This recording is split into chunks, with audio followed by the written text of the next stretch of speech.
man right now. The old DPD is coming up from He's dead! It's over! Tessia with another MVP! It's at 1%! Tony goes for it, blocks it! He is not playing games. I can't believe Was gets away alive right there. Rake stun, big fear coming out from Preb onto Abster. He's got a trinket, but is it going to be enough defense? Peekaboo on his last leg here, 10% HP, and Trumpet Rift is chasing him. Elliot could just flounder at any moment. It's massive damage. He blinks into the midfield. Another big shield, but that shit doesn't matter. Touch of Death comes in. F tier men are looking unbeatable again. Double leg sweep, swaps over onto Waz. Massive damage. Now he's caught up in the storm mode. Windscape trying to carry the team. Isn't even more CC. Drake down to 5%. The move. Just take him down.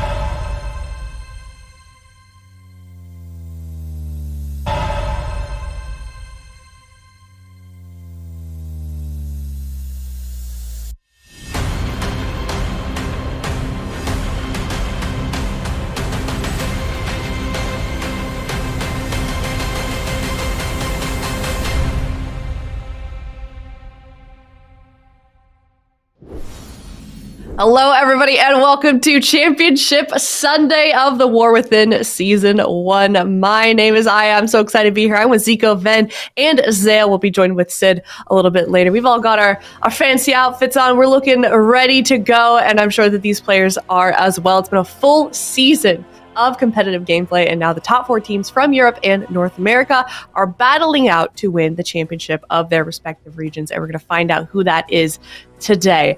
It has been such an exciting weekend so far, Ven, and I cannot wait to see what these players have in store for us. Oh yeah, if you missed the games yesterday, I mean, you really missed out. And one of my favorite series of the entire weekend was, of course, going to be ILTU versus Echo, which for me was one of the most surprising games of the entire tournament. ILTU, they came up with a very aggressive strategy, this Moonkin Rogue Preservation Evoker, and they actually 3-0'd Echo, which is something none of us really expected. Then, of course, we saw Drive Overload go head-to-head with Streamer Zone. We thought it was going to be a battle of Ice Walls and Mages, but Drive Overload, they had a different, something different in store with the Shaman. Of course, ILTU then went up against Drive Overload, and ILTU was once again able to claim a victory and make it all the way into the grand finals for Europe. So they have been absolutely on a tear.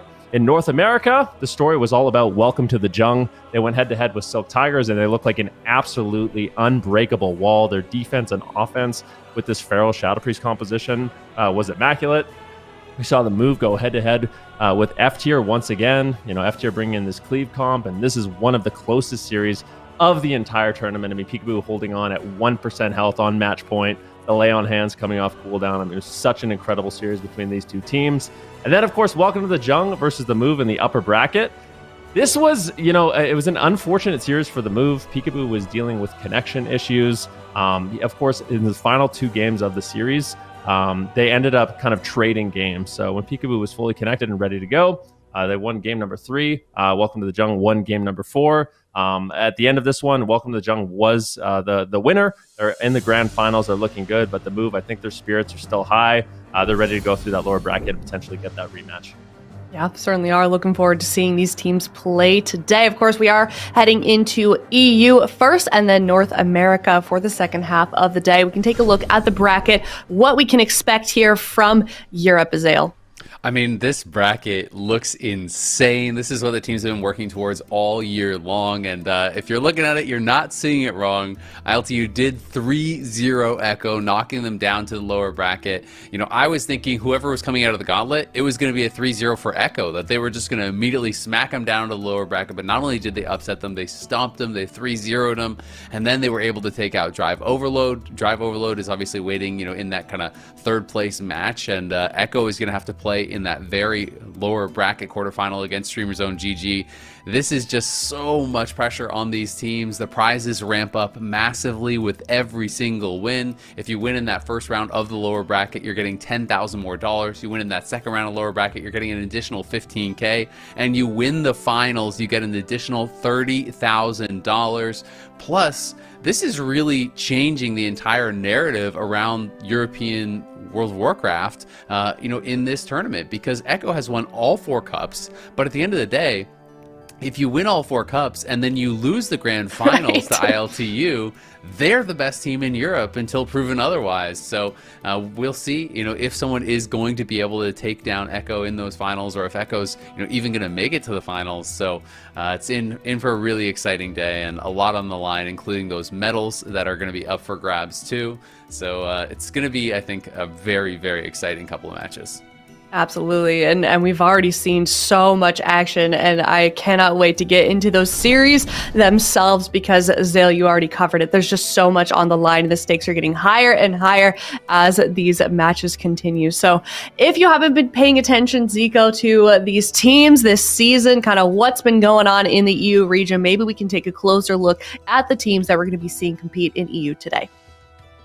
Absolutely. So we have our top 4 of the EU this weekend, and we can start off by taking a look at ILTU. ILTU coming straight out of the depths of the gauntlet, already in the grand finals, beating out everyone, beating out the entire region. And that is going to be Kankito, Guz, Coffee, and Corky. These guys are running mainly that Munkin, Outlaw Rogue, and Prezivoker, but with a little bit of elemental spice as well from Mr. Guz. Then, of course, we have Drive Overload, which has been another great team to follow here in Europe. That is going to be JT, Elswave, TJ, and Brunhiri. We haven't seen Brunhiri tagged in just yet this weekend for the squad, but he's a phenomenal rogue player. TJ, of course, the highest damage dealing feral. We call him Garfield.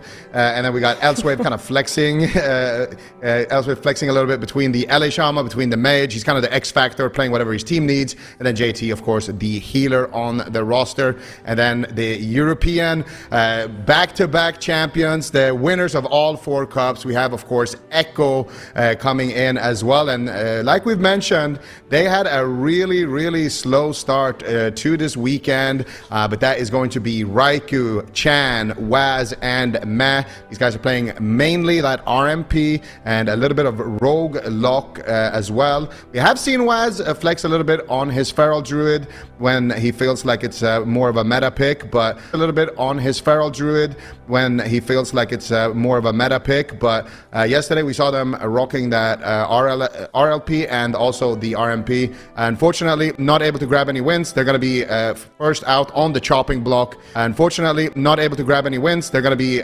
first out on the chopping block in that lower bracket, and that is going to be against Streamer Zone. And Streamer Zone is, of course, going to be Tony Farrell, Relza, Kasu, and Tessia.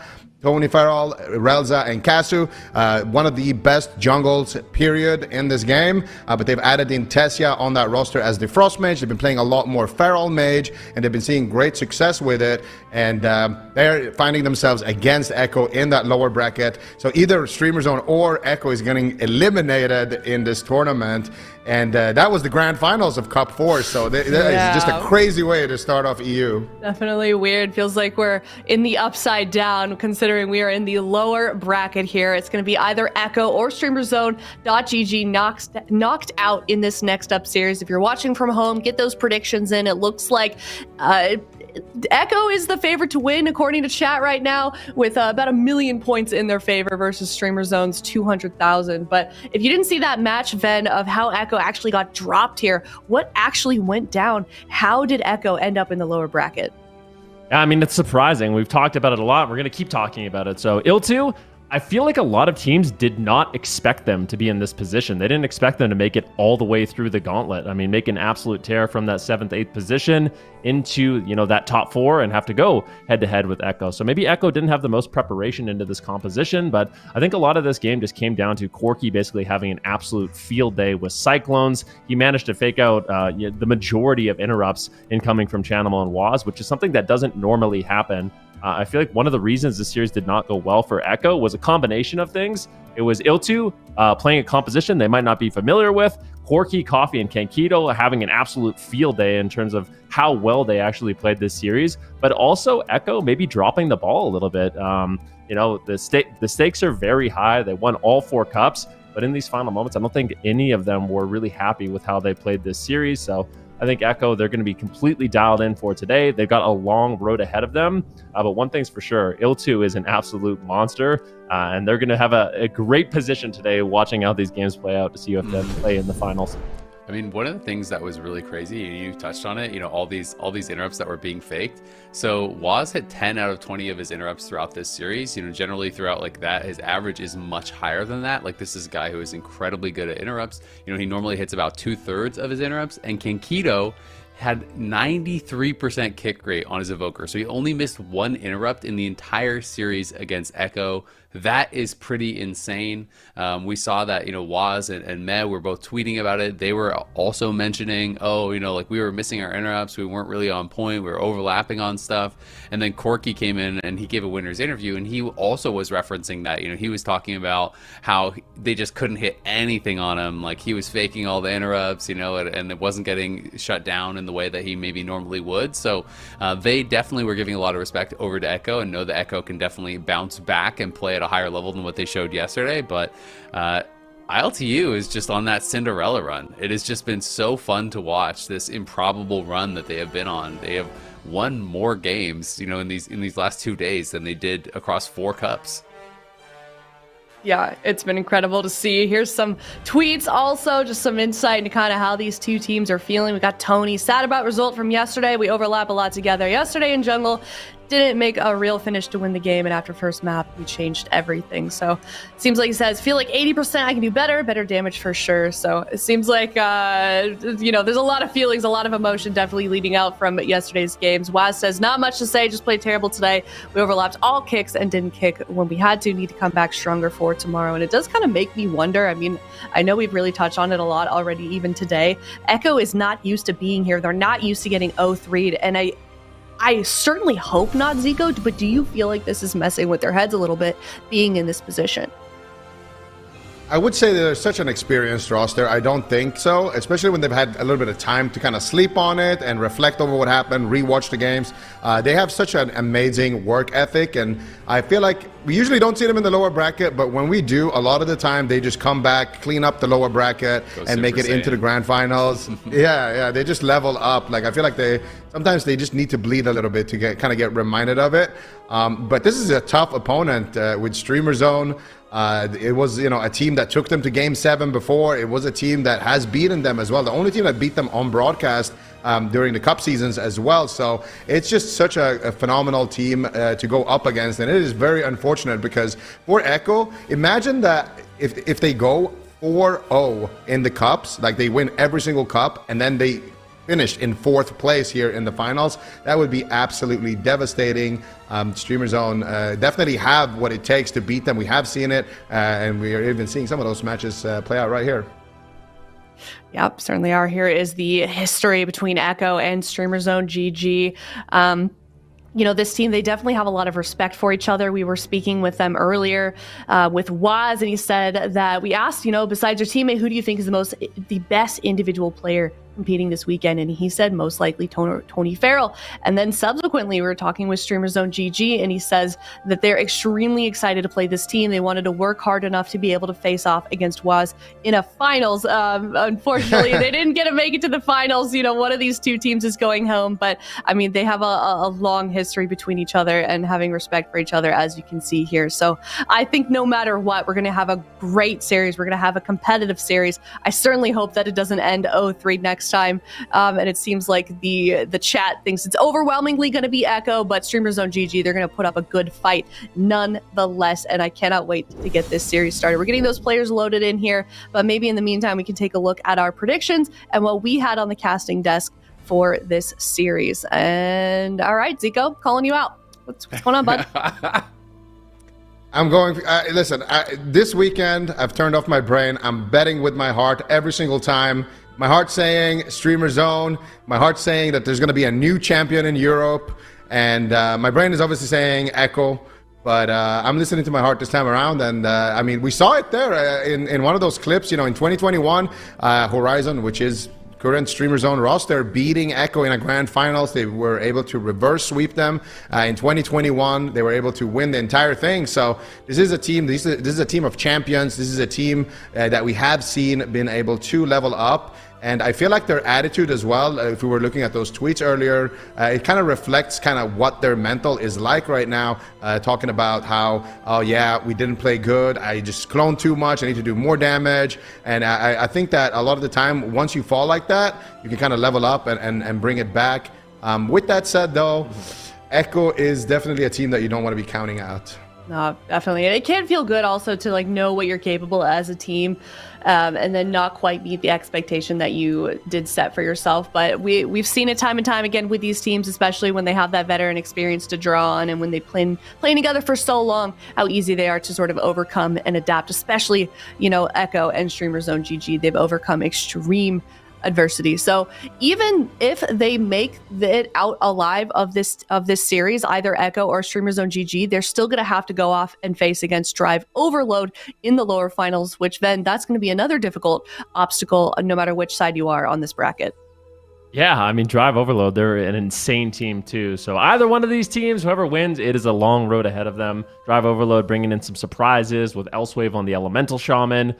So these teams have prepared multiple compositions. A lot of the blind picks that I thought would happen didn't actually happen. These teams have been bringing in some different comps. We're in a little bit of a different meta than what we saw in Cup number 4. So who knows exactly what's going to happen today, but I think we're in for some amazing games. And this series in particular, I mean, Zico's talking about Streamer Zone kind of leveling up, realizing what they need to do. I mean, the same is going to be true for Echo, right? I mean, I don't think they were happy with their performance. Zico mentioned it. They're a team that has kind of the highest work ethic of any of the professional rosters. Like they're the team, they're the players that's going to be sitting there studying the VODs, trying to figure out exactly what to do, spamming war games if they can get them, which is something we need to talk about too. Like, actually getting war games in practice, I mean, it's kind of crunch time. A lot of their practice partners probably maybe aren't interested in playing, or maybe, that's their opponents for the tournament. So how much practice are these players actually able to get from yesterday is a big question on my mind too. It kind of does seem like a lot of them have really been putting in the work, though, even, before leading into this weekend. It's definitely a good question between, yesterday, last time we saw them, and today, what they've been doing to prepare for these series, especially with like the plot twist that we've had in this European bracket. So definitely curious about that, but it seems like we are ready to go here with this series. Remember, this is lower bracket. These teams are facing elimination. There is so much on the line facing these players. It's game number 1 starting off here. Echo versus StreamerZone.gg. All right, let's see here. What are we going to see? Are we going to see Tessia? Are we going to see the Jungle Cleave coming out here from Streamer Zone? What is Echo going to lead with? Are we going to see Raikou tagged in? We did see him tagged in yesterday in their series against ILTU. Or is it going to be Chanimal? It is going to be Chan on the Warlock. It is going to be Waz on the Outlaw Rogue and Matt on the Priest. And on the flip side, we are going to see Tessia tagged in for Streamer Zone GG. This is a matchup that historically has gone both ways. So definitely could be anybody's game here, but loser will go home in 4th place. Loser will not be getting a medal. It is time. It is do or die for both of these teams. Game number 1. Ooh, I'm noticing Tessia. He's been a playmaker for that team, but he's also playing Ray of Frost. So it'll be interesting to see how he utilizes that for some really concentrated burst damage. Looks like Tony's going to be opening up on a channel. He gets feared away immediately. Sap out onto Relza. Waz going in with Kidney Shot, looking focused in the beginning of this game. The Snowdrift comes out, but doesn't look like Tessia's really going to be able to find it. Mass Polymorph here lands onto Man. They are getting really aggressive here on the channel, but unfortunately, Tony just cannot get there for damage. Waz is peeling him away. Yeah, that was a beautiful pre-PS as well from Matt there. That's why Chan is just keeping 100% HP. Matt staying ahead of the damage in that position. Tessia is running down. So is Tony. Ice Wall being dropped here to isolate Chanimal, but he does have that demonic teleport, and he's going to be able to teleport away behind that pillar. Now Tony could be in trouble. Pain Suppression being traded from Relza, and Tony is taking a decent amount of damage, but Relza manages to keep him alive, not in crowd control. And meanwhile, Matt gets Dragon's Breath into a full sheep. This could be trouble, but beautiful fake cast though from Chanimal is going to allow him to get some fierce onto Tony, coil on the Dispel, and make sure that he's buying himself time here where Matt was crowd controlled, and making sure that he's able to just stay afloat. And positioning for Chanimal has been really good this game. The way he's maneuvering around the map, using his gateway, using his teleport, getting gripped by Meh. It's been difficult for Tony and Tessia to actually connect on him at the same time. So That's something we'll be looking for in this game. Tessia going for a potential polymorph. It gets interrupted there. Good backup by Waz and Chanimal. Tessia just cannot find the crowd control. Now in a cheap shot, once again, Chanimal just portals away, and this is just a masterclass for positioning for Chanimal. Finally, they get there. The Double Dragons about the lands. Can he get the Ring of Frost? Unfortunately, the setups from Streamer Zone just have not been good in this game. They've been landing the CC, but they just haven't been able to get the damage out. Tony, they're not able to connect really during those crucial moments onto Chan, but they could go after Waz a little bit more in the matchup. We have seen that being a target in the past. Actually, it looked like they wanted to. Tessia dropping a Comet Storm right there, but unfortunately, Waz did get Cyclone. Chan going to activate the Dark Pact right there as they look to launch another attack on the side of Streamer Zone. Tessia looking for the polymorph, manages to find it, but again, Tony is the one taking the brunt of that exchange. Beautiful counter setup coming out from Waz. Look at this damage onto Tony. Pre-bear from right before the cheap shot comes in. That could have been lights out. Oh, big stun on Waz. Is he going to have to trinket? No crowd control. Ice Wall comes down. He's isolated. Waz is in trouble. This is a beautiful Ice Wall from Tessia. Nicely done. And he is just so lethal with those walls. Can really just turn the game around right away. Now Waz and Chanimal looking for some counter pressure, but Waz still not out of it yet. He could just fall. I mean, Pain Suppression trades with the Rapture. Matt burns through a lot of his cooldowns, holds on to the trinket, but unfortunately gets polymorphed. It breaks. That's unfortunate for Tessia, and Matt is able to just freely heal up both Waz and Chanimal. Echo recovers. Yeah, and now Tessia could be in a little bit of trouble here. Tony looking for the Cyclone onto Waz. Waz manages to get the kick there. Nicely done. Tessia pushing in here for the Snowdrift. He's looking for the Dragon's Breath Snowdrift Poly, but he gets stopped there by Chanimal's coil. Beautifully done there by Chan. Tessia's going to blink out, realizing, hey, he's not going to get that cheap. And now it could be Tony on the back foot. Big damage potential. Waz looking to set up here. Actually swapping to Relza, it looks like, for just a moment. Cheap shot into a gouge. Now swapping over to Tessia. This is surely in the ice block coming out from Tessia there. And Tony as well, not feeling too confident in that position, but Relza manages to fake cast an interrupt and spam out the heals there. Beautifully done there by Relza. Now here comes Streamer Zone. Can it take down Waz? He has no trinket. If they can set that up, they could potentially take him down right now. Full Ring of Frost connects onto Matt. Here comes the damage. Waz is going to use that Demonic Gateway to get away from that position. Really well heads up play there from Waz. Repositioning, but they're going to swap over to Chan. The CC is absolutely insane here coming out from Echo, forcing out the trinket. No, the Will of Forsaken there from Meh as well. Yeah, Unending Resolve trades for Chanimal, and Streamer Zone is all of a sudden back in the game. If they can find crowd control here, man, might not be able to heal up Chanimal. They have gotten one ice block here from Tessia, but he still has some defense. Chanimal going to be portaling away. A full polymorph lands onto Meh, but that unfortunately breaks. Let's see if Tessia can find the re. It doesn't look like he's going to be able to find it at this point, and Relza is just rotting down. The pressure from Echo is high right now. Relza might just go down, forced to trade Pain Suppression on himself. Waz going on a solo mission, gets a full blind into a gouge on Relza, and he's just going to sit on low health while Tessia and Tony rot down. This is not looking good for Streamer Zone. This could potentially be a triple kill here for the side of Echo. Tessia surely is going to have to go down to this situation. A beautiful defensive ice wall there. That was a nice grip there by Met as well, freeing Waz from that wall and allowing Echo once again to get aggressive here, Zico. Beautiful defensive play there from Meh with that grip, and now here comes Echo. Chanimal is loaded up. He's got the power infusion. He's got the offensive gateway there on top of Meh. They could gate in and go for the fear, and that's exactly what they're going to do. Beautiful setup here. What are they going to do? Nice Will of the Forsaken coming out from Relza. Manages to free himself in that position, but Tessia is still rotting now. They get a counter fear onto Meh. He's got no Will of the Forsaken onto that one. Mass Polymorph being casted here for Tessia, but he gets interrupted by Waz. A lot of damage coming in. The Snowdrift being casted here as well. Tessia looking for the Polymorph. Manages to find it onto Meh. Chan could be in trouble. He's got no unending resolve. They got no way out of this one. They do have the Void Shift, but Tessia is going down. Beautiful counter go once again from Echo, and they will take game number 1. Ooh, that was really well played by Echo. There were moments that it looked a little bit scary for Chanimal, but ultimately Echo always had something to trade. I feel like so much of this game just came down to the positioning of both Meth and Chanimal in the early stages, the way he's maneuvering his character, making it really difficult for them to get crowd control on Matt and also attack him. So the CC was landing, but they just couldn't attack Chanimal at the same time. It's at this point of the game where the pressure is just completely overwhelmed. Waz created a lot of pressure on Relza. This is a beautiful grip there. They tried to go for the bash wall play and take down Waz. Of course, he had Trinket and Cloak, so even if that life grip didn't come in, I think Waz was going to be fine. Echo just in such a dominant position at this point of the game. Tessia doing what he can here to try to find some additional crowd control onto Meh, but unfortunately he's getting shut down. Waz goes in for a huge amount of damage, inevitably lands the stun, and closes out the game. So Echo with a good start here, but there were moments where Streamer Zone definitely had a good amount of pressure. I mean, Chanimal really doesn't have many defenses at this point, but you look, man, he always has the Void Shift and the Trinket in his back pocket if he needs it. So Echo was feeling relatively safe at this point. Yeah, absolutely. And I feel like this game really came down to a couple of things here, of course. Just the defensive positioning and rotation, of the players on the side of Echo, but also, like you highlighted, the fact that Tony wasn't able to connect. Once those CC chains did land onto Meh, Tony was never actually able to connect with the damage, except for a couple of moments in that match. And I think a big portion of that is just Chan being on point with the fake casts, making sure that he's fake casting the interrupts, and then getting the fears onto Tony. And then even if they do get dispelled, he was there with the things like the coil, with things like Refears, Shadow Furies, and just able to keep Tony off of him. But also the counter setups that we saw coming out from Waz. Every time they were launching those attacks, Waz would launch a counter attack and make sure that he's stunning Relza. He's making sure that there's pressure as well on to Tessia and Tony. So really well played game there from Echo, but that was a really close one as well. So I really don't think this is going to be a 3-0. If Echo wins this, I don't think they're winning 3-0. I think no matter what happens here,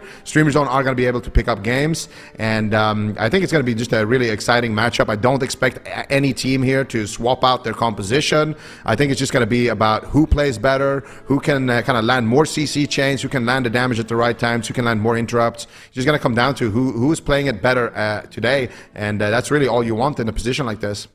Yeah, I love the way Tessia plays these games as well. Just like the very aggressive Frost Mage. He's playing Orc to reduce stun duration, but also playing Shimmer, so he can play really aggressive. And he's one of the few mages that actually uses the mass polymorph talent. So, he'll go for like a Dragon's Breath, or maybe they'll be able to land a stun. He'll go for a Ring of Frost. It gets interrupted on the Ring of Frost, then he channels a mass polymorph. So I think Tessie just does a really good job rotating through his multiple schools of magic and basically just putting Echo in kind of like a check situation where they have to interrupt many spells. There's lots of mages that will just get interrupted on a polymorph and they kind of just give up on the attempt, but Tessie is just completely, unrelenting in his ability to just go for these crowd controls and chain them together and look for ice walls. So I think a lot of this is going to come down to Tessie and how well Echo can really shut him down. Absolutely. I think highlighted very well. The mass polymorph is interesting as well because you haven't really seen almost anybody really play it, but it is so clutch when you're pre-casting that mass polymorph and then you're combining it with the shimmer and you blink on top of the person that you want to polymorph. You can kind of just polymorph people even when they're out of your line of sight. If Meh is behind a pillar, you can just start casting a mass polymorph, and then right before the cast finishes, you just blink to that pillar and Meh will get polyed. So it's really cool to see the tech being implemented. And it is a lot of X-Factor potential when it comes to Tessia. He always brings out, like we saw it in that first ice wall, the one on Waz. That was a really well-played wall. He dropped it perfectly between both pillars, and then he combined it with a Ray of Frost, and just out of nowhere, you're getting the Trinket, you're getting the Cloak of Shadows. In a position like that, even if Meh has all his cooldowns and you don't have a Trinket on Waz, that's just a KO situation, and that's why having Tessia on the roster has been so important for Streamer Zone and why he's just been such a deadly mage to watch. But here comes game number 2, elimination game series between Echo and Streamer Zone. Who is going to take it here? I feel like I'm in a fever dream at this point, watching Echo in an elimination series in the lower bracket in the finals. Like, what is going on? I would have never predicted this, that they're up 1-0 at this point. Streamer Zone looking to strike back here. Early sap coming in from Waz. Manages to find that crowd control on Tessia. He immediately trinkets. Here come the bash. Tessia going for a polymorph. He gets coiled away. Great defense there by Chanimal. And I think Echo should be able to deflect this opener quite well. Yeah, and here comes the ice wall though, Chan. What are you going to do? They're trying to push for an unending resolve, but not able to find it. Chan with a nice demonic circle. Tessia gets interrupted on the mass polymorph, going for the Ring of Frost. And this is kind of what we were talking about, being very, very persistent in landing those CC chains. And he gets a double ring. Beautiful setup coming out here from Tessia. Relza is there as well, looking for the follow-up fear. Manages to find it. It is on diminishing return, but Mess still not out of the woods just yet. They cyclone the pain suppression there onto Chan as well. And Streamer Zone having an excellent opener so far, but now it is Echo's turn to get aggressive. They're doing a swap onto Relza, actually. Full kidney shot secured onto Relza. He's got no trinket. He did trinket out of a blind there from Waz, I believe, and he had to use his pain suppression in that position. Tessia also rolling down. Nice alter time. Tessia trying to hold on to the ice block. Meh in the sky. Tony! Raining down Penesis. Tony almost getting soloed here by Meh. So much pressure coming out from Echo. Nice mind controls as well being casted here from Meh as he looks to take control of game number 2. Yeah, really nicely done there. Meh almost soloing him down with that ultimate penitence. Right now, Relza's in the backline. He's quite far away. It seems like Channel is really focusing damage. Big Convoke out of nowhere. I mean, Tony with a big surprise there onto Channel, going for that one-shot KO. That is not something you see often.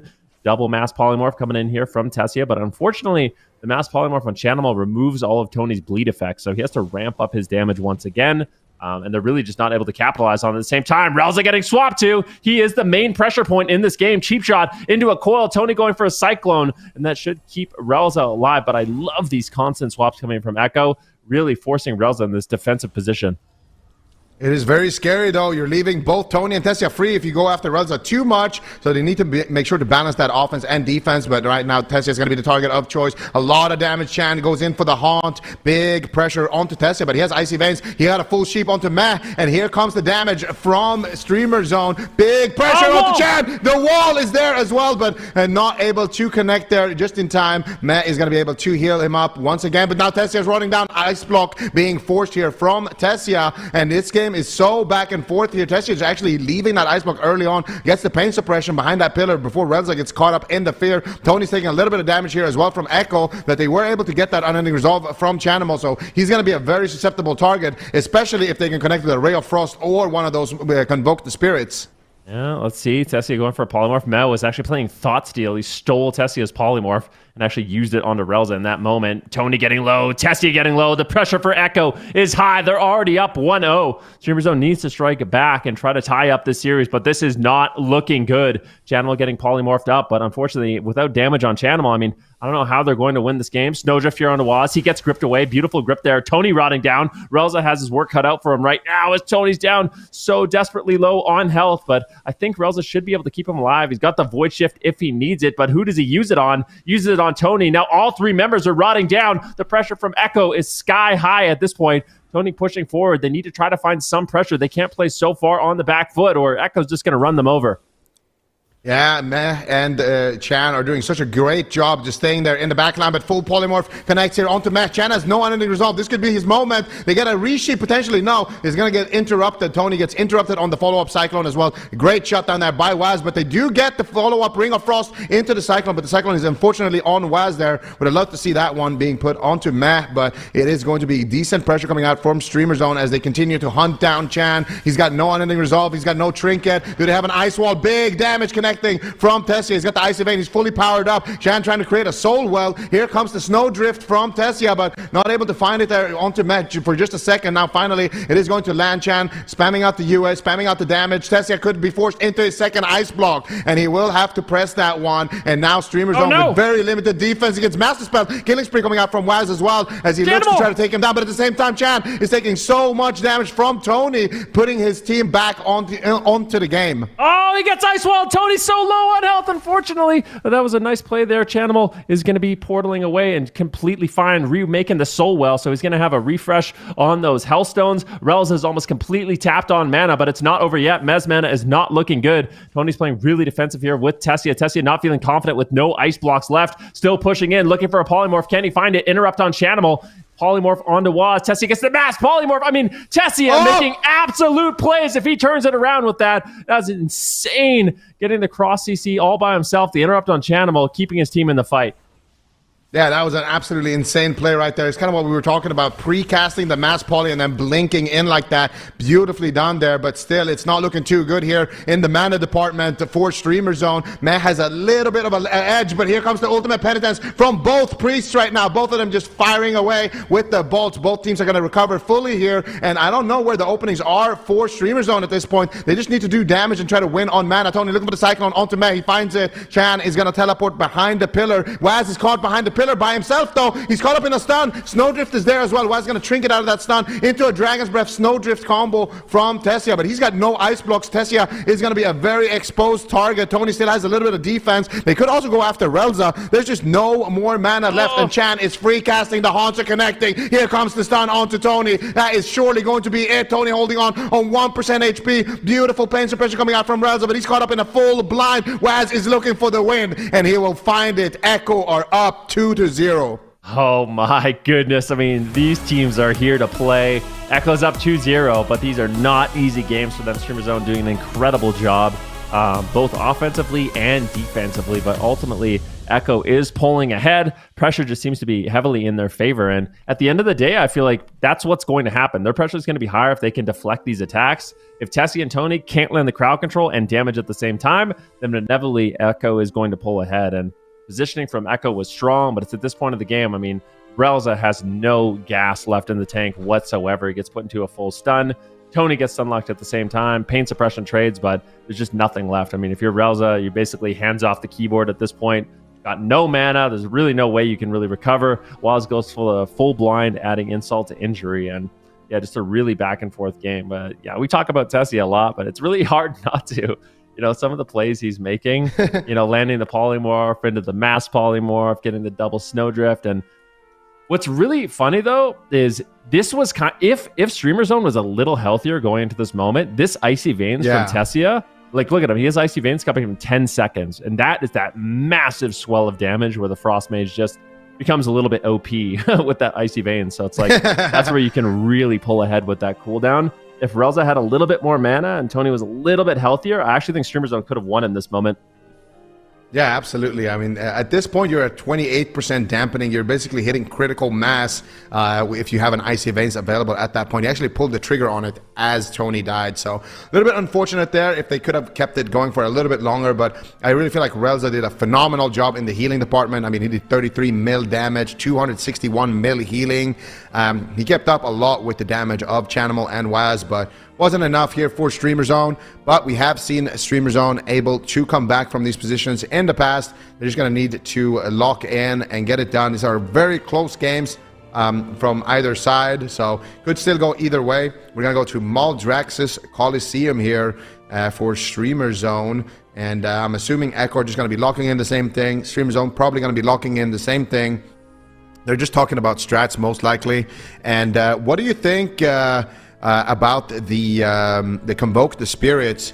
Because I feel like I mean it's a very interesting pick that we don't see. They're kind of going for the Ray of Frost Convoke one shots, and typically we see Incarnation from these druids, right? It's just like it's one of those things where if it works, you look like a genius, and if it doesn't work, it it doesn't look so good. So. I feel like Streamer Zone, maybe they're just trying to get that little X factor, that additional win condition where they can just connect a full Convoke and the Ray of Frost, and they could pull off a win. I don't actually know, was Tessia playing Ring of Frost or Ray of Frost in that second game? Because in the first game, it didn't seem like he really got too much value from it. I'm going to go ahead and check the AWC. I think in the first game he did. Yeah, he definitely did in the first game. I'm unsure. I don't think that he actually decided to play it in the second game, so maybe realizing wasn't getting too much value from it. But yeah, I don't know. It just seems like one of those things where they're trying to get, some additional damage, some additional win conditions with that massive swell. But unfortunately, it's not the consistent play, right? It's kind of like the random win. But I don't know if those kind of random wins really work against teams like Echo. But once again, if you guys want to see what all these players are using for Championship Sunday, for the Grand Finals, shout out to the WoW Companion, awc.gcd.tv. You can see all their talents, their glyphs, everything that they have ready to play for these games. You can copy their setups if you want. But we are waiting here in the draft. Maldraxxus Coliseum. Game number 3. Echo up 2-0. Streamer Zone, what are they going to do? Do you think we see a change, or are they just going to be sticking with the same thing? I think they're going to stick with the same comp, but I think with the Convoke thing and the Ray of Frost thing, I think it's like you pull it out, you try to surprise your opponent with it one time. If it doesn't work, just leave it. I think I would like to see just more consistency from Streamer Zone, because that game was really close, even on mana. And I think in terms of gameplay, I mean, they're playing it out very well, but I want to see them go after Waz a little bit more. I feel like they're focusing so hard on shutting down Chan and on chasing down Chan every time they land a CC. And I feel like Chan is very comfortable in that position. I think that when you have Waz with no trinket, because they just did a one swap at the end, right? When Waz was overextended, they got his trinket immediately from that swap. And Waz is overextended a lot of times during the game. So if you can get his trinket earlier, he's going to be forced to play a little bit more scared in the match. There's going to be overall less pressure onto Relza. So I want to see them swap up for more consistent talents and go after Waz a little bit more in the match. If Chan is just pre-porting and he's running away and he's making himself not a target, don't even chase him. Just go after Waz. Let him cast his Haunt. Let him do his damage. Let Relza deal with that. and make sure that like Waz a true DPS. My healers hate me, but it is what it is, guys. It is what it is. But yeah, because, I mean, think about it as well. For Relza, sure, you're going to have to deal with Chan free casting for a period of time there, but you're not going to have to deal with Waz kidney shotting you and sending a full swap on you like we saw at multiple points in the early stage of the game, because if he doesn't have a trinket there's no way he does that. It also just felt like the pressure was highest when they were going after Waz, so, you know, regardless of what's happening to you offensively, like, it feels like they need to try to get the win. And I think going after the rogue, keeping Waz a little bit more honest in the game. And honestly, against an outlaw rogue, if you're forcing, you know, Cloak of Shadows and Vanishes defensively, it kind of hurts their offense too. So it's like, it's kind of a 2-for-1, making rogues, you know, use a lot of those cooldowns defensively. So we'll see what they decide to do, but they are locking in the exact same composition once again, kind of what we expected. Echo definitely looks like they're here to play. They look focused, but Streamer Zone, I mean, they're putting on a show, and these games are very close. This is not over yet. Absolutely. I think all of these rogues that I've been seeing are also opting for the double feint talent now over the cheat def. So if you can catch Waz at some point when he's not ready, if you can catch him out of a cyclone, you can catch him out of a fear, when he doesn't have that pre-feint popped, you can just one-shot him if he doesn't have a trinket.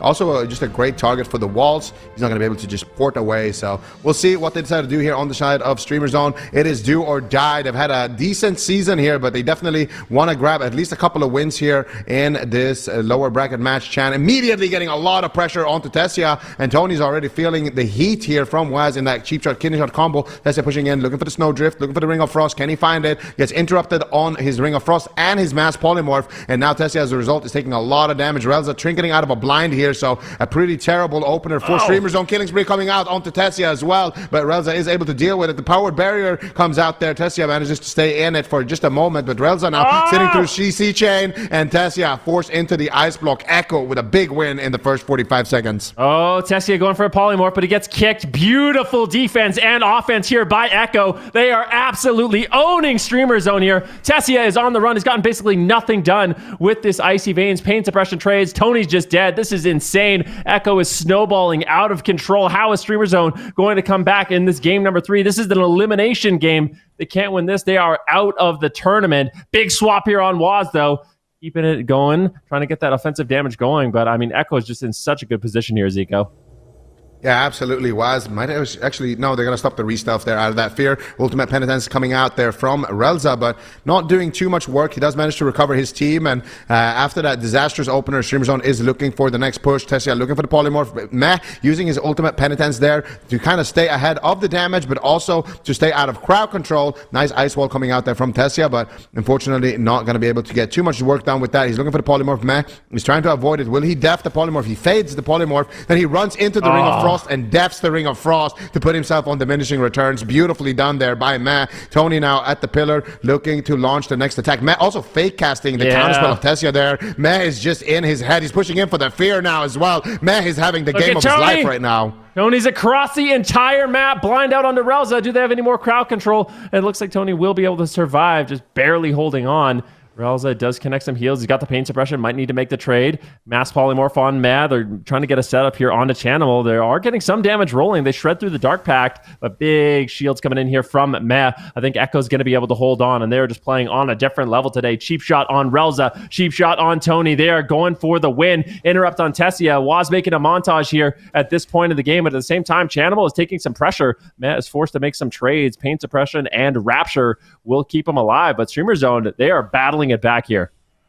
Yeah, they're looking for a setup onto Waz potentially, but no, they don't have the stun lock anymore. Relza is going to try to stay away from, or stay ahead of the damage. Tessia taking a lot of damage right there. Relza trying to dispel some of those dots, and he's forced to trinket out of the blind once again on the side of Relza. Now here comes the stun lock onto Tessia. What are they going to do? Stun onto Relza as well. They might even be swapping to Relza here. It looks like no, Waz is just going to annoy him with a cheap shot into a gouge. Manages to break, though, unfortunately for them. Nice cyclone coming out there onto Waz by Tony, slowing down the damage for a little bit. Tessia looking for the mass polymorph blink play here, but Matt is positioning around the pillar, trying to avoid it. He's seen it happen many times, and now Tessia actually looking for the polymorph. Here it comes, mass polymorph. Matt, does he def that? He is insane. Beautifully done there by Tessia. So Tessia sheeps Waz to bait Matt into his line of sight so he can go for that play, but Matt just reads it and gets the dispel, or gets the def. But here comes the ice wall. Potential here for Streamer Zone. Who are they going to go after? Doesn't look like they're going to find anyone with that ice wall. Man's just going to duck around the corner. Shannon's going to teleport back to safety, and Echo are looking in control right now.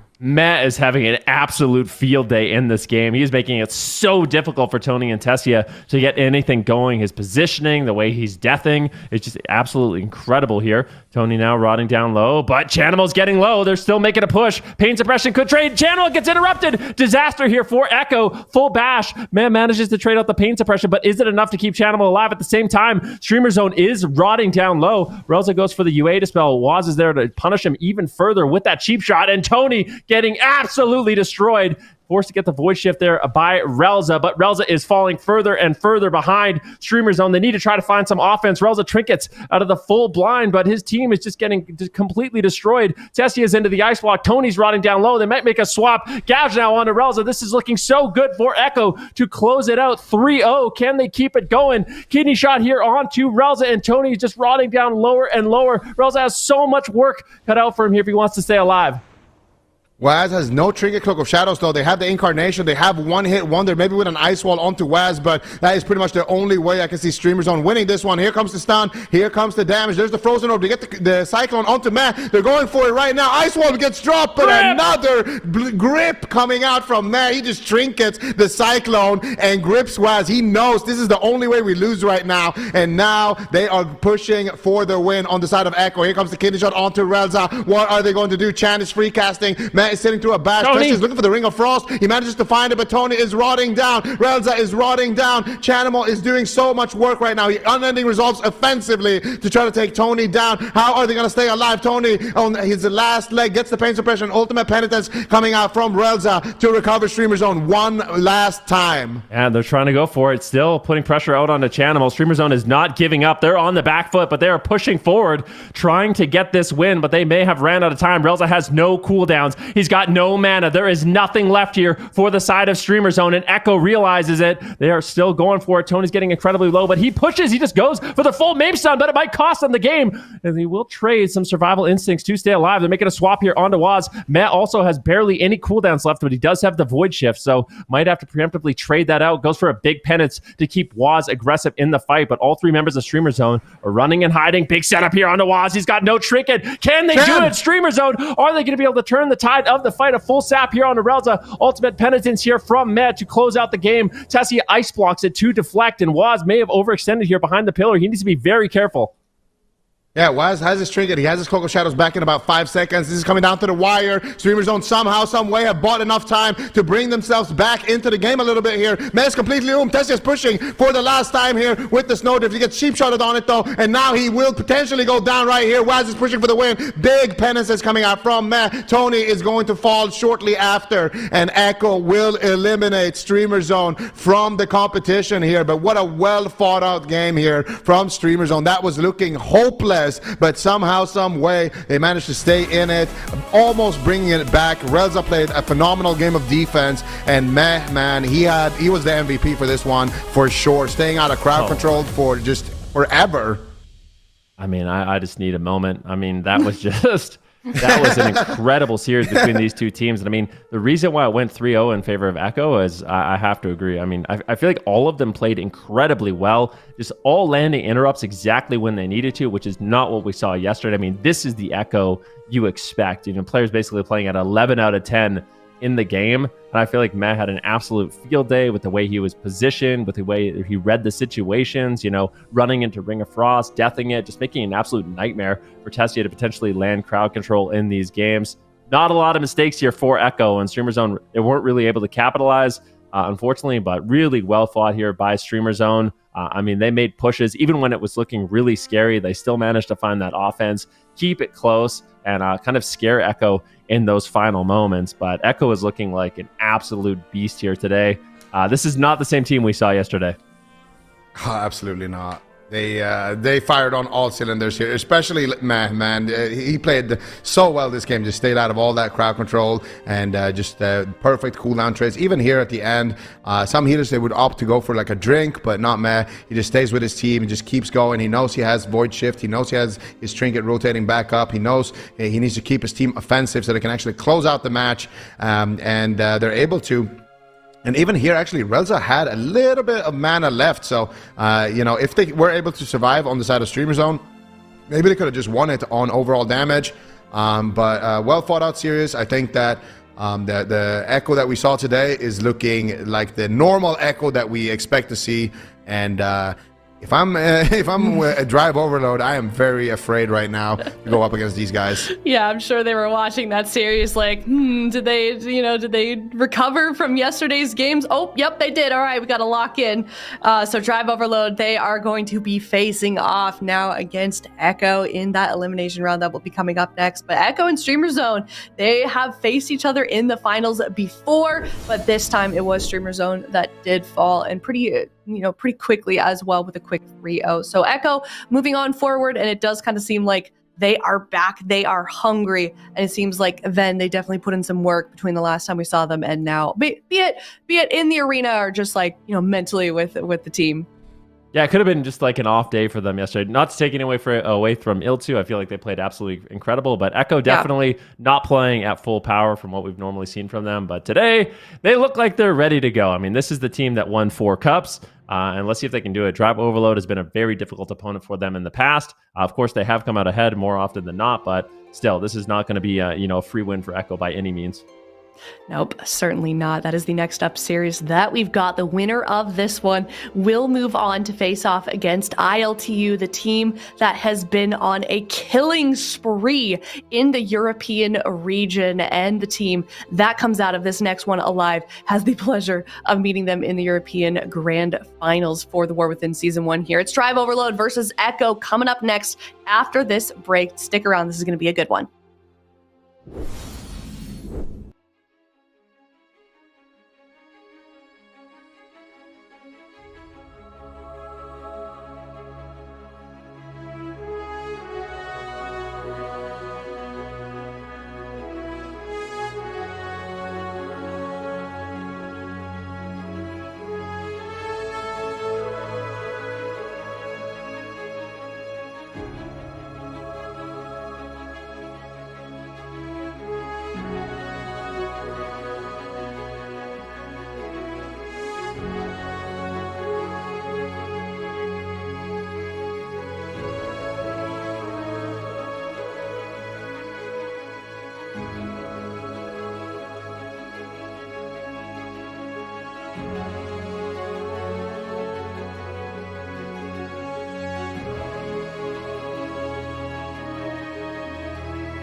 Welcome back, everyone. We are on our second series of the day here in the European region for the War Within Grand Finals of Season 1. Echo, they are in the lower bracket. They have beaten Streamer Zone GG, a team that they have had quite a history against, and now they're against Drive Overload Azale, and it seems like Echo has really turned on the switch today, especially when you compare them to yesterday. Yeah, if I was Drive Overload, I would be pretty scared because Echo looked angry. They were looking so on point, and this is the Echo that we have seen dominate Europe for so long, winning all 4 cups this year in the War Within. So I think it's a pretty frightening prospect now for Drive Overload to be going up against an Echo who just seems to be on their A game.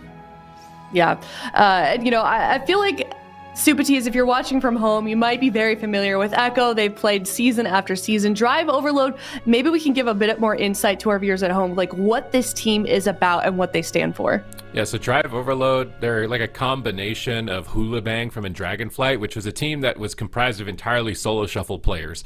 They came in with Windwalker, Rogue, Priest, and they beat Echo in one of the earlier cups in our last season of Dragonflight. So they just came straight off of the Azeroth streets as a team for fun, signed up, and took out the biggest name in one of our earliest cups. And then they progressed as a team and got to evolve, and now this time around they've incorporated new members to their team. They've got TJ Farrell, they've got Brune Hitty, so they've incorporated a little bit more of experienced players to their roster, and they're looking to do the same. They want to have that kind of repeat success, be a curveball for Echo, and to level up and be more of a threat than the last time.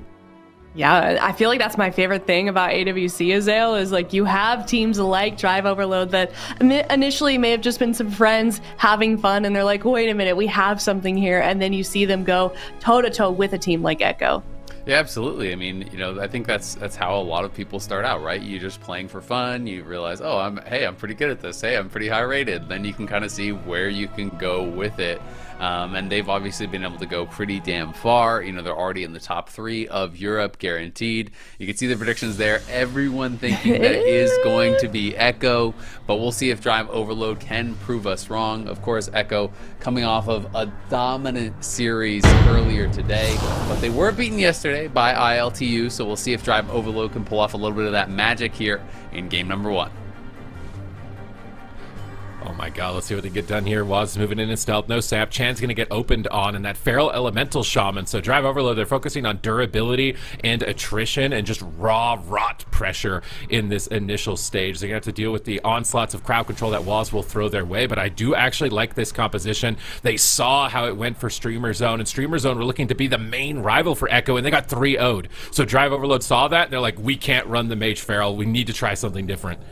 Yeah, they're going to try something different here. You can see the Ultimate Penitence cast out there by JT. Waz taking quite a bit of damage at this point. PS going to be used already there by Matt. Chan getting pressured here at the same time as well. Chan's going to get thrown into the clone by TJ. It looks like they want to have Waz as a main target. And look at the Lava Burst just flying out onto Chan, getting pummeled with damage there. The barrier going to get dropped by Matt. You can see he's looking for his own Ultimate Penitence, but he's going to get hexed on it. Elswave has faked the interrupt and now just spamming out damage here onto the back of Chan. Chan getting low. He's going to get stunned up. There's the Unending Resolve having to come out. We'll see if any more cooldowns can be forced, but this is a really good bit of pressure. And Med looking for the Ultimate Penitence once again. Now he's able to fake it, and he's going to be able to get that full cast, as Elswave is the one in trouble now. JT's caught into the gouge. Elswave is going to have to try to survive here.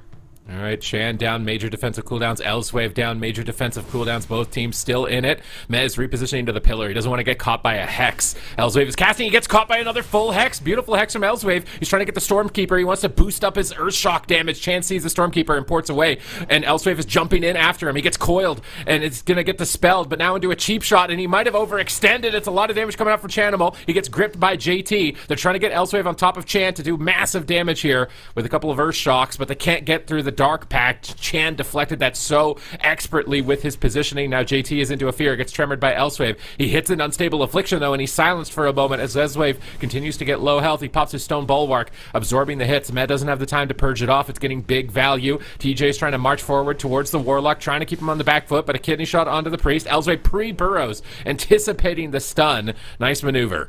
Oh, that was so sick, though. The port was over there, so he kidneys him on the port, and then Chan ports in, gets the fear over onto him. Really nicely played. And Waz, though, now on the back of Elswave, is going to land this kick. TJ's going to get coiled away. Haunt comes out, so Haunt and full dots are over onto TJ. The PI is going to be used by JT, though, onto this Feral, and Waz was getting incredibly low there. That had to be the Void Shift coming out from Matt. He's going to get feared up, and Waz is not out of the woods just yet. That's the Void Shift. That's the Cloak. That's a lot of cooldowns being used, and there's the Vanish coming out as well. Cheap shot over onto JT. Can he follow that up with anything? It's another DR cheap shot, and there's the Void Shift coming out of JT, and JT's in trouble. Waz is on the back of him. Can Chant get the dots over? It doesn't look like it just yet. He's going to get blinded, though, and JT is in a world of hurt. They're trying to get in this before the CC, and this sap comes through, and TJ just goes down.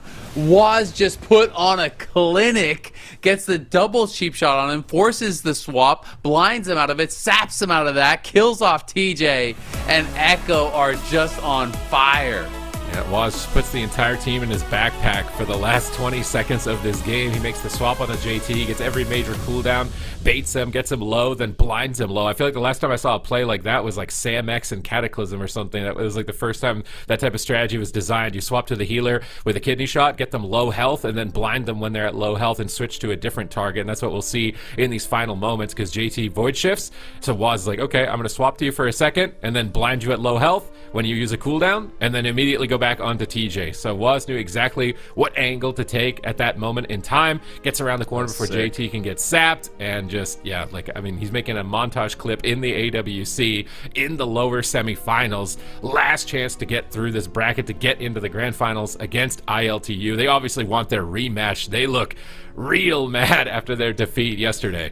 Yeah, I mean, this is pretty terrifying stuff, but I will say, it's like it all fell apart really quick, but prior to this, it was actually looking pretty good. They had gotten through a lot of cooldowns. They got the Void Shift, they got the Cloak, they got the Unending Resolve. They've been pushing through, quite a bit of the cooldowns from Echo, but this is kind of the magic of Echo, is that, all of a sudden, out of nowhere, you lose both trinkets, you lose Void Shift, you lose PS, you lose Survival Instincts, you lose Renewal, and you lose the game. Like they used about 6 cooldowns in 10 seconds and then lost. Like, it's crazy, right? Like, TJ pop Renewal, Survival Instincts, both right there. That's Void Shift. That's both them triggeting. JT then has to PS himself as Waz makes this swap. Like, you just used everything all at once and then died. It's crazy. I would not be able to tell them. I don't think they could do anything better in that position. They just got completely overwhelmed in that scenario, and now it's like, oh no, that didn't work. Like, we brought out this composition. We're intending for this game to go like decently long. It only went 3 minutes. So if you're running like these elemental shaman comps, you're typically wanting to go like 6 minutes, probably 5 to 7 minutes of duration to win on mana later on with the damage that the Feral and the Ellie can do. You only lasted 3 minutes, so. And you blew every cooldown, and it wasn't enough to stand up against the tide of Echo. Echo looked like an absolute monster in this lower bracket, just completely eradicating Streamer Zone in that first round, which was, they were going to be the main rival. We were expecting that to be the grand final. It happens in the first round of eliminations, and they get blown out completely, like barely even close, honestly. And now Drive Overload are looking to try and stand up against Echo, and they just get taller and taller. And oh man, if I was Drive Overload, I would be sweating right now. This is a lot of pressure. Yeah, absolutely. I mean, it becomes very, very difficult. You can see everyone was involved on that kill. Met even putting in 2 million damage to help finish that one off. And it's always that fine balance, maybe TJ could have used Survival Instincts and Renewal earlier if he used that higher HP, maybe get that more value, but at the same time, you use it too early, then Echo just swap off you and it's completely wasted. So it is very, very difficult. There's no easy answers against an Echo that is playing this well. You just have to play absolute lights out. You have to play basically a perfect game to match the one that they're going to be turning in as well. And we'll see if they're going to be able to do that here on Runes of Lordaeron. It is going to be more difficult for Chan to really be kiting. His positioning has been so good in these last 2 series, so we'll see if that is going to make the difference. Elswave going to get sapped up. Waz now going to swap that over onto JT, opening up here onto Elswave. Elswave just going to trinket it immediately. Coil, though, thrown out over onto TJ. He's going to have to use a Bark Skin, but he hasn't really been pressured just yet, so a very early Bark Skin here from TJ. Yeah, maybe he's anticipating the swap. It's getting some value now, at least on the cheap shot. So he does survive the entire stun lock towards the tail end of it. But now there's an ultimate penitence. Massive damage coming out from Meh, crashing into Elswave. He tries to grounding totem it. Waz kills the grounding totem. Great teamwork there to assist his partners. And now he's vanishing on top of JT. What's he going to go for? He's trying to move in. He gets cycloned. Really good control. It's really up to TJ. He needs to get entangling roots on Waz and cyclones on Waz to slow down the control that he's been getting throughout this series. JT, ultimate penitence. He's predicting some crowd control for himself and trying to immune it. But Waz is now free. Grappling over to Elswave with a cheap shot. Kidney shot into JT. Chan needs to deal with a couple interrupts. So Waz is going to cheap shot TJ. He trinkets out instantly to maim stun Chan. Waz cheap shots him back. Just response after response. The reaction times of these players is absolutely at its peak. Yeah, and there's going to be an interrupt landing on a Chan. He was trying his best to fake, but good job by TJ. Doesn't bite on the fakes, does get the interrupts, but now the haunt comes out anyway. So Chan getting that damage done. The clone going to expire onto Waz. Let's see what he can do. As a PS is going to have to be used there by JT over onto Elswave. He didn't have his own shield wall, and now the cheap shot over onto JT. Is there any CC to follow that up? Let's see. Looks like there's going to be a kidney DR'd, and now in comes Med. They're going to look for even more. The fear is going to land. That's going to have to be willed. Nice double fear in response, though, from JT, and the Hex going to come out. Very heavily overlapped, though, onto Med, so it's about to expire as the fear is as well. Chan just ports back, not under too much pressure. Elswave really couldn't get much going. TJ has been on point with these skull bashes though, slowing down Chan's damage as much as he possibly can, but now the cheap shot comes out onto TJ. There's another cheap shot over onto JT, and that goes into the fear, and TJ could just be going down right here, right now. There's no trigger for 4 seconds onto TJ. Survival Instincts has to get traded out, and the last charge of PS, but they do survive the push.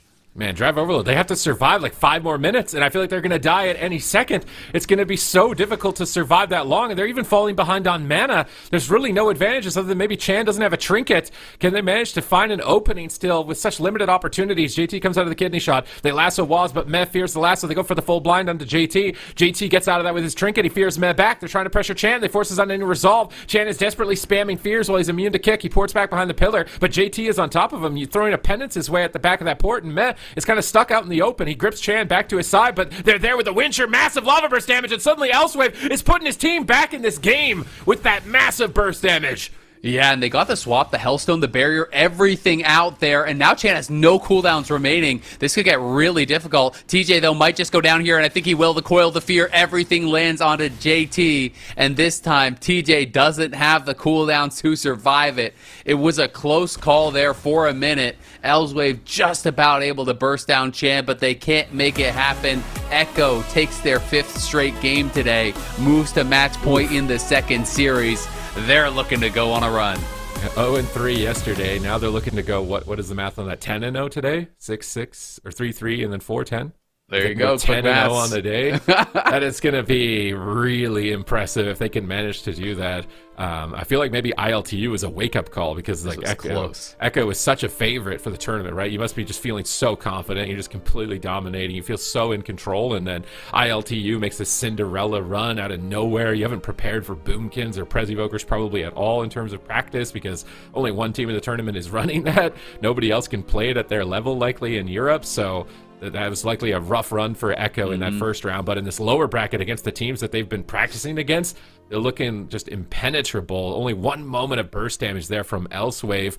And unless he can get the stars to align, because elemental damage, a lot of it, you know, for its entire history has been based around RNG. It's a little bit luck of the draw. If you get a lot of procs, you can suddenly do a lot of damage out of nowhere. So if he can get a couple of chain reactions like that, where he gets an Ascendance proc on his Earthshock, he can completely turn the game around for his side. But if he's getting unlucky, I mean, Echo is playing so good that I don't even know if they have a chance. Yeah, I mean, they did get really close, right? Like, they got through even the Hellstone here. So Chin, at this point, had no cooldowns. Matt had his Trinket, but he has no healing cooldowns. But they just get everything going there onto TJ. There was no more Trinket available for JT, and that is that kind of double-edged sword of playing on these small maps is, yes, you have easier access to Chin, but also it's a lot easier for them to get to JT and land that CC, which they were able to do really, really well in this game. And they are able to finish it off, but definitely a close one. Definitely had their opportunities to be able to get a kill, and we'll see if they're going to be able to mix it up here or just run it back one more time. It is a tough situation, though, when you're already down 2 games against Echo.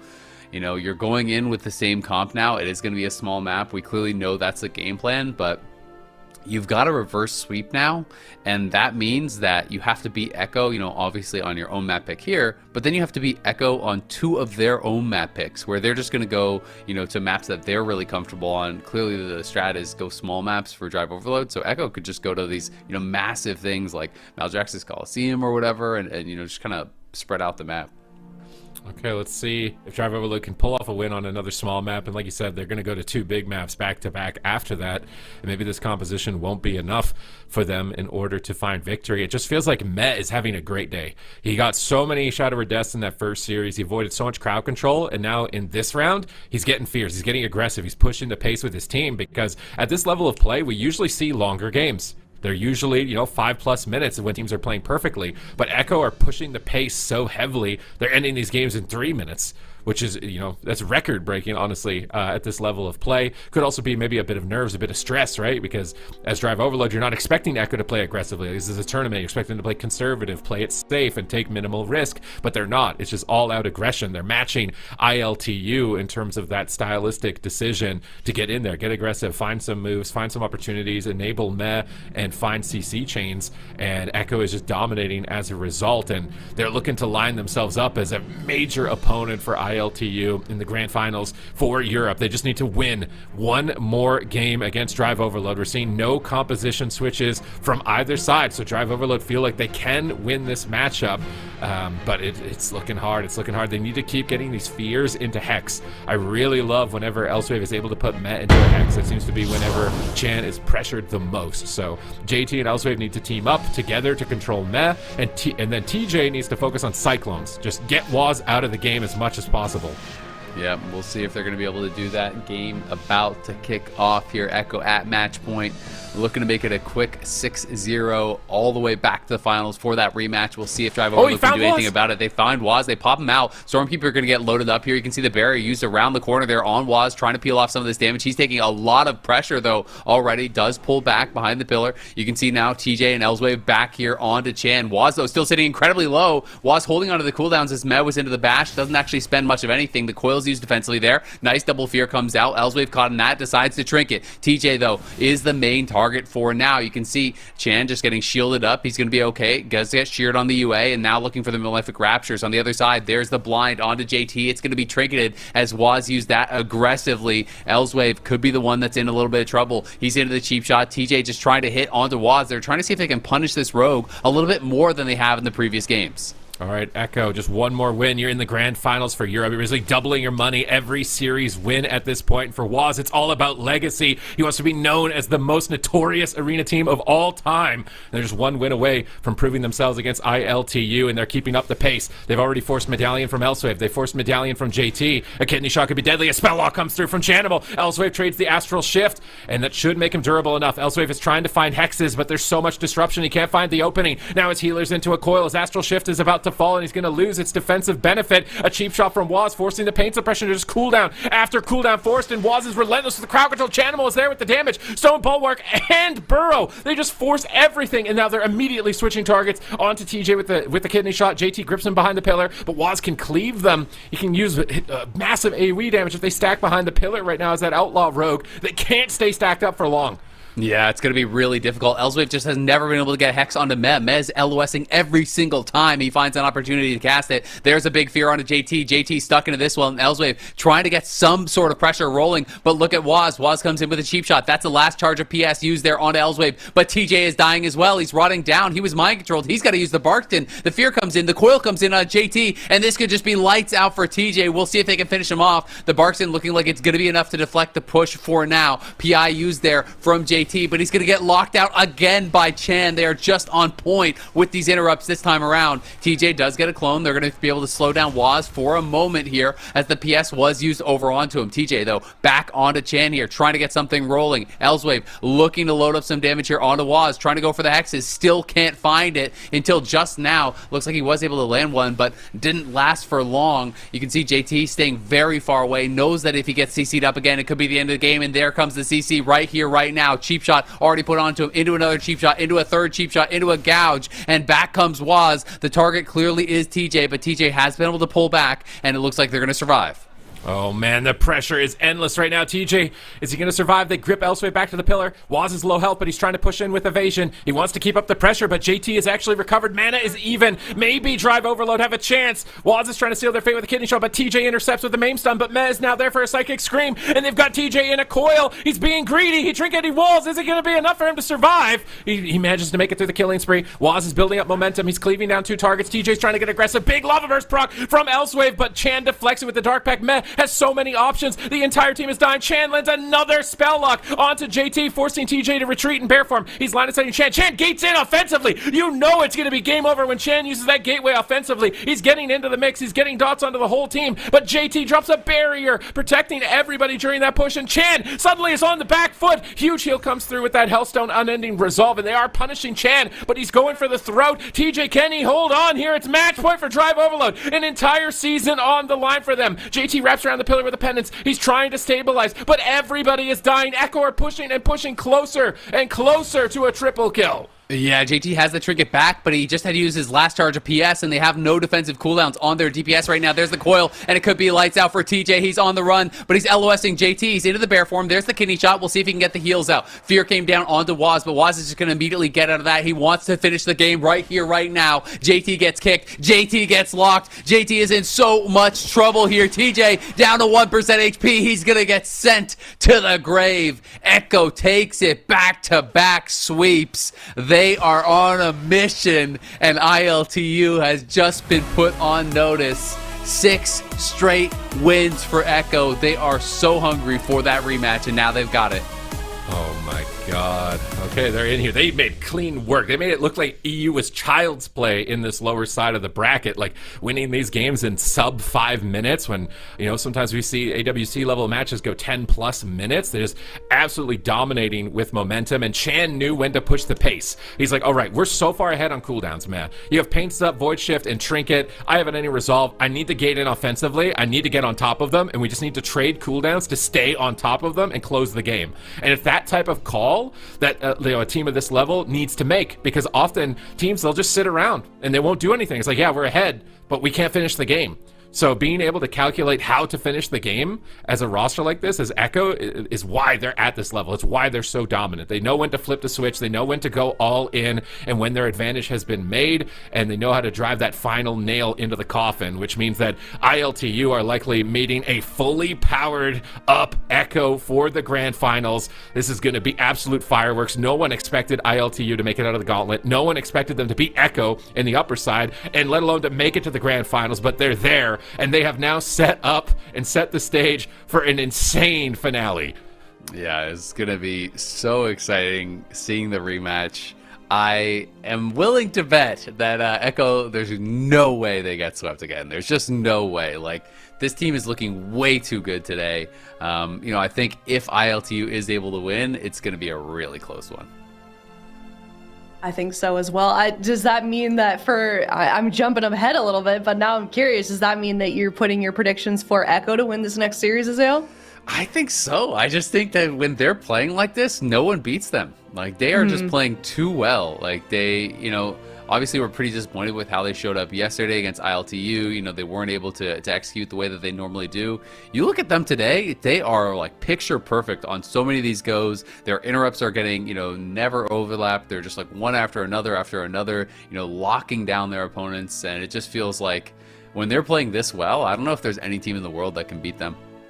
Yeah, I mean, I feel like this is what happens with Echo. There's a team that figures out a way to beat them. Like, ever since this roster got formed, basically, someone will figure out how to beat them. They'll get knocked to the lower bracket. They'll meet them back up in the grand finals, and then Echo, you know, will just adapt very quickly. And actually win the second time in that rematch. So Echo is kind of the king of rematches. They're extremely good and quick at finding those adaptations as well, Supties, to get a win. But ILTU, I mean, they also had a near perfect day this weekend. If you look at the history with this team over the course of Friday and Saturday, they came all the way from the bottom of the gauntlet without dropping a single match. So they have been an unstoppable force, but Echo have definitely been playing a different game today, Supties. Yeah, I mean, we're only an hour and a half into the broadcast days. They just like speed Right. ran. Like, are we watching MDI or did. AWC? Like, they just speed ran AWC for like, that's got to be a record speed lower bracket run against teams that we consider to be their main rivals, right? Going into this when we didn't know the 4th place team,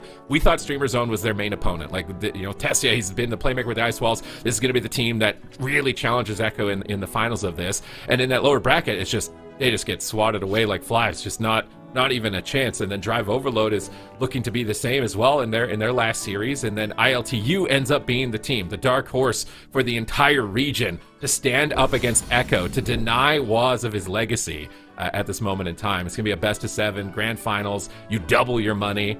So this is a really big deal right now between these teams. Definitely is. Yeah. Well, speaking of MDI as well, Echo's kind of the last hope for Echo, the organization, right? The MDI team, unfortunately, no longer. They got second in the race world first, so they've got to win it. They've got to win it for the Echo fans, for the AWC. They've got the torch handed to them, but ILTU, they're certainly going to be putting up a tremendous fight. And Europe for the War Within Season 1 ends for this next series. It's the grand finals. Stick around. We're going to head to a break. It's ILTU versus Echo up next.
Hello, everybody. Welcome back. It is the grand finals for the European region here in the War Within Season 1. The season for EU is about to come to a finish, and it's ILTU and Echo standing alone amongst the rest of Europe. And ILTU, they have really surprised us. We've talked about them so much already this weekend, Zico, but let's do a little bit of a recap of kind of where they started off on Friday and where they are now. Man, ILTU, they've had the dream run so far. They just got to do it one more time. They started off in the depths of the gauntlet. This was against Old and Bad on Friday, where they had to battle that 7th to 8th position, and then they had to go through the entirety of the gauntlet. They went through that Game 5 series. They had to go up against Lontar, Jamie, Mercy, and Blizzo in Bleached Bones, and they had to battle through that as well, just to keep on trucking through that gauntlet. But with the aggression of their Munkin Rogue, they were able to bring victory. And then, of course, they had to go up against Ultima with the triple dragon showdown, I guess, because there was 2 dragons on Ultima and then 1 on ILTU as well. They managed to grab victory in that series as well. And then finally, the final boss of the gauntlet, they had to go up against Phoenix Reborn, Zeepai, Swapsy, Numliz, and Fuston, legends of the game. I really thought that this was the team that was going to shut ILTU down. Well, to be honest, I predicted that ILTU would lose every single time. And every single time they have proved me wrong, but I really thought that they would be able to beat Phoenix Reborn, to lose. I thought Phoenix Reborn would beat ILTU, but not only did they beat Phoenix Reborn on the side of ILTU, they also beat Echo in a 3-0 stomp, and then managed to also beat Drive Overload to make it into the grand final. So Echo down 0-3 this weekend against ILTU, and they are looking hot today, coming through from that lower bracket. Yeah. They certainly are. Go ahead.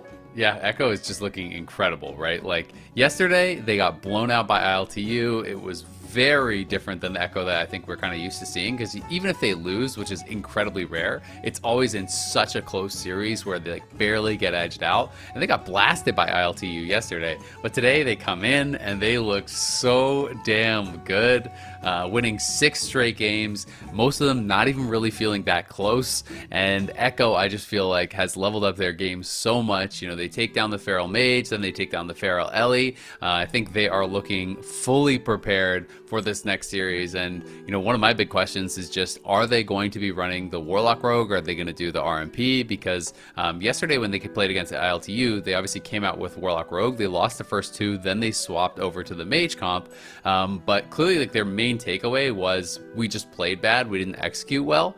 So I'm really curious to see what they're actually gonna come up with in game 1. Yeah, I'm curious as well. And just real quick, chat, if you haven't put in your predictions, do it. It is really close right now. Echo is at 2.4, whereas ILTU is at 2.0 million. But, you know, speaking of Echo, this is a roster that we've had for so long in the AWC. They have quite a deeper history when you compare them to especially ILTU, Azael. And this is a team that we're used to seeing as a top dog.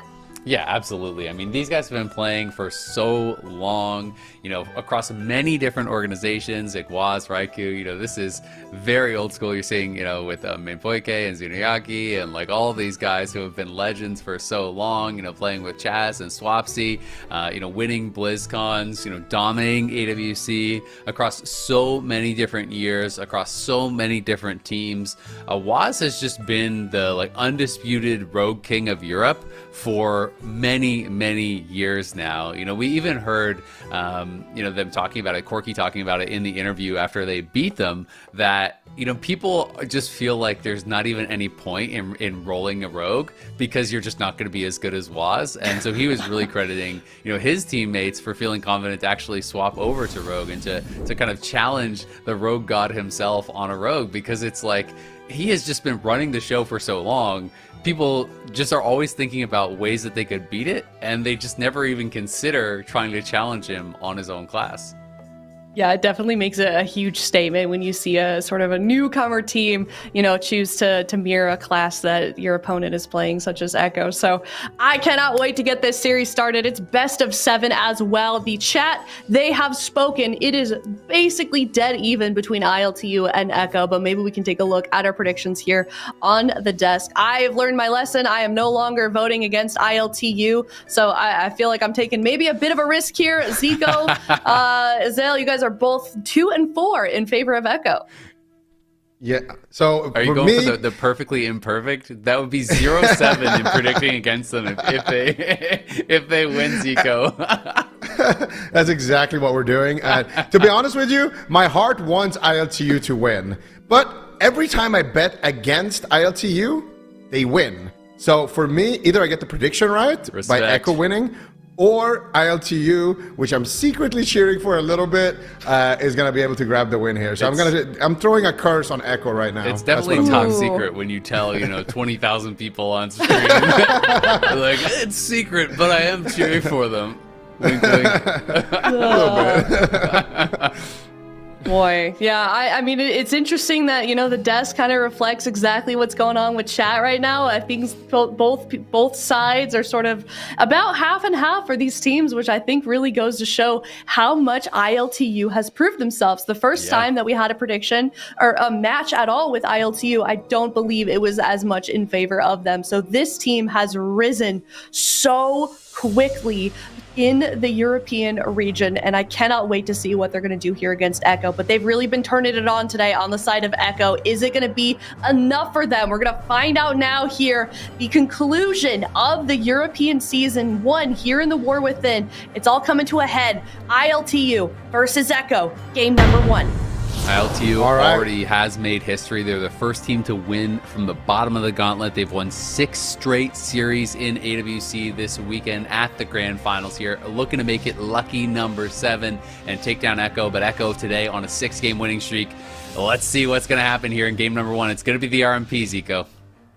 Yeah, like you mentioned, it's going to be the RMP here for Echo, and I like that. I feel like the RLP didn't look as clean. The RMP game, they only did play that one game, but it did look pretty good until ILTU took complete control, and we are expecting a lot of aggression here. Not a great opener so far for ILTU. Waz managing to shut it down immediately. Corki actually getting feared on his trinket. There's the solar beam connecting onto Raikou, who is going to be the target of choice. Kidney Shot connects onto Meh. A lot of damage. Corki trying to find the Cyclones here onto Meh, but not able to find it. He gets instantly counterspelled by Raikou, who is looking absolutely locked in. Full Sheeps connecting there onto Kankiro as he uses the time dilation here to just slow down the damage onto Corki. Nice Quell landing onto Meh. Meh actually going for a mind control there onto Kankiro, but not able to find it just yet. Corki looking for the Cyclones, not able to connect with that either. Kankiro now sitting through a blind. Corki using the Shadow Meld there, ducks into Bear Form, gets mind controlled actually very low right now. Fear. Could be a scary situation. Triple Fear coming out, and that is going to be the Emerald Communion coming out. Yeah, what a good start. And after all this conversation about interrupts and faking interrupts, Corki, has not been able to fake a single one thus far. He's going to get locked out again. We'll see if they used kick on that. They did not. So they've hit him 3 times in a row on these clones. Now he's able to finally fake one, and that's what he's going to be able to need to do. The MD comes out, though, onto Raikou. It's going to be removing that clone, and Raikou now looking for some CC of his own. Going to throw the Dragon's Breath down on Coffee, but Coffee does land the cheap shot over on a Meh. Meh is going to have to do some work here as he's put into the sleep. Raikou in a bit of trouble, but it's mostly Corki on the back foot. We'll see if they can actually force out this Bark Skin, but he's going to get kicked again on the Cyclones. Has not really been able to get that rolling. Now he's going to get interrupted by the DR cheap shot. Finally does get one clone out there onto Raikou, but they just don't seem to have much damage going. Now it's Waz being able to be thrown into the clone. They really want to try to focus down this mage. We'll see if they can do it. Clone being thrown over onto him. Now Corki trying to look for another one over on Ahmed. Going to get locked out on it though by Raikou. Now the full sheep does land on the Kankito, and it's going to have to be Corki looking to run, but it's Coffee that's the main target. Now he's into the kidney shot. He doesn't have a trinket available. Might just go down. Has to use the cloak, and Kankito's throwing into fear. He used his trinket, but he gets feared off. Can the pressure even end? Yeah, can it end is the question. That was the trinket rewind coming out there from Kankito. They got no more defensives. Corky does fake cast the kick of Waz here, looking for the Cyclones, manages to find it onto Raikou, but Echo has all of their defense left at this point. There are no openings here. Everybody has everything at this point, but they need to snowball it. They need to find some kind of aggression. Otherwise, ILTU is not looking too good in this matchup. There's the kidney shot onto Kankito. Raikou looking for the polymorph. He manages to find it. If that polymorph doesn't break, this could spell doom for ILTU. In game number 1, they look for the re-CC. They managed to find it with the blind. Kankito sitting through the longest CC chain of his life. Now a kidney shot onto Matt, Corky, and Coffee, trying to do something here offensively. Can they find a Cyclone? They managed to find it onto Matt. This could be their opportunity to push for the Ice Block. Killing Spree come through onto Raikou. He doesn't have the Alter Time active just yet, and it is going to be enough healing from Matt to sustain him. But Waz is taking a decent amount of damage as well, forced to get pain suppression there from Matt. Ultimate Penitence coming out from Matt, raining bolts from the sky. Kankito ducks the CC chain there, but a beautiful time stop. Corky fake casts the interrupt, and ILTU holding on there. That could have been a really dire situation, Azelle. Yeah, it absolutely could have. Coffee now, though, does get the kidney shot over onto May. He drips him over with the rescue, trying to get that sleep onto him, and now it's a full sleep over onto Matt. That's a 7-second one. Raiku's surely going to have to block. Yes, he does. There's the block. Can they follow it up? Yes, they do have a clone onto Matt, and Raiku's still sitting low. Now they're going to try to pressure Waz. Waz into the bash here. He's in some trouble. Coffee's going to get Dragon's Breath off, but there's multiple members low on Echo, and Matt has a lot of work to do. Kidney shot, though, thrown over onto Kankito. He's going to have to trigger it out of this. Blind comes out. That one's not going to last too long, but it's sitting onto Raikou. I'm not sure why exactly he went for the defensive blind in this situation. Waz going to get dismantled, though, as Corky is going to get kicked. Sheep still onto Kankito. Another one does come out. Corky in some trouble here. Kankito, though, looking like he's going to be able to pick him back up as Waz throw it into the kidney shot, and Corky trying his best to keep this pressure rolling. Yeah, and they managed to hold on now for the Emerald Communion, so it's not looking too bad. They're pushing for the second Ice Block onto Raikou. Can they find it? The damage is good here for ILTU, but not enough. Matt manages to stay out of crowd control, looking for the fear here. Potentially he pushes in. Kankito is going to get full sheeped actually out of that cheap shot, and they have the follow-up fear. There's no trinket available. Corky's taking so much damage. He's in so much trouble. What is he going to do there? Manages to stay alive for just a second. He has the renewal. He's going to immediately pop it. Has the bark skin there as well, as he does manage to duck into bear form and use that as well, and Corky is going to recover, but that was a very close call. Mind control now being casted out here for Matt as they continue to get this control over ILTU on the side of Echo. Corky is just going to be sitting through that mind control on his incarnation, not really getting anything done, but mana is looking really good for ILTU. Cooldowns, though, not so much. They got no more defense. This could be the last setup of the match here. Can they find a follow-up polymorph? They do. Corky kidney shotted with no defense. Kankito in full crowd control manages to break out, though, and get the rescue in time. Yeah, that was huge. Coffee, great peels to break up that CC chain. Quick, though, does land onto Corky. Kankito doing a wonderful job keeping his team offensive as much as he can. Another big fake there comes out from Corky. He's going to land the clone on the Waz. Waz trinkets immediately. Psychic Scream onto Kankito. Coffee's the new target, and Coffee's the one under a lot of pressure here. He has no cloak. He has no vanish. Kankito's got some work to do to try to pick him back up. We'll see if he's going to be able to get it done. Looks like he will. Waz now into the cheap shot. They're going to try to clone out of that. It's going to be thrown there over onto Raikou, and now they're swapping the pressure over onto Waz. Here comes Coffee. Here comes Kankito. Nice kick on the clone, though, on the follow-up from Corky. They're trying to look for the deep breath onto Meb. Bash comes in. Is it going to be the clone? No. Short step into the kidney. Now it's going to be triggered. A gouge on that. They just can't get the clone onto Meb. It does cost the trinket, though, from Waz, I believe. No, it just was a short CC, so he's able to get out of it. Sheep, though, thrown over onto Coffee. Kankito picking them back up once again. They do get the barks in there, though, from Corky, and it's going to be Coffee in trouble. He has to immediately trigger that stun. Pops the evasion. The sheep over onto Kankito is going to spell trouble. Do they have the fear to follow it up? No, not just yet. Double Dragon's Breath, though, catches Coffee as well, but they've stabilized. The clone's over onto Matt, and now it's ILTU's turn to go offensive if Corky can survive.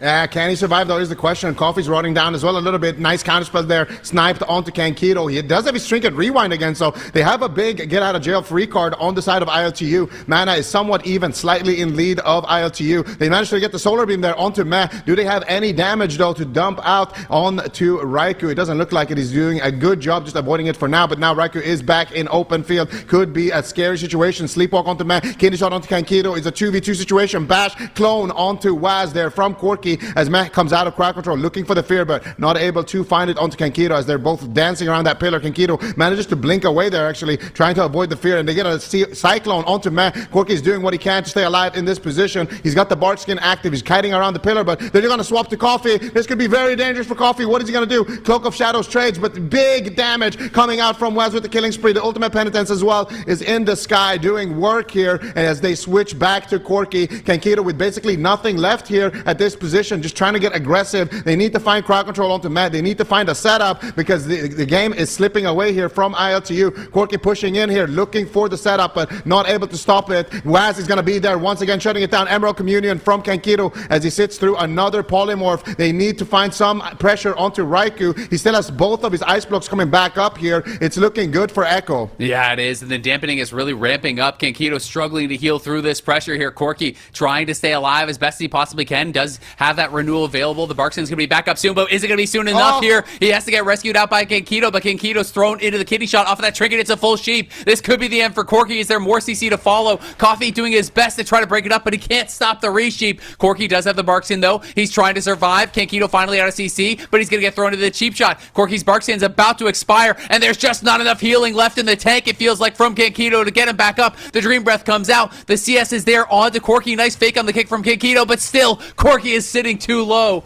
The dampening does its work. Echo trains him into the ground. Coffee gonna keep on fighting, but knows there's no chance of taking this game number one from Echo.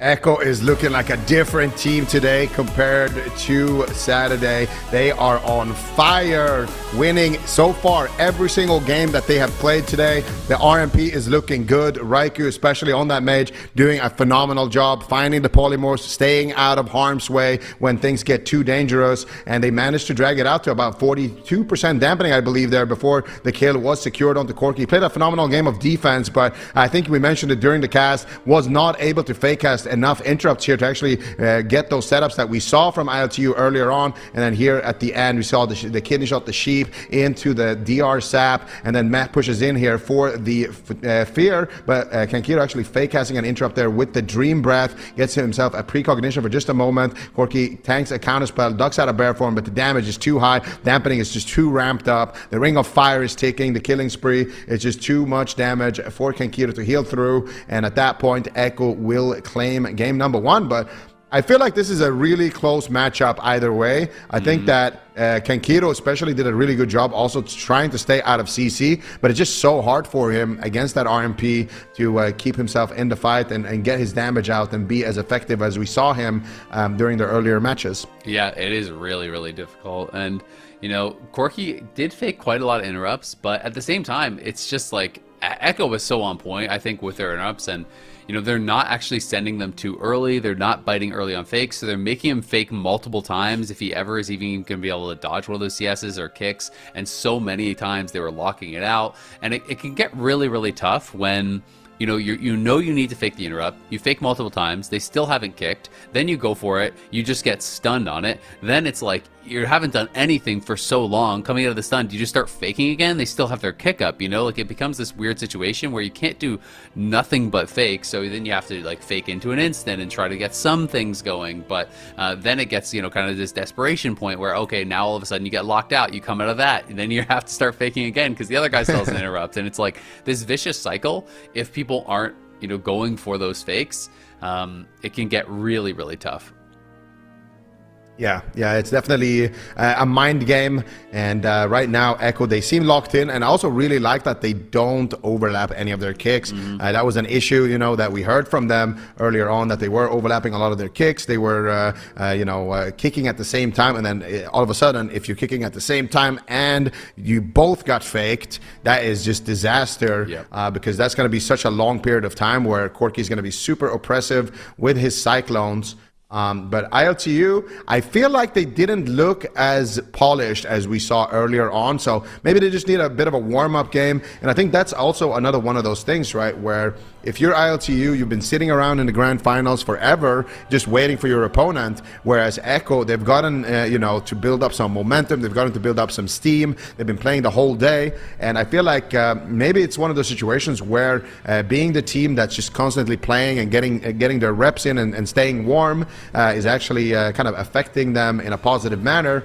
Because we saw the same thing happen for ILTU, right? Yeah. When they went through the entire gauntlet, they were just owning and looking better and better with each series. So I don't think that there's any fatigue here. It's just about staying warm. Yeah, no, I agree. I mean, the shoe is kind of on the other foot, right? It's like, when they matched up last time, ILTU, as you say, had all these warm-up games. Now it's Echo that gets all these warm-up games, before having to go into this matchup. And I do think ILTU, played well. It's not like they just kind of fell over and died in game number 1. It got to 40% dampening, and Kankitos even faking interrupts at the very end in this high-pressure situation. They just couldn't heal through it. At that point, you have to have gotten a lot more done. And I do wonder, if Echo, is interrupting clones at all these key moments and breaking up the CC chains, like, can they force out enough defensives to be able to actually realistically get a kill on Echo later in the game, right? Because I think that is such a key part of all their success. When I look back to their entire gauntlet run and to their, their couple wins in this kind of main stage as well, it was always defined by this like overwhelming amount of pressure and the rotation of clones, right? Like, that is the key to ILTU's success, is they go in, they're hyper aggressive, they triple stack on you, they get someone low while your healer CC'd, and then coming out of this healer CC, the DPS that's low is cloned, then they're pressuring the healer or the other DPS, they're getting multiple people low, and it's all hinging off of these offensive clones that are denying the healer's opportunity to catch up in this window where they would want to catch up. And so, if you are really good at interrupting these clones, not just in general, but at the key moments, I wonder if ILTU can force out enough things, like force out the blocks and force out the cloaks and stuff early enough to get a kill later on. Yeah, no, we've only really seen that one game against Echo's RMP, of course, and that was just such a beautifully perfect game played by ILTU. But to your point, I do agree. I think that this entire matchup does come down to the momentum, a lot of it. If you have that momentum and you can kind of keep snowballing it, that is when ILTU looks the best. So they're going to just need to make sure that they are getting those setups, that they are landing those cyclones, that the damage is connecting, and that they're getting those low cyclones so that they can kind of pause somebody's health on low HP and continue that momentum onto somebody else and really stress Meh out in terms of healing.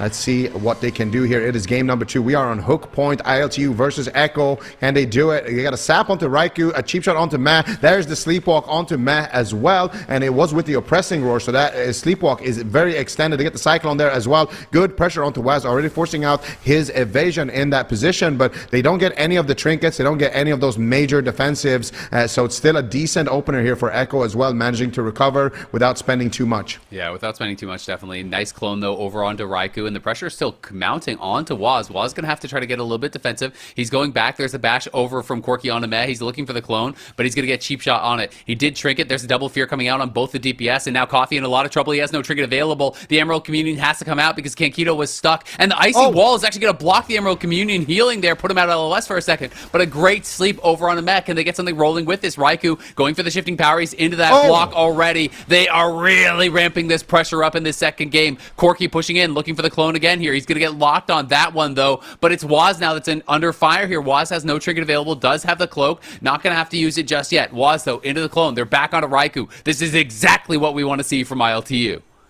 ILTU looking absolutely revitalized. Corki now fake casting the interrupt, gets the cyclones here, looking for one onto Matt, but he does get shut down there by the cheap shot, not able to find it just yet. Coffee is taking a little bit of damage. Kankito sitting through a full blind. Coffee's going to be the target, and he is going to trade out the Cloak of Shadows. Corki fake casting yet another interrupt. He is starting to get a lot of pressure here with the second cyclone there onto Matt, but still down to about half HP. Raikou could be the target of choice here for ILTU as they cyclone Waz. They're dumping in Star Surgers onto Raikou. Corki is very deadly in this position, goes for the full bash onto Matt. Do they have the damage here? Coffee's not able to connect here in this position. Unfortunately, it is going to be Raikou recovering here for ILTU, but Corki yet again with a beautiful fake cast, looking for more and more crowd control. Can they find it onto Matt? A full cyclone lands. Raikou could be in a lot of trouble. Nice defensive Dragon's Breath, nice defensive knock into the counterspell to shut down the follow-up there from Corki. That could have been an ice block if Raikou didn't play it so well defensively. Yeah, he played it expertly there. Does get kicked, has the altar time up, though. We'll see when he does snap back. Now he's going to be able to do just that.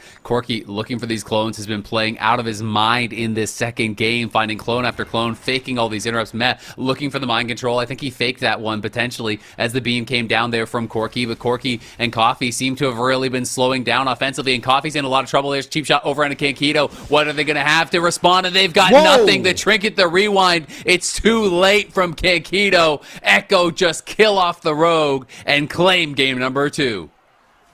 Wow, the damage with the Icy Veins power infusion from Raikou. He's just teeing off Frostfire Bolt after Frostfire Bolt onto the Rogue, and the response is way too late. They don't respect the cooldown there, and these are the things that can happen, right? Because this is such an aggressive matchup. You play game number 1, it's a long match, you get kind of used to that, and then all of a sudden you forget that, hey, this is also a matchup that can end at any point if you get too aggressive. Let's see it here. Matt fake casting the Solar Beam in that position. Raikou gets Cyclone, he trinkets out of the Cyclone, and there's the Icy Veins trigger being pulled, and here comes the Frostfire Bolt, Frostfire Bolt, Frostfire Bolt, just doing tons of damage. They get a cheap shot there onto Kankito, and I mean, Kankito is waiting for a follow-up CC there. He's waiting for a cheap shot into a Fear, a cheap shot into a Poly, but they're just going all out aggression there with Raikou just blasting away, and it's enough damage there to potentially, or to secure the win. So Echo now up 2-0 here in the grand finals against ILTU, looking like a completely different team. I mean, it's tough too, because I thought ILTU had an amazing start, right? Like, they insta-forced block. They were playing right in the face of Echo, and that's kind of what we had seen from them so much throughout AWC. But, you know, in the final moments, it's tough because it's like, Coffee has his trinket, but I think he's feeling that Kankito needs to respond, because he can trinket the cheap shots, but he has no vanish, no cloak, no evasion, right? So trinketing it doesn't necessarily accomplish that much unless he can maybe like trinket and then kite away, or kind of avoid some damage in some way. So I think he was assuming that Kankito was going to respond. Maybe Kankito was assuming that Coffee was going to respond. That feels like they kind of lost track of, you know, what defensives maybe they had available, what exactly was going to be coming out. But, you know, the response came out far too late and was, you know, just not enough. As you called out, you know, when you have Icy Veins and PI and he's just spamming Frostfire Bolts, like, that is punishing damage. Absolutely. I really think that they could have stopped this entire situation altogether too if this didn't happen right there, where they go for the Solar Beam onto Meh. I like that ILTU are bringing the aggression. They're trying to accelerate the pace of the game. They're trying to win the game, you know, early on and get that momentum that we were talking about, get people low, get those Cyclones and rotate that pressure. And that's really good. But anytime Icy Veins is coming off cooldowns, you have to also respect that. If you are Corki on the Moonkin, you got to make sure that you're saving your Solar Beam for that, because that is by far the most dangerous position to be in, especially in a situation like that where everyone on Echo is looking healthy. Like, I can kind of understand if you go for like a Solar Beam on the Penance, you know, when somebody's already low, or you try to, you know, lock down a Mind Blast or something just to deny the Atonement healing when you already have some pressure. But to drop it on the Priest like that when basically all of Echo's members are full HP and Icy Veins is coming back up, that just puts you in such a difficult spot, because even if you are Kankito and let's say you do trinket there, the cheap shot, and you get the rewind off, that's not a great position to be in, because you are going to be sitting a long CC chain later. You're going to be sitting a kidney into a blind, into a sap, or something like that. So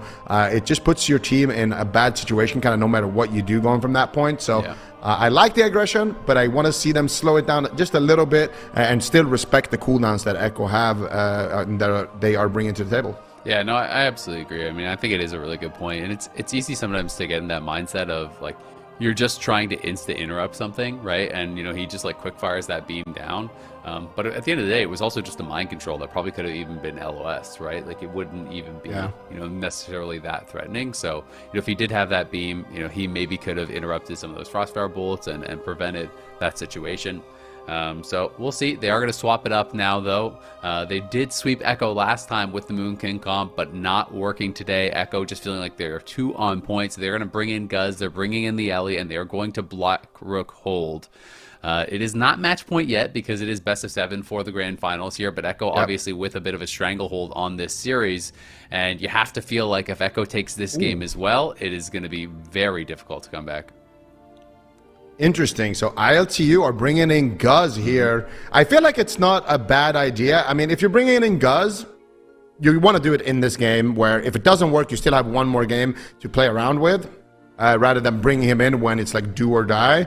So they can afford at least one game here to kind of experiment with Guz, because it is a best of 7, but I don't know how much I like it. I feel like playing against a mage with the Ally Shaman is it's annoying for sure. When you're the mage, you know, you're going to have a lot of interrupts. There's going to be lightning lassos, there's going to be knocks, there's going to be you know, grounding totems, there's going to be just a lot of disruption and a lot of burst damage that will, you know, kind of keep you pinned at the pillar a lot of the time.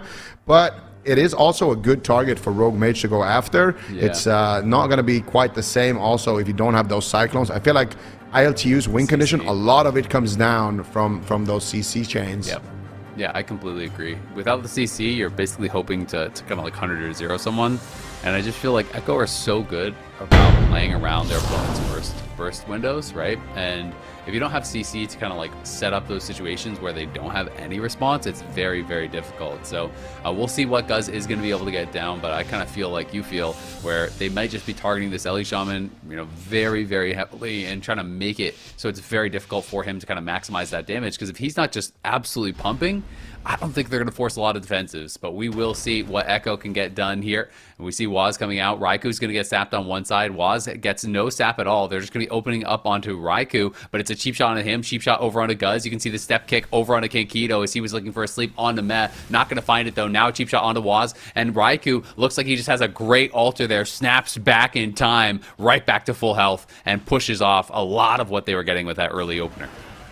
Yeah, so far no major defensives forced here on the side of Echo. So not the opener that they were hoping for on ILTU. There's the kidney shot onto Kankido into the full polymorph. Coffee's going to be the target of choice. He's taking a lot of damage here. Raikou with the Icy Veins. Defensive blind hex overlap there onto Raikou. Really respecting the Icy Veins there with the last couple of seconds left on it. And they are going to be able to recover from that position. Now Raikou is going to be the target of choice here once again. They do have potential to win on mana as well on the side of ILTU if they can just keep up the pressure onto Raikou. Nice pain suppression being traded there by Matt. Cheap shot coming out here onto Raikou as Coffee looks to get some work done here for his team, because he's caught up in the Nova. Matt pushing in for the fear. He's going to get a double here potentially. No! Beautiful thunderstorm there by Guz, denying it. If they get caught in that double fear, they can't use that tremor totem. So beautifully done, but they blind Kankido. They fear Guz. Coffee forced to trade out the Cloak of Shadows in that position. Follow up polymorph onto Kankido. Still not out of the woods yet. Coffee, what are you going to do here? About to go down almost in that position, but he does manage to recover there. The time dilation coming out from Kankido, but he gets instantly counterspelled here by Raikou as well. The pressure is absolutely endless. Beautiful alter time coming out from Raikou once again, coming back to full HP as Meh looks for the ulti penny, and he is raining down terror from the skies. Yeah, this is going to be tough now. Kankido in the cheap shot. There's a cheap shot over on a Coffee. Full sheep. The fear comes out as well onto Kankido. They did overlap there,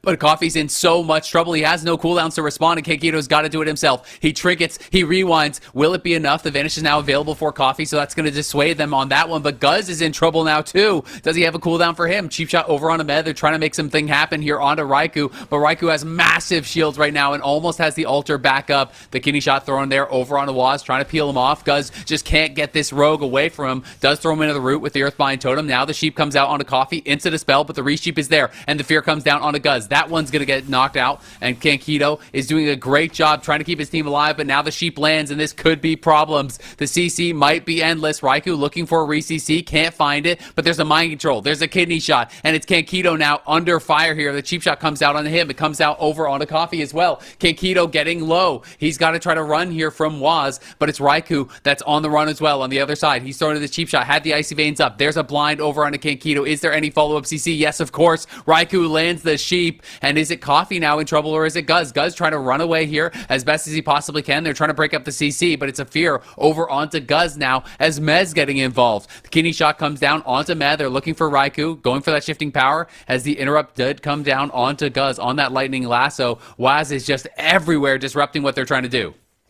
Yeah, and Guz could be in big trouble here. Kankido coming out with the rescue shield. I think they overlap it there with the Stone Bulwark Totem as well, so Guz is going to recover in that position. But like you mentioned, Waz is all over the place. They are getting just endless CC chains right now onto Kankido, but they have stalled long enough to get the Emerald Communion back. They have stalled it long enough for the Trinket to come back on ILTU. Mana somewhat tied here. Guz is blasting off right now, getting some work done, but he's got limited defense. He could be the target of choice. Matt in a kidney shot. They're swapping to Matt actually, but Guz at the same time is taking a tremendous amount of damage here from from Raikou. Defensive Dragon's Breath coming out there for Raikou in just a moment as he looks to try to stay alive here from this onslaught. But here comes Waz. Kidney shot onto Kankiro. Are they going to go after Coffee? There's the Ring of Frost. There's the Emerald Communion. Immediately pulled the trigger here. Coffee with a preemptive vanish as well. They could try to swap onto Meh here. Gaz is still not out of the woods. Another full fear connects. Gaz finally manages to connect with the Trinket Tremor Totem, but he still doesn't have anything to go with. He has a burrow, but that is his absolute last line of defense. Meanwhile, Raikou sitting through a kidney shot lightning lasso combo. Waz gouges the lightning lasso there. Beautifully done, denying that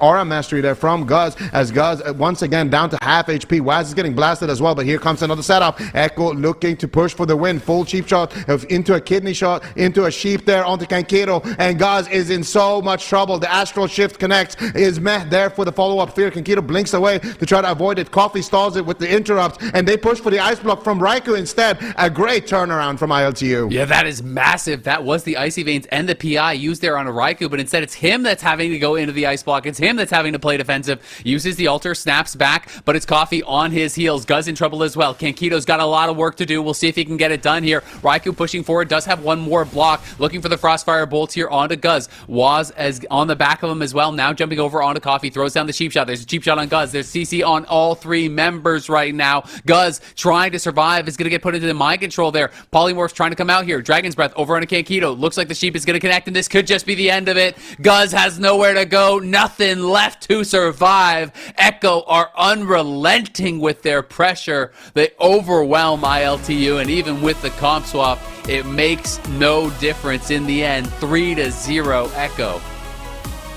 Echo is just looking so good right now. There was some signs of life there coming out from ILTU, but just a little bit too little, a little bit too late. I really didn't feel like they had a solid win condition, maybe on mana, but I feel like they played it so aggressively in the match that it becomes hard to play for mana on the side of ILTU, but we can take a look at these final moments. So Raikou is actually getting bullied quite a bit here. He gets interrupted, he gets knocked on his follow-up cast. Guz is playing a good game of just interrupts, but the CC chain is just too much. Waz gets caught up in the kidney shot, and then Raikou looking for the polymorph here. He gets the Dragon's Breath, he gets the full sheep. Guz has nothing left, and they just have the damage there to take him down with raw pressure. Echo now up 3-0 here in the grand finals. Just one win away from winning every single cup and winning the grand finals. One win away from going 10-0 on the day. Crazy. Complete domination.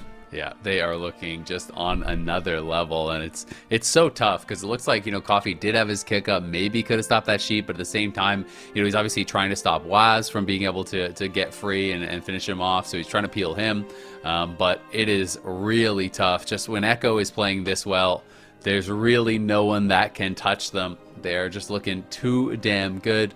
You can see Guz did pump out a lot of damage, but it's like, honestly, it's not that much more than what Waz is doing, and Waz is CCing the whole world at the same time. So I feel like to get that value out of the Ellie, it is tough. And Coffee, is not putting out as much damage. He's getting CC'd a lot. He's getting interrupted a lot, and by these kind of like Novas and the fears and all the stuff that is kind of getting thrown onto him by Echo.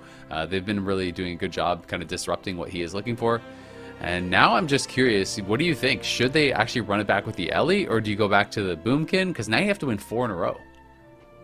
I feel like if you're playing with the Ellie, it just feels like their playstyle with the Ellie isn't like... It doesn't feel like ILTU, because ILTU, to me, they want to play super hyper aggressive. They want to push in. They want to keep having that momentum and keep the enemy team on the back foot. But that's not really how you want to play it with the Ellie. On the Ellie, you don't want to be playing on hook point. You don't want to be playing on Black Rook Hold. You want to be playing on a little bit larger maps where Guz can create a little bit more distance and where he can just kind of get a lot of overall damage and slowly, methodically win the match. So I want to see Corki tagged back in. I think that Corki, he's had a couple of rough first, I would say, 2 games. Didn't look too good for him compared to what we saw on Friday and Saturday. But I think that bringing Corki in and just having Corki level up now that it matters the most with his teams back against the wall is probably the best line of play. And that's exactly what they're going to do. I don't think they can just adapt a completely new style and try to play these longer games. It's not going to work against Echo and especially against Meh. Instead, play the thing that you won with and just look at it from this mindset, right? You beat Echo 3-0. So you can just do that again, and then all of a sudden you're in game 7, you know, and it's just the series is completely reset. So I think it's important to keep the right mental here as well if you're ILTU. No, I fully agree with you, and I'm with you. You know, it is possible, but damn, it is so hard to, you know, it's one thing to say that, but it's another thing to believe it. You know what I mean? Yeah. And you know, sometimes when you're in these really tough series, everyone's trying to stay positive and calm, but you can hear it in their voice. You know, like, oh, no problem, guys. Like, we can just win 3 in a row, and then we'll be right back in it. And that's just the best of 1. But it's like the way that people are saying it doesn't sound like they believe it. So it's such a mental game. And when Echo is playing this well, when they're playing that bulletproof, when they force the comp swap doesn't work, you feel like they have a massive mental advantage, you know, coming into this 4th and potentially final game. They are just on such a tear. 9 games in a row that Echo has won today. Like, how much more dominant can you get? You win all 4 cups, and then if the final day of the grand finals is a 10-0 against the 3 other best teams in the entire region, like, what is there left to say? Like, they're just on a different level.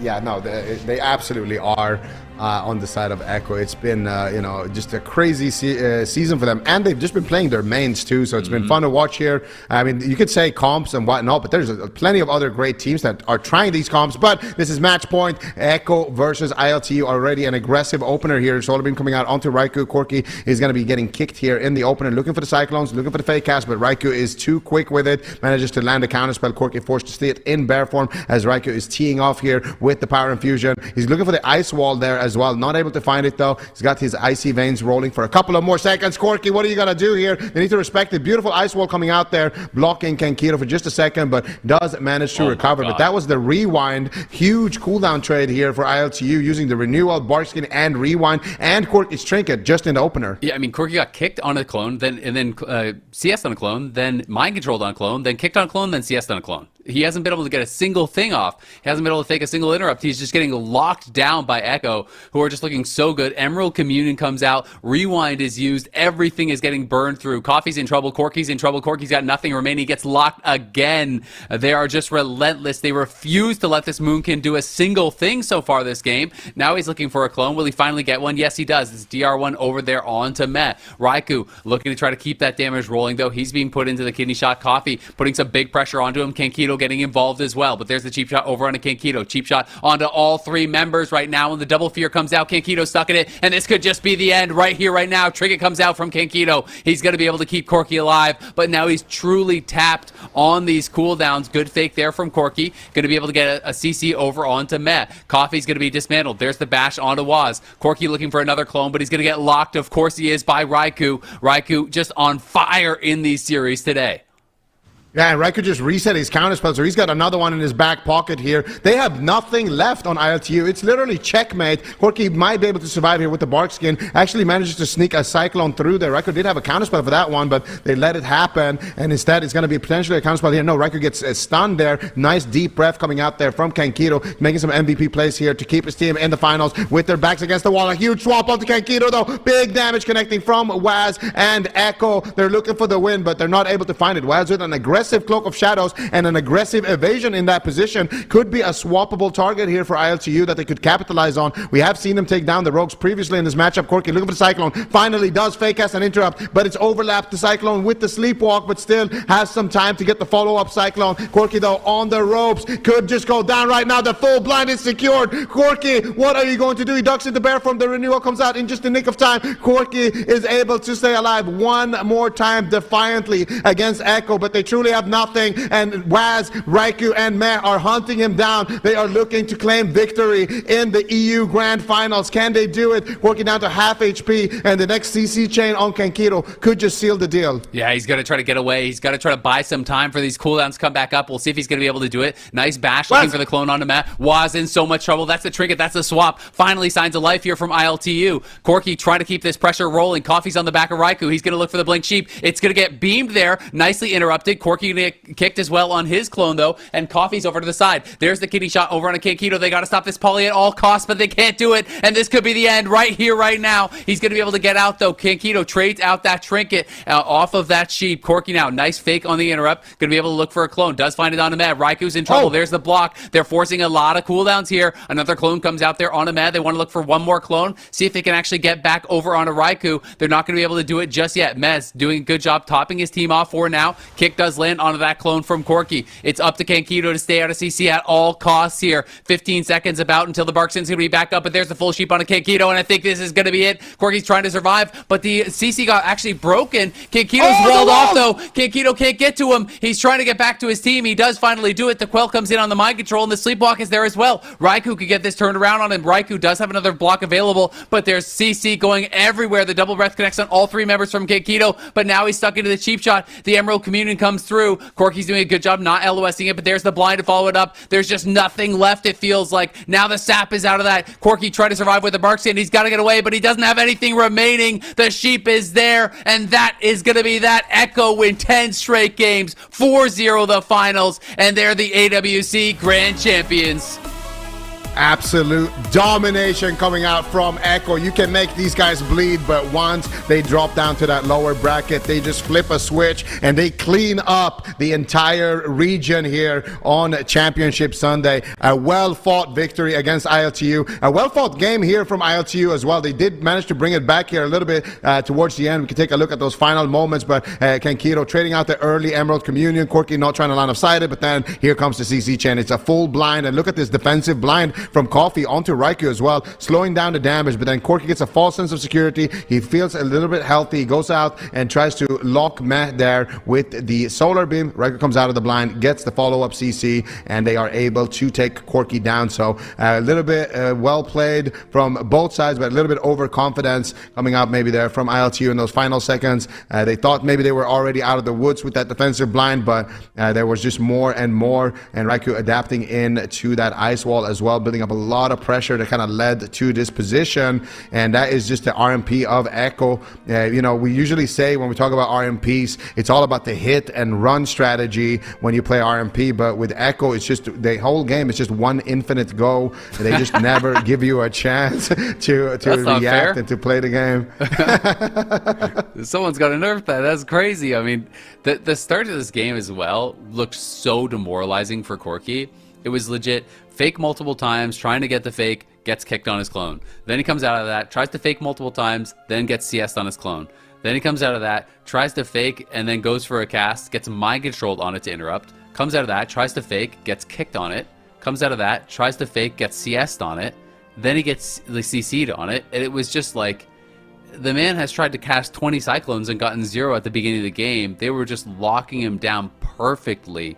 And they did do a good job, you know, in those later stages, really getting some damage rolling, forcing out some big cooldowns. You know, they got out the trinket swap, they got out a block, they were forcing out some PSs, but Echo just looking too clean and just non-stop pressure, it felt like, on Corky. You know, they did a good job surviving as long as they could, rotating through the cooldowns between him and Kankito, not really overlapping, but, you know, Echo, once they get momentum, it's like you say, they just never give it up. It never seems to stop.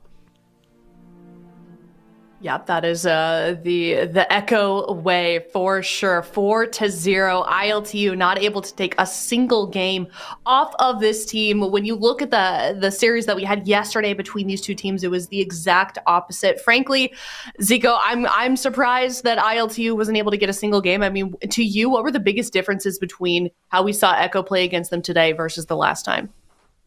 I think that they probably practiced the matchup a little bit more, and they realized that we don't want to have Chanimal in there against this composition. We need to have Raikou in there. We need to get the polymorphs. We need to get the CC chains. That one game that they played RMP and lost, it wasn't looking bad for Echo. It just, ILTU at one point just got that perfect kind of storm. They just had infinite setups. They had infinite crowd control. They got the momentum rolling, and they were able to carry it to a victory.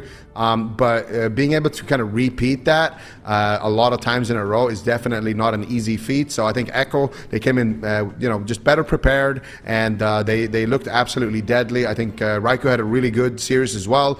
He was able to kind of stay alive during those crucial moments, but also landing a lot of the interrupts. I think that was the main thing as well that kind of Zell was talking about. Corki just wasn't allowed to play the game this time around. They just held their interrupts forever, and when they actually did use them, they made sure that they actually hit them too. So I think Echo just looked more focused and more locked in. Does it seem like, because obviously, Echo, they keep winning these series, Zale. We see them at the top year after year. Does it seem like they are getting better? Like, is there a point where they reach like the max capacity of skill cap for this team? I don't think there is a max, and I think that's kind of the fun thing about the game, right? Is that the game is always evolving. There's always new things that are getting introduced, whether it's through patches, whether through its new expansions, new compositions, and as your opponents get better, like they have more opportunities to learn, right? Like you show them a hole in their game, you show them a way that you can beat them, and they are so experienced, so intelligent, so hardworking that they're going to say, okay, you just gave me an advantage, right? Like you showed me a way that I could lose, and now they're going to fix that. Now they're going to be able to adjust even more. So I don't believe that there is like a true, perfect skill cap, because I think that the game is always evolving, and Echo has evolved alongside it. To me, the way that I always judged skill in WoW, and especially in competitive PvP, was consistency. Because let's be honest, the classes are not always at even strength. Like there's different patches. There's, sometimes one class is way stronger than another. Echo is always at the top, right? Like that is it's just inarguable that they are the best players. If you're able to make it work across a million expansions, a million patches, changing to different classes, you are just the best, point blank period. There's no argument against it, because that kind of consistency, I think, is so incredibly hard to have in a game that is ever changing. Absolutely. And we're going to get an interview with Echo as soon as they get loaded into the call here. But I mean, this to me has been the most exciting finals we've had in so long. If you look at these two teams, we've got Echo. We talked about it so much, how they've been the top dog in EU for so long. And then ILTU that came down all the way from round one. So even though it ended up being a 4-0, I could not have hoped for a more exciting finals for the European region. Of course, we're not done yet. We've got North America coming up. But let's take a quick look back at the bracket, Zico, for kind of how they made it. But I'm just kidding. I'm going to interrupt myself because we actually do have Waz and Meh in the call now, ready to go. Hello, can you hear us? Hello. Yes, Hello? can you hear us? Yo. Yeah, we can hear both of you guys. Oh my gosh. Well, Yeah, I'm on a phone again. what's up? I'm on a phone again because for some reason this links don't work on my PC. That's all right. We can hear you loud and clear. Well, first of all, congratulations, of course. I am first curious, when you guys saw ILTU win the gauntlet and then found out that you guys were going to have to fight them for game number 1 yesterday. Waz, what were your immediate thoughts? What was your reaction to that? Honestly, we've been doing super great on the ladder lately, but the one team we actually have been struggling to was ILTU, but the road ahead of them was quite literally almost impossible. They were the first team that's actually ever done this before, and we were super caught off guard. We knew they were going to be hard, but we didn't really prepare for them, if that makes sense. And yeah, I mean, it kind of showed. We didn't play super good, and they kind of was toying with us, to be honest. And then behind the scenes, when you guys fell down to the lower bracket, Matt, I'm curious, kind of what were the vibes? What did you guys decide to do between tonight and this morning? Of course, leading into this week, today's games. I mean, after losing yesterday, all we wanted to do was do ladder and make sure that we don't, play as bad as we did yesterday. So that's pretty much all we did. We kind of logged into retail immediately and just queued ladder until 2, 3 a.m. So I'm kind of curious, obviously you guys tweeted about it, and Corki was talking about it, in the series yesterday when you guys played, that you weren't able to hit enough interrupts, that you're getting faked a lot by Corki, and it wasn't really working as a result, because Moonkin comps obviously are so momentum based, where they get someone low, then they're clone low, now someone else is low, and it gets harder and harder and harder. Today it felt like you guys were so locked in on those interrupts. Was that something that you really were focusing on, and maybe talk us through kind of what you changed to be able to make his job so much harder? I mean, we always try to communicate well, but yesterday it was just an off. We didn't communicate well with our kicks, and sometimes both Raikou and Waz had kicks, and then neither kicked, and we were just weren't on it. Our communication is usually good, and today was good, and we rotated kicks well. And honestly, I think RMP was just a good matchup, and the way we lost yesterday against them on RMP, the game was looking very good for us. And then in a 10-second span, they have every CD from us. They get every single CD. And it just snowballed. I think if we played RMP from the get-go, we probably would have won yesterday as well, even though we didn't play that great. Yeah, I mean, I would say the same. Sorry. Oh, go ahead. No, I was go ahead, just go gonna ahead. agree with me and say that it was not only like Corky faking us, it was just me and Raikou, we overlapped every interrupt. So like I would stun the clone and then we would both hook over and blink CS the sleepwalk and then he just clones me out. And there was like things like this that it wasn't even about getting faked, it was mostly about just overlapping every interrupt. And yeah, in our team we usually have one guy shot calling, usually it's the rogue or the melee, whatever melee comp we play. And yesterday we were just a bit all over the place. Like it's a really hard comp to play against. And we're just taking super much damage at the same time. And today we were actually playing to win. And I think they were on the back foot in these games compared to yesterday. And that's why the kicks are just naturally going to happen easier because they're dying at the same But time. it's also we didn't like have really any practice against this team. We never faced them on ladder playing this comp this season. So it was also a little bit awkward because we didn't even know who we were going to face, right? Like coming from the gauntlet. We were kind of surprised well, I was a little surprised that I thought Swapsy would win. They did it. So yeah, we just didn't have any practice against this team, like this specific composition, Boomkin Rogue. There's no practice at all, really. Yeah, you guys got caught a little bit off guard by that. But now you guys have won all 4 cups. You guys won the entire grand finals as well. How does that feel? Like, do you guys feel like, okay, we're kind of complacent at this point? We can kind of relax a little bit, or are you guys still hungry? You guys still want to win more? Like, what's the mental like right now? For me personally, I would say yesterday I felt like we couldn't lose, and that was really, really bad going into the games. And it almost feels like there's like no hype and no motivation in the team to win because we just feel like we're gonna go in there and just own. Then we lost, and that's like a big wake-up call sometimes. So I mean, sometimes winning too much is actually really bad. Like you get a bit, Yeah. Complacent. I mean, You're like overconfident? yeah, for sure. Like today we respected it way more, and we knew we lost yesterday, so we had to win today. And you could feel it, like our hunger, these games were crazy. We were running at them today like crazy. Yesterday, I didn't even dare to trinket offensively a single game. This game, I just full sent it. And yeah, you could tell the Boomkin was in bear form, dying, actually like taking damage. yeah. I mean, I personally also feel much better competing this season just because the last time I competed with the guys or with the boys, I had like no emotions when we won the finals. It was like, man, whatever. It was like not a hard season. And this season there's but it was true. And then I quit playing but anyway, and this season was so hard. There were so many new teams, so many good players, like up and comers that like from the EUC that didn't play AWC before, and they're really good. And I just felt like it was fun to compete. It was so hard. We had to do a lot of we won everything, but we had to do a lot of work like towards this. Like it wasn't easy. And I like that. Do you feel like the competition was just overall way higher than this season?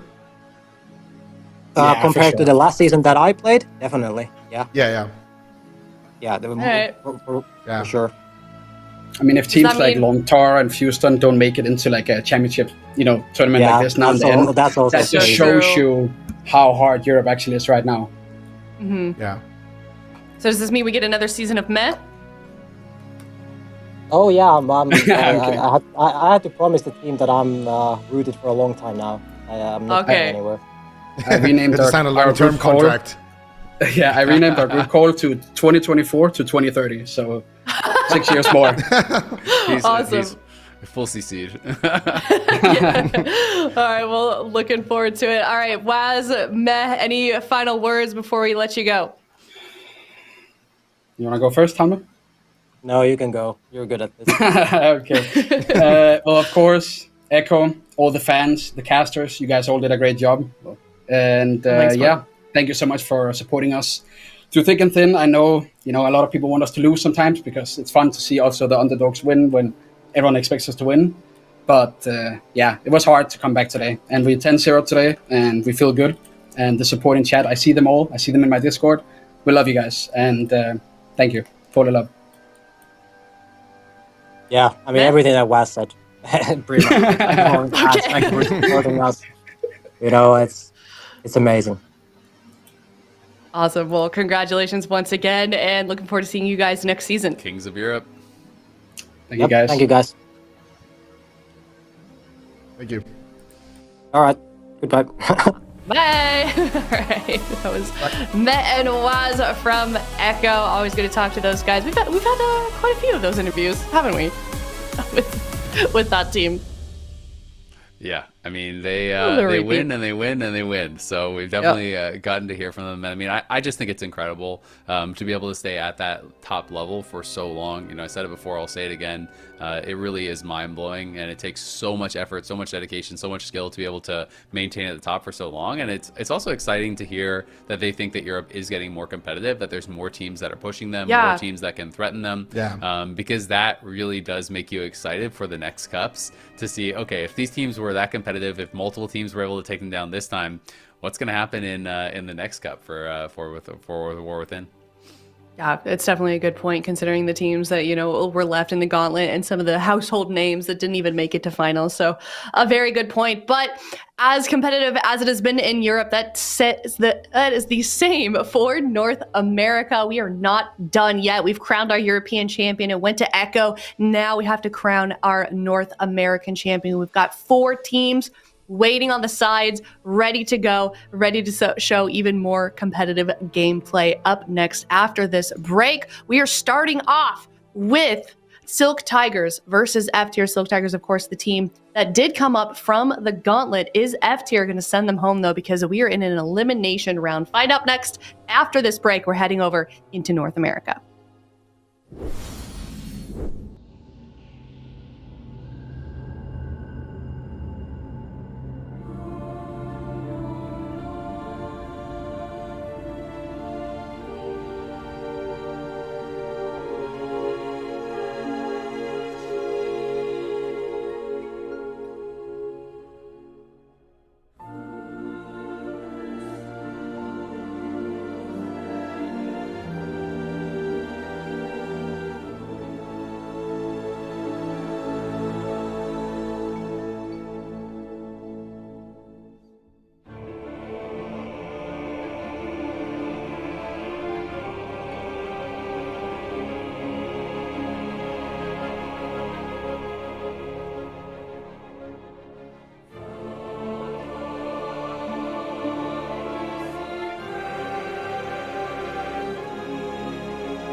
Hello, everybody. Welcome back. We just finished off the European region for the War Within Season 1. It was Echo that took away that victory, beating out ILTU 4-0. Now, we are moving on to North America. We got 4 teams competing over here in this region. We can take a look at the bracket then, because this region is just as competitive as EU. Yeah, I mean, we just saw Echo kind of go on that miracle run through the lower bracket. In Europe, North America, we have Welcome to the Jung, the best seats in the house already waiting in the finals. Our first matchup of the day is going to be Silk Tigers versus F Tier.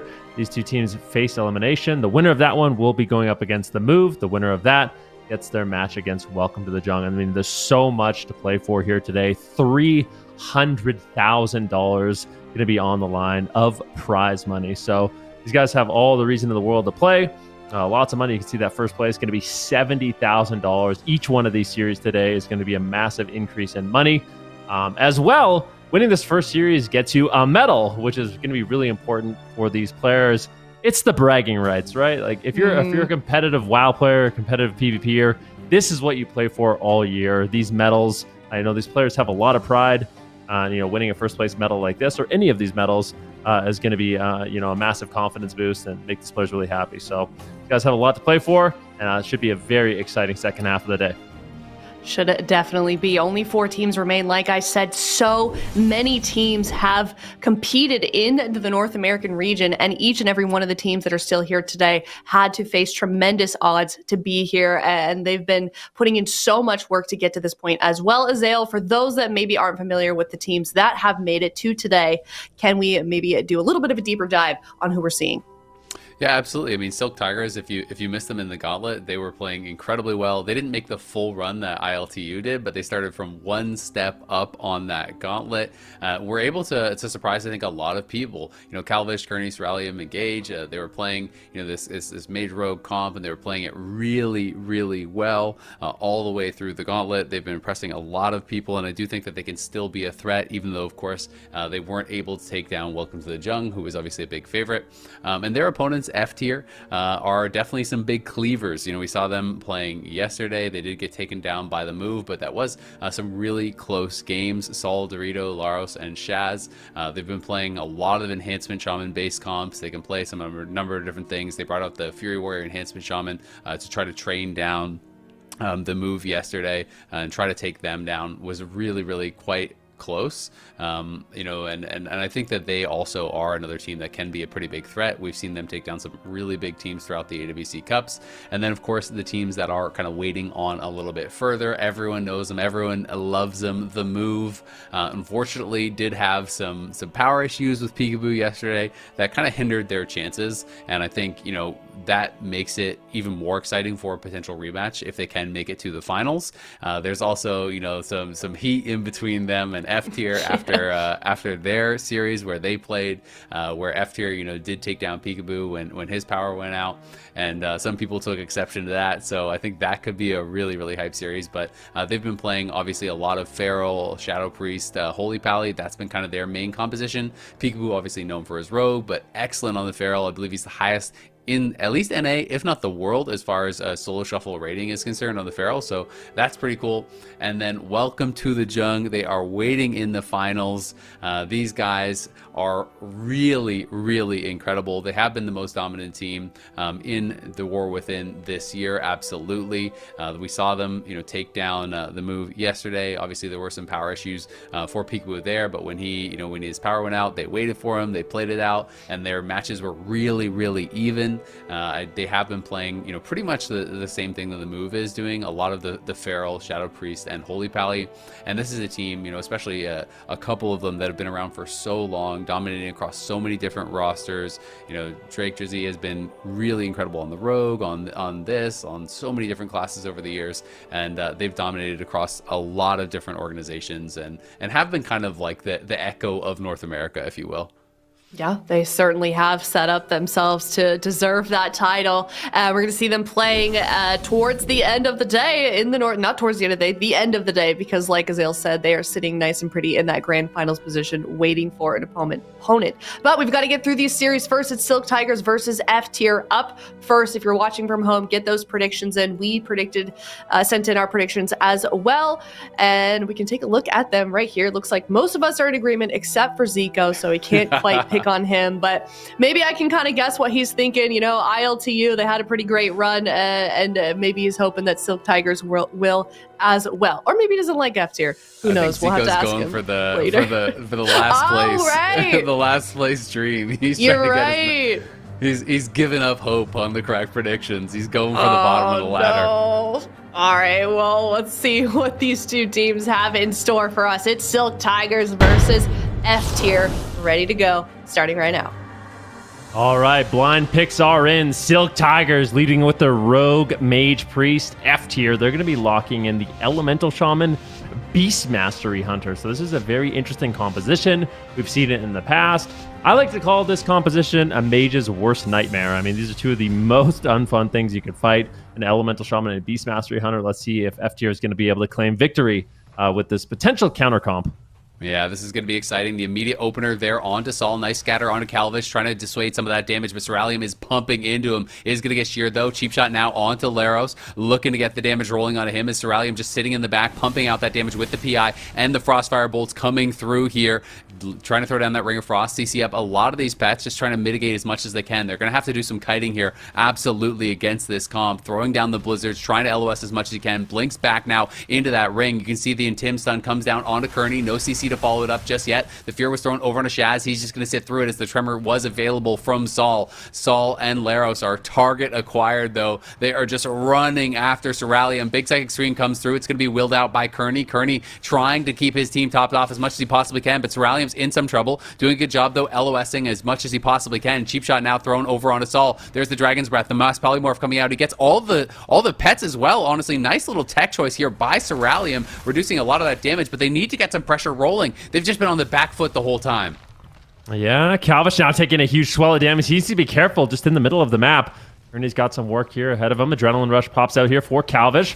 Seralium doing a really good job. The Mass Polymorphs, the Ring of Frost, is trying to get control of all of those Beast Mastery Hunter pets, but a full stun comes in. Laros is in hot pursuit. He interrupts the Ring of Frost. He's not giving Seralium any options defensively, but a big setup here on Laros. Frostfire bolts coming in. The Ice Wall drops down. A beautiful play here by Silk Tigers, but looks like Laros is going to be able to shrug it off. He uses the sacrifice for the time being, and that should be enough for him to survive. Yeah, I couldn't quite fully seal off that priest. It was able to just get around the edge, and now Kearney in the trap. No! And Seralium's in so much trouble here. Seralium has to be able to go into the ice block. He tried to just hold on with the altar, but it wasn't enough, and now the MD comes down. Calvish in trouble as well. Does have no evasions remaining. Cloak is up, and his Vanish is now just coming back. Nice kick there over onto Saul. His Polymorph doesn't quite land onto Shaz. Looked like he got snapped back and couldn't actually land it. Shaz is still having his trinket remaining. Now he's put into the cheap shot. There's the full sheep finally coming out. Saul in some trouble. Will they be able to get more cooldown? Saul, though, is going to be okay for now. Binding shot came down onto Calvish, and that peeling was enough. Oh, he's dead. They need more CC. They can't get it. The life swap comes through as the smoke bomb was dropped at incredibly low health. I cannot believe Shaz held onto his trinket.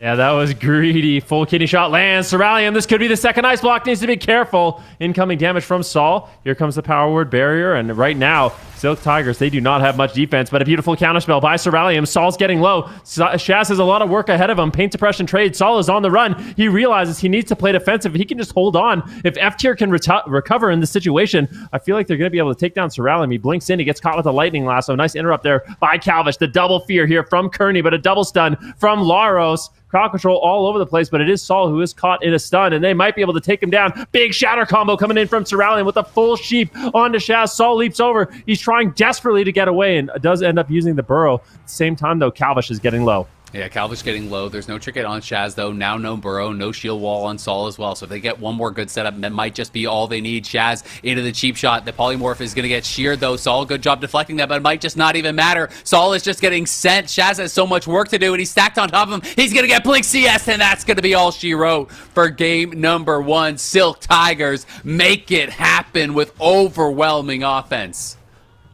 Whew. That was a really close game either way. I mean, Seralium had multiple close calls in that game. I got some flashbacks there, you know. The Hunter Shaman. He's scared for those mages for sure. But as Silk Tigers, they managed to hold on. They trade the cooldowns. That smoke bomb by Calvish, and you know we saw Saul basically survive at like 1% health before the Void Shift came in. Silk Tigers, they played this one out really well, and we can see here those final moments and how exactly they played out.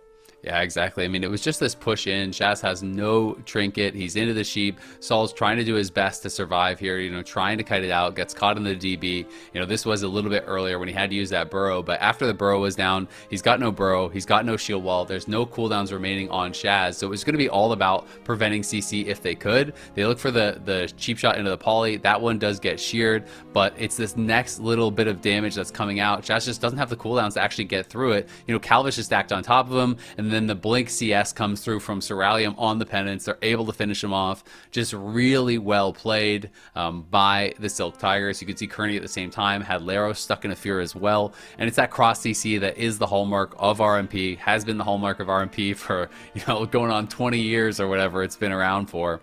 And they just expertly execute on it. Yeah, it's been a while. I almost wonder why we're not seeing Shaz on the Paladin, because I feel like in terms of comfort, Shaz, that's his pick. I mean, he's been the go-to Paladin in North America for a really long time, and I kind of wonder if it would be better in this particular matchup. Like, what is the line of play? What is the reasoning for wanting to go for the Priest, potentially more offensive dispels, but you already have like Trank Shot, you already have the Greater Purge from Shaman and Hunter. Like, I feel like you can kind of go for the dispels, but it would be really nice to have, you know, the Freedom Sacks, like more powerful healing that you could trade out. Yeah. I wonder if they're going to make a change or if we're going to see this for the rest of the series. Yeah, no, I agree. I think you could absolutely be right, and I do think you kind of just win in a long game as well. Like if you, as long as your defense is good enough, I don't think your offense has to be, you know, something that's just ending the game in 3 minutes, right? Because Ellie and BM Hunter, the damage just kind of never stops. They'd already gotten through both of the ice blocks. Like, sure, bringing in the Priest allows you that extra purge, you know, and obviously Frost Mage and a Disc Priest both super reliant on these shields to actually keep themselves alive. So, you know, I can understand that thought process. You know, also the potential to like MD a block or something like that. But, you know, it is obviously pretty difficult to survive, as we did see for F tier. So wouldn't be surprised to see them swapping over to the Paladin and just trying to play it a little bit more defensive, try to survive a little bit longer, because I just feel like they have, you know, such a difficult time being able to survive, and Seralium's going to be in trouble either way, regardless of which healer you have. We've done really well into Rogue Mage Priest in the past, playing Windwalker Monk. I mean, I feel like Dorito may have like lost faith in Windwalker Monk, but he was the one holding it down for a really long time. We know F tier has him on the bench, and you know that Elemental Shaman, Windwalker Paladin has actually done really well traditionally into these RMPs. At least it did in the 4 Cup, so maybe it's a little bit different for the finals in terms of balance and stuff like that. But I would be interested to see if F tier maybe brings in Dorito on this one, on the Windwalker Monk, because he's definitely been a playmaker there, and his synergy with Saul has been really, really high. So I think F tier has options. They're going to take their time and consider all of those options. I mean, this is a very important series, not only for continuing on the tournament, but, you know, prize money on the line as well. Yeah, absolutely. Would you be concerned at all if they do bring in the Windwalker Monk about his survivability against RMP? They're not going to go with that line of play, but the thing is, I feel like Windwalker Monks, like, I have a lot of opinions on Windwalker Monks right now, but the one thing they're actually good at is living. Like, that's their best. That's the best thing they have going for them, is they are pretty tanky, very survivable. So you kind of can just push up in the face of the mage, you know, keep him back. But we're not going to see that for now. F tier, they're going to lock in the exact same thing. I think this is the matchup that they wanted going into the blind pick, so it makes sense they're going to try to play it out once again. I kind of wonder, like, I'm trying to think of like what went so wrong for them. There wasn't too much early CC on Shaz, I felt like. Yeah, maybe just too much momentum from Silk Tigers in the opener. Yeah, that's how I felt. Like, I just felt like they got too many defensives too fast from Shaz, right? If they didn't have to spend so much in the opener and so much in the early minute or two, it's like, I feel that, you know, they would have been able to win that game. Given another minute or two, I think they probably are able to kill Seralium when he has no more blocks or anything. But they just went through their defensive so quickly, and it felt like, you know, you need to be able to do, you know, the best job possible at actually just disrupting these CC chains. You know, even if it is a bit at the expense of your offense, I think it is worth it with this kind of comp where you just have so much high sustained damage. You need to make sure that you're protecting your priest kind of at all costs to keep him out of CC and make sure that he's going to have, PS. He's going to have swap. He's going to have something later on in the game for when he really needs it. Yep. We'll see if they can keep it going. F-tier here, locking in the same matchup for game number 2. They're going to try it once again. Silk Tiger, they had a very aggressive opener and just a very offensive game in general. I mean, Cerulean, even though he's under fire, I think he did a really good job making sure he was pushing in when he really needed to, landing game-winning counter spells, just playing a little bit unafraid. I think that's important. Even when the stakes are as high as they are, you have to be willing to take chances. You have to be willing to take risks. We heard from Waz in his winners interview that, yesterday he was afraid to trinket out of Cyclones, but today he really was pushing the pace. And I think you need that in these type of matchups. Yeah, I agree completely, right? Because it's one of those situations where if you can really put on that overwhelming amount of pressure, especially as a comp like RMP, then you're not just getting one cooldown out. All of a sudden, you can sometimes be getting 2, 3, 4 cooldowns out, all back to back to back to back, because it can get to that point where all these mini CCs are coming out, and now one cooldown's not enough, and you have to spam them out, and that's where that next setup, is going to get the kill. So we'll see if they're going to be able to do it. Calvish just going immediately on in, does get the CC onto Shaz. There's the sap onto him. Kidney shot over on Saul. They're focusing down Saul very heavily already. Saul going to jump back and try to protect Shaz from the follow-up CC. Nice little interrupt on Cerulean. And now the static field totem is going to pull them back, but it's a full fear over onto Shaz. Saul's caught in that as well. Doesn't want to trinket Tremor. Now the Tremor does come down. PS has to be used. Laros is struggling to kind of connect onto Cerulean, who's back kiting behind this wall in the Ring of Frost. And Saul actually is switching it up. He's going to be locking in his bread and butter, the enhancement shaman for this game. So he's going to have to stay on target and make the push, but he's in danger. Full kitty shot here onto Shaz, and Saul is forced to make the trade with the Astral Shift. Cerulean blinks in, gets the full polymorph, and this could be the burrow. Saul's in trouble and needs to drop the grounding totem. The damage is overwhelming here. It looks like he will be okay. Drops the Stone Bulwark Totem, Astral Shift. Saul has already burned through all his defensive cooldowns and might just die in the Smoke Bomb. There's the burrow. A beautiful play there by Calvish, extending the crowd control chain, and that forces out Shaz's Void Shift and his Trinket. This is not looking good. No, that's looking so rough. They've already gone through 1 PS, the Trinket, the swap, everything already used as well from Saul, and now he's caught into the kidney shot here. Cerulean was just playing expertly, lands the full sheep, couldn't death it, and Saul is going to be in so much trouble. Do they have the follow-up CC? Cerulean gets another poly. They're not stopping anything onto Shaz. It just feels like they have free reign in this game. Shaz trying to reposition here, and they're trying to get the pressure rolling as Cerulean blinks out, does get stunned up by the binding shot, trying to fake these interrupts on the polymorphs. Now taking a lot of pressure. You can see Laros just stacking in on top of Kearney. Kearney got sheared there. There's the life grip back towards the pillar, and they're pushing in again. Calvish going in onto Saul. Lightning Lasso trying to break this up. Does buy the time for Shaz to get free and heal him back up. Ooh, Cerulean needs to be careful. He is playing a dangerous game. I mean, these moments where he's just 10% health, kill shot could come in and end it really, really quickly. So needs to be careful. At the same time, he does manage to get off the defensive cooldown. Saul now hovering it up, 50% health. Shaz trying to catch him up with a nice little penance. He's just going to be sitting in the barrier. And Saul playing very defensive, so doesn't want to overextend during these moments. Just playing defense here with Shaz and allowing Laros to really carry the damage. But this could be the game-winning setup. Saul does trade out the Astral Shift, but they are getting completely overwhelmed. Kearney moves in, gets the triple fear on the team. And Saul, I don't know how you're going to survive. 1% health. Powered shield comes in, but it is not. It is. Is it enough? It's actually enough. The Rapture shields come in. Desperation Ice Wall from Cerulean. He can't believe Saul has somehow survived and kept it going. Yeah, and Shaz didn't even use the PS there, so now he has 2 charges of the PS, throws down the ultimate penitence, trying to top him back off. Laros, though, sheeped around the corner, that he's just falling behind. All of this pressure is meaning he's falling behind on the dispels, and now the PS has to come out on Saul. The barrier comes down as well. They're trying to get the pressure rolling here onto Cerulean. Saul's just going to jump back as another sheep lands onto Shaz. He has just been in CC after CC this whole game long. Cheap shot there to follow it up. Sheep over on Laros. He can't dispel that either. And now they're all caught into the fear, and the RMP is getting that momentum. Kearney, though, into the trap. Laros trying to get some counter pressure, but struggling to do so. Cerulean just kiting away expertly here, and it's Calvish just on a one-man mission here, back behind the pillar. Shaz trying his best to fake the interrupts, can't quite do it, and now Calvish has to return back to Laros, who's going to get life grip to safety there as he was under fire from Cerulean. Oh, Calvish is in trouble. Big shields here from Kearney. He's afraid to push in. There's no evasion. There's no vanish. He gets caught into the lightning last. I've seen Saul do this in the past.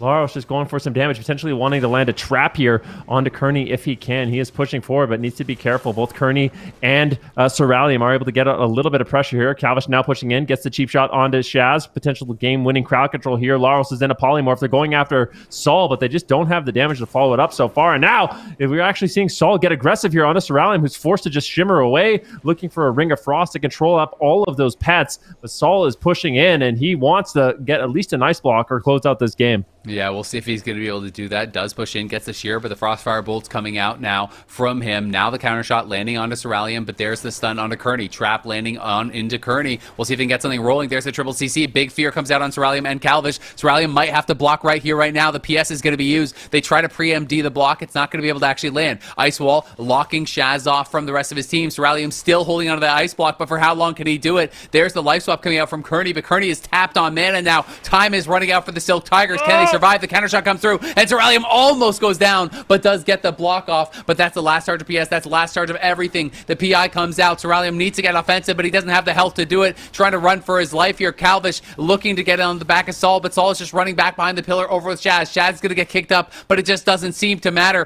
Kearney doing his best to keep him alive, but how long can he really do it? Calvish has to cloak on the other side. Calvish is dying. Kearney is dying, and Kearney is out of mana, and he's out of time. Yeah, this is not looking good for the Silk Tigers. Everyone on F tier is full health. A full trap lands on Kearney. Calvish and Cerulean are in a world of trouble. The stuns come in. Laros is looking for the win. Saul is unafraid. Cerulean with a beautiful alter time, though, keeps himself alive. At the same time, they turn target over onto Kearney, who in desperation pops Rapture, doing what he can to try to keep his team alive, but he gets interrupted. Calvish down to 5% health. Another shield lands. Somehow, Silk Tigers, they need to find offense, but I just don't know if they're going to be able to do it. Kearney tries to go for the ultimate penitence, but gets fully trapped, and that has to be it. I mean, I don't know how Calvish could possibly survive. Still, the heals are incoming. 26% dampening. No mana. Cerulean does fall, and F tier, despite an abysmal start, they stay alive. And so much of this game felt like, for me, Saul just playing all defense. Like, as soon as he just switched and started playing all defense, not pushing in, not overextending, I feel like this game just went way better for them. Yeah, no, I agree completely. And I just think that if he's going to play that defensive, Silk Tigers need to change it up. They need to be actually targeting this Hunter a lot more. You know, I know that Hunters aren't always the easiest target to take down, but if Saul's going to be AFK behind the pillar and you're just kind of losing on mana, like you're slowly but surely losing this game, you need to pressure the person that is going to be pushing in, right? You need to take those targets of opportunity, because it just felt like Calvish is back behind the pillar, 1v2 against Shaz and Saul. He's not going to be able to get a kill by himself, and at the same time, Laros is kind of just sitting in the middle of the map doing damage the entire time, never even having to use like a charge of his shield wall, never even having to use turtle or anything. Like, he's just free hitting Cerulean. So they're kind of just winning on both sides, because, you know, Cerulean and Kearney are not pressuring Laros at all. They're just kind of allowing him to do what he wants to do and just throwing CC on him. So it just kind of feels like a losing game for the RMP if you're going to play it that way. Yeah. Yeah, this is just absolutely insane. I mean, we can see these final moments. Kearney, in desperation, doing what he can to try to keep his team alive, but this is basically like an unrecoverable situation. Checkmate. Rapture shields do come in. He gets a Will of Forsaken on the mind control. Shaz getting some cheeky mind controls there just to really try to put him ahead. Kearney gets interrupted. Calvish and Cerulean all just playing so defensive here, but it's, I mean, at this point, F tier is just not even in a little bit of trouble. Everyone's just completely fine. Yeah. Everyone has defensives, and they can just continue to push the pace. And there's really just no way Silk Tigers is going to be able to recover. Yeah, exactly. I mean, if you can't put your opponents on the back foot ever, the damage never stops, right? So in a lot of ways, you know, offense is the best defense in that way. Just look at how much damage Laros did. Like, this guy was completely ignored the entire game. He's just free hitting Cerulean, running around in the middle of the map, 144 million damage. More than double what Cerulean did. Like, Calvish and Cerulean combined didn't even do that much more than what Laros was able to do. So I just don't think you can ignore the BM Hunter like that. I think what we're going to get is we're just going to potentially have them go to a small map maybe and try to play it more aggressive. Like, I don't think that playing the big map kind of benefits them if it is going to be this sort of style where Saul is just going to pull back. So I mean, either you do that. I think Tiger's Peak makes a lot of sense. And I think you just try to play really aggressively onto Saul if you want to go that route. Otherwise, if you're going to be playing it, you know, the same style and Saul is going to be pulling back, then you need to pressure Laros. You just can't allow him to do whatever he wants the entire game without any threat of pressure. Yeah.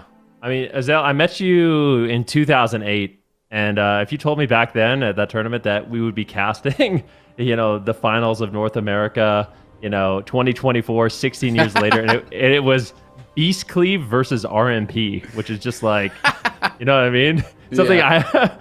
I wasn't expecting Beast Cleave to really be Elliot, meta. in 16 years, it'll be the exact same matchup. Yeah, exact same games. We'll be done dads, having retired from competition for many years, but the young pros will be playing the same thing. Yeah, it's back. I mean, this is literally my nightmare. Enhancement Shaman, Beast Mastery Hunter. And the wake up in a cold sweat thinking of Twix. Yeah, Flex and Twix. Yeah. That's right. But yeah, I mean, here's the thing. Saul on the Enhancement Shaman, he is really good at defense. And I do think Enhancement Shamans right now are pretty durable. Like, they do have a solid amount of defensive options. And if you're playing really, really safe, it can be difficult to take you down. So I do think you're 100% right. They need to turn their attention onto Laros if Saul is playing overly defensive and at least kind of force his hand a little bit more. Because as the mage, like if you're Ceralium in this matchup, having to push in behind the pillar through a Beast Mastery Hunter into melee range of an Enhancement Shaman, Nightmare. like that is not the position that you want. That's literally a nightmare. Yeah. That's absolute nightmare. But we are going to have Tiger's Peak, so I am interested. I mean, if they want to keep going on the Shaman, this is definitely an easier map to do it, right? It is a smaller map, so you can kind of just play in his face. We'll see if they're going to be able to kind of make that work. But at the end of the day, I do think you have to get multiple targets involved. I do think you have to put that threat of danger on them. At least make Laros like respect the opportunity that they could look for him, right? Like if this guy's just going to stand in the middle and all you're going to do is just cast Poly on him over and over, it's just not really going to get enough done. The early game was pretty solid for the Tigers, but it's tough. Like you are going to get outlasted. That BM Hunter is just a dot, man. Like Barb Shot, the pets, like everything that's coming out is just unavoidable. It's all unavoidable damage. That's the real strength of BM Hunters, is that you can't get away from them. You can't stop the damage. It is inevitable. It is nonstop. And so your mana kind of just gets drained slowly but surely. All right, here we go. Game number 3, elimination series between these two teams. So Tigers locking in the RMP once again. FTR going for that Beast Cleave with Shaz on the Discipline Priest. Saul, let's see what he decides to do. He's going to be dropping that Earth Elemental early on. That gives him some damage reduction and increases his health. So if there's any moment to play aggressive, this is kind of it here for Saul. But he is getting shredded. The Icy Veins is just doing a ton of damage here onto Saul in the early stages. But with the Rapture, I think Shaz should easily recover. Yeah, looks like he's going to be able to. Nice sheer lands onto Ceralium as well. Now looking for the Ring of Frost, trying to land this on all the pets. The Frostfire Bolt still coming out. Calvish and Ceralium still trying to pump damage here into Saul. Looks like they're throwing a little bit over onto Laros with that Ring of Fire around him too. Shaz, though, positioned very defensively. They need to find some way to get CC in onto him, and now the CC is going to be coming. There's that cheap shot into the Polymorph. If they do land it, Saul could be in a little bit of trouble. We'll see if they can have that follow-up CC. Saul, though, does have the PS. He saw that coming, and Shaz was able to deflect the go with just that one button. Yeah, our shield's coming in. Saul bolstering up his defenses right now as he continues to make a push here onto Ceralium. He gets gripped away, so Ceralium gets gripped away by Kearney. Not feeling too comfortable with that position, playing deep in enemy territory, and we'll just pull back behind the pillar, but they're tab targeting onto Calvish, and I like this. So I'll just put pressure onto Calvish. If you can't actually hit Ceralium, just do as much damage as possible. They did win on mana in the last game. However, look at Shaz. He's way behind on mana in this game, so I think Kearney's trying to play a lot more efficiently here in this one. Oh, wow. That binding shot was actually so huge from Laros. He had a binding shot onto Ceralium, so there was a step cheap shot onto Shaz. He tried to blink and get the sheep out of it, but he actually got binding shot stunned as he went for it, so couldn't find any follow-up CC there, and that kind of killed the go before it even started. And look at Ceralium getting chunked down incredibly low. Kearney trying his best to top him back off, but he's into the Intimidate Stun. There's the trap coming out. Ceralium trying to kite away, but Calvish is low. He's low. Kearney has to trinket, and the cooldowns from this RMP are already getting sent through very, very quickly. And you look over at Shaz. He is sitting pretty. He has PS. He has swap. He has trinket. Feels like he has everything he could possibly need. And Saul as well has all his defensives. They just haven't been able to get any sort of pressure rolling here. It doesn't feel like they can get Shaz involved.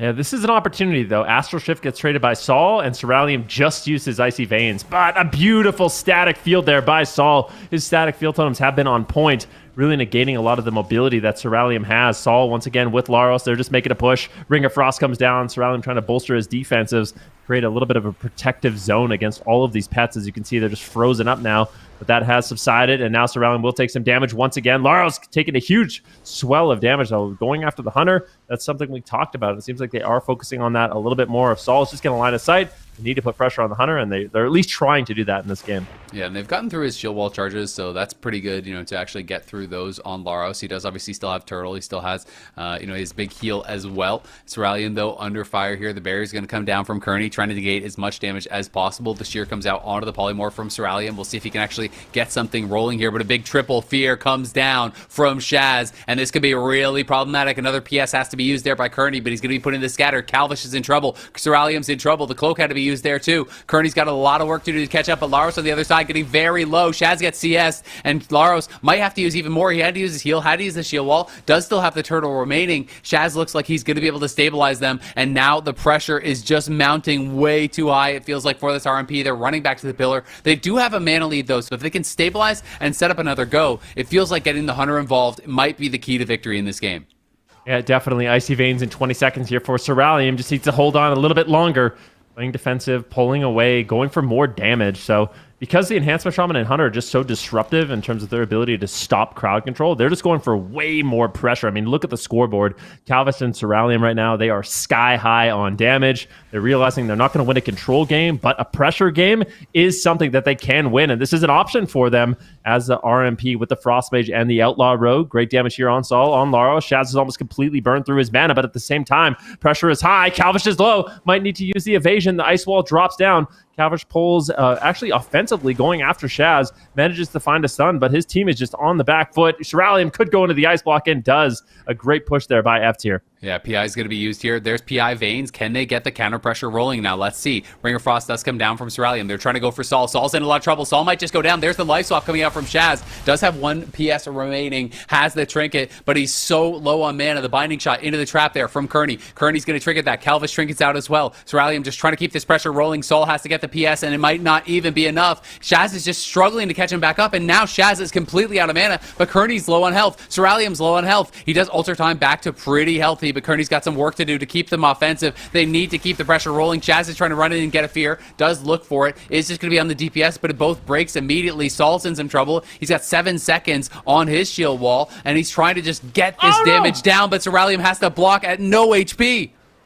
Yeah, this is danger time here for Silk Tigers, but Shaz is out of mana. He's actually drinking. He's getting some mana, but the smoke bomb comes down. Are they going to be able to punish the drink? The barrier drops from Shaz, deflecting the attack, and I think Sol should be able to survive, and now Cerulean is in a ton of trouble. There's no ice blocks for quite some time. There's no way he gets another one at this point in the game. Kearney's low on health, and he gets fully trapped. Calvish, Cerulean, all rotting down. This is looking similar to game number 2. F tier pushes for the win, and Cerulean could easily fall down to 10% health. Pain suppression lands. Kearney doing what he can, but it is not enough. F tier up 2-1. They take the swing match, and this composition is looking good, but there was a few close calls. Yeah, there was, and I think that Cerulean DC'd. I think he DC'd at the end. I don't know if it actually would have made a difference, but I think he blinked there at the end, and you know how sometimes if you blink into like a staircase or something like that, you can DC, and that's what it looked like to me, because at the end he didn't move for the last like 4 or 5 seconds on those stairs. So definitely some bad luck, in that situation. I do think that they were kind of looking down and out in that game, but still going to be a frustrating moment. I kind of want to see it one more time. And we're going to have an opportunity to see exactly what did happen. This was a really pivotal moment in the game, though. Like, Shaz actually, having the presence of mind to sit down and actually recover his mana, realizing, okay, even if I get, even if the bomb comes down, I'll have the barrier. Looks like Cerulean. Yeah, I'm not sure. He's rooted up, but yeah, nothing's really happening. He's not casting any spells or moving. Yeah, that's really unfortunate there for the Silk Tigers. Yeah, I mean, they were in a really rough spot. They were. But you just never know, right? You just never know in that situation. But F tier is going to be happy to walk away with that win. I think it was a well-played game by F tier, regardless of those final moments. But yeah, this is a close series for sure. Yeah, really, really close. I mean, it's been back and forth. F tier does take the swing match, though. They are up 2-1. I think chances are they had this game either way. Like, you look at the health, you look at the cooldowns, there's no block remaining, there's no anything remaining. They did have the PS up, but like, I just don't see them being able to turn it around and actually, make that game into a win. So, I don't think it probably affected the series, but obviously still can be frustrating. You just have to hope that Silk Tigers are unaffected by it, that they can just brush it off, go to their map pick, and collect themselves for this next game, where they can look to try to take them down. I did like that they got the Hunter involved, but I will say, it felt like they were pressuring the Hunter pretty heavily for a lot of the game, and then they kind of just like abandoned ship on that strategy and went back towards Sol. And so they had worked through, almost all of the Hunter cooldowns. They just hadn't gotten through Turtle, but they had gotten through, all the charges of the damage reduction. They've gotten through his big heal and everything. And then they had to work through everything from Sol. So do you think that they maybe should have just committed to Laros and tried to actually, continue in that direction? Or did you like that they started swapping over to Sol more? Well, the thing that I liked about this game from Silk Tigers, like F tier are kind of the masters of defense, and especially when Sol is playing so defensive, it can be really difficult to make a push and actually land effective crowd control and damage at the same time. As a Frost Mage, you're basically cleaving everything. So if Sol is just going to be playing back on top of Shaz, you basically, it's really difficult to find like full polymorphs that actually stick. You push in for a fear, he's going to be able to tremor it. Like a lot of the Outlaw Rogue damage is kind of cleaving. So I kind of like their strategy change of, instead of going for like the extended crowd control, they're just going for damage. Like they're just trying to play a strategy where they can hold on to mana as much as possible, not overextend, and kind of just pump as much as you can on that Frost Mage. If Laros pushes in, they go after Laros. If he retreats, they go back on to Sol. So I think they kind of just have to hit what's in front of them if that is their strategy. It is possible. I mean, we haven't seen them like fully commit to Laros. Like maybe you do try to CC Sol, get crowd control on Shaz, and actually just try to isolate the Hunter.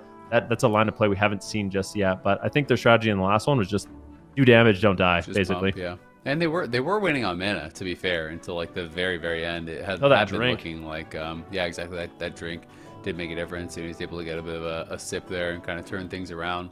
And they got through Exil, they got through both charges of Survival of the Fittest, the kind of Hunter Shield wall. So they had forced a lot of that early, but couldn't really get to the point where they could finish them off. And it is tough because you do need to be able to find those opportunities to really get some sort of a setup to kill.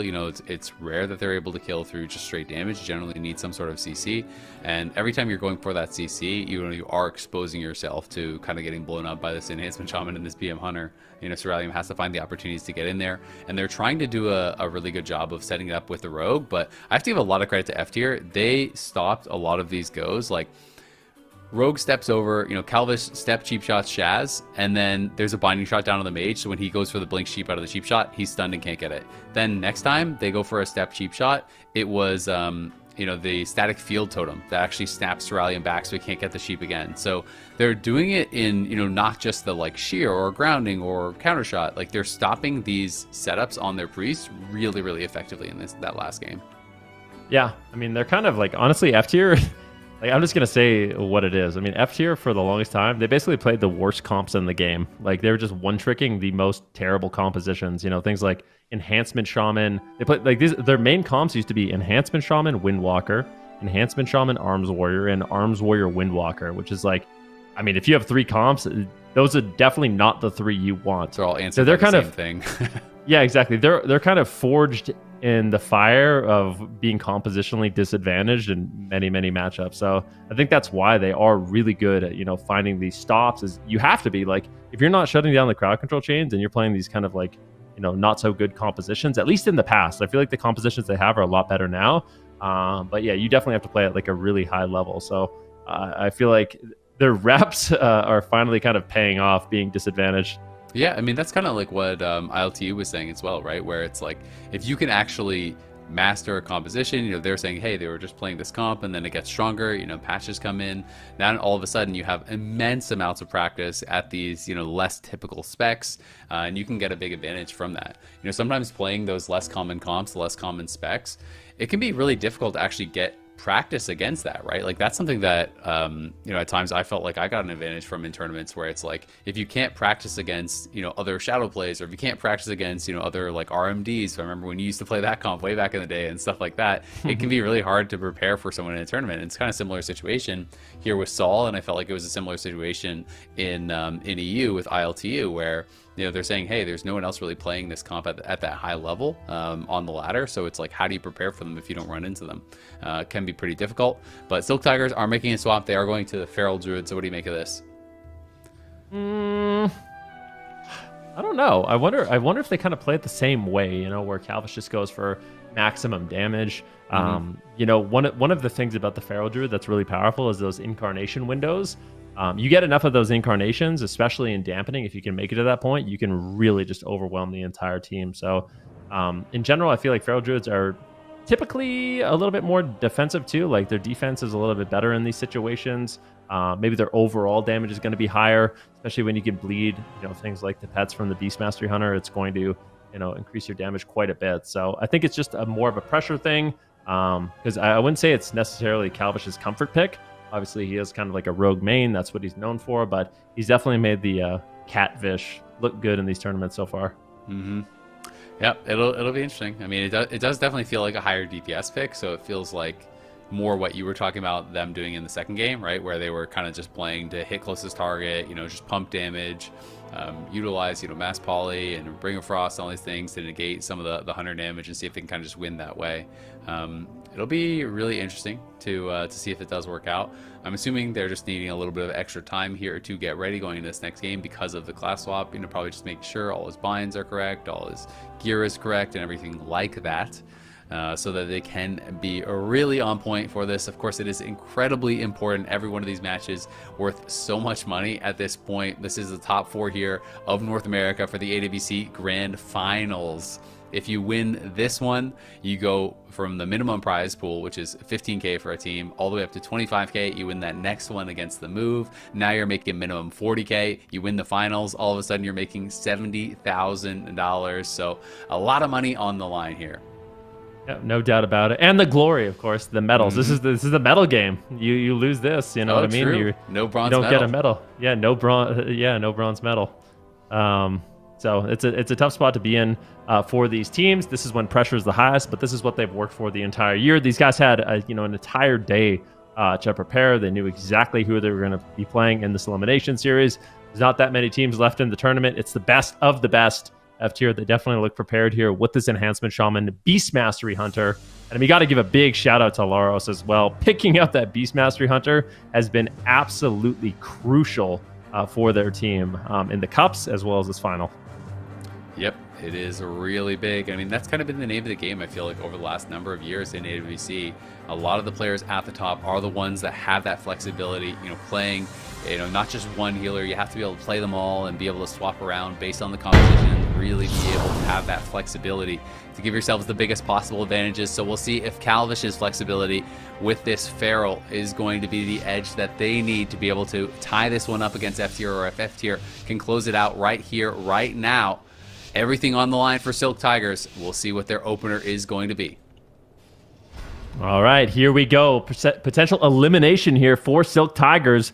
F tier, they want to close this out. They want to move forward and get their rematch against the move. If they can do it, big stun here onto Saul. Looks like he's going to switch. He went from being an orc, which makes a lot of sense against a rogue, to a dwarf. So he's going to have that Fireblood racial to remove all those damage over time effects and keep himself alive against the Feral Druid. Yeah, that is huge. Cerulean just kind of pulling back, dropping the Ring of Frost at the entrance, making it difficult. Nice fake on the interrupt. Has the Icy Veins, has the PI, casting out those Frostfire bolts. Laros is in a lot of trouble. Laros is actually getting blasted right now. Clone over on a Shaz, trap on a Curdy. Calvish getting this pressure rolling. Now the clone comes out onto Laros. He's trying to swap it over. Good fake on the interrupt. It's actually the burrow used there to avoid a clone from Saul. We'll see if he regrets that later on, because that is a pretty big defense. And Laros might just go down. The life swap has to come out there from Shaz, but now Shaz is stunned up here. Can they get the pressure going on him? It's going to be used just for the sheep. Laros is still low. Saul is in trouble as well. Laros going to have to go into the turtle again. Already all this pressure, just so much coming out, and all the defensives being worked through, and Laros might just be dead. The trinket has to come out from Shaz now as well. They are just so far on the back foot already. They are getting completely owned in this game, but they strike back. Cerulean's, has to use the ice block. That was a very close call once again on Cerulean. He's been greedy with those ice blocks. Saul barely holding on here. Shaz going for the ultimate penitence, and it looks like Silk Tigers are going to take a moment to breathe, but they leave Calvish. They leave Calvish behind. He pops everything he can in order to survive. The survival of the instincts is the last line of defense, and he might actually have to pop it. Once again, F tier, they're going full defense in terms of positioning. Calvish is pushing in, but this is a very difficult spot to be in for him. He's unafraid, though, going for a full cycle, and they're trying to close it out here on Laros. Yeah, they get that clone down, but it's a full trap onto Calvish. He's stuck into this. You can see that the interrupts come down on Cerulean. There's the binding shot stun onto him as well. Kearney has got to pick Calvish back up. He still has that Heart of the Wild running, but it might not be enough. Shaz does have a charge of PS. Laros is trying to kite it out until he actually has some cooldowns back up. We'll see if he can do that. Cerulean pushing in. Full sheep now now on Assault. That's going to get dispelled by Shaz. They're pushing into the entrance here. Calvish wants to give them no time at all. There's the stun on the Shaz. Ysuralium's trying to go for the sheep. Can he do it? He fakes the interrupt. He lands the sheep, and Laros. This could be lights out for Laros. Does pop that last charge to the shield wall. PS is going to land on him as well. Psychic Screen comes through. There's the rake stand. He's just dying through everything. Laros is just gone. Silk Tigers are sending us to game number 5. Yeah, Calvish on the Pharaoh Druid paying dividends for his team. I mean, this was a ton of damage, and they just pushed the pace.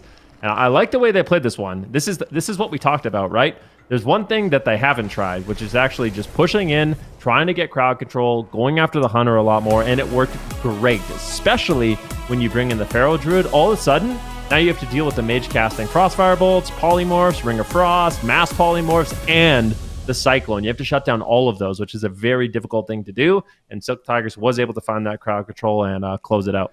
Yeah, I mean, Calvish was just putting on crazy damage. Laros was getting smoked, it felt like, in this game. Just so much damage put onto him. I mean, they were rotating through their cooldowns pretty well, but it felt like they needed a new cooldown every 5 seconds. So it was kind of tough in that situation. And we can see Laros does end up going down. But I mean, they had barrier. They had some little things, but both their PSs were gone. The life swap was gone.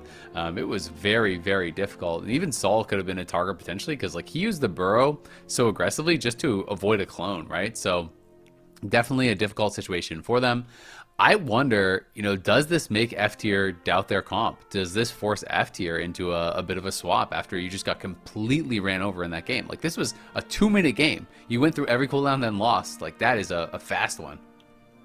Yeah, it's it seems like the Druid compositions, both Feral and Balance Druids, they are just so momentum based. If you're getting the cooldowns, finding the Cyclone, the healer's just infinitely crowd controlled and behind, can't top off his target.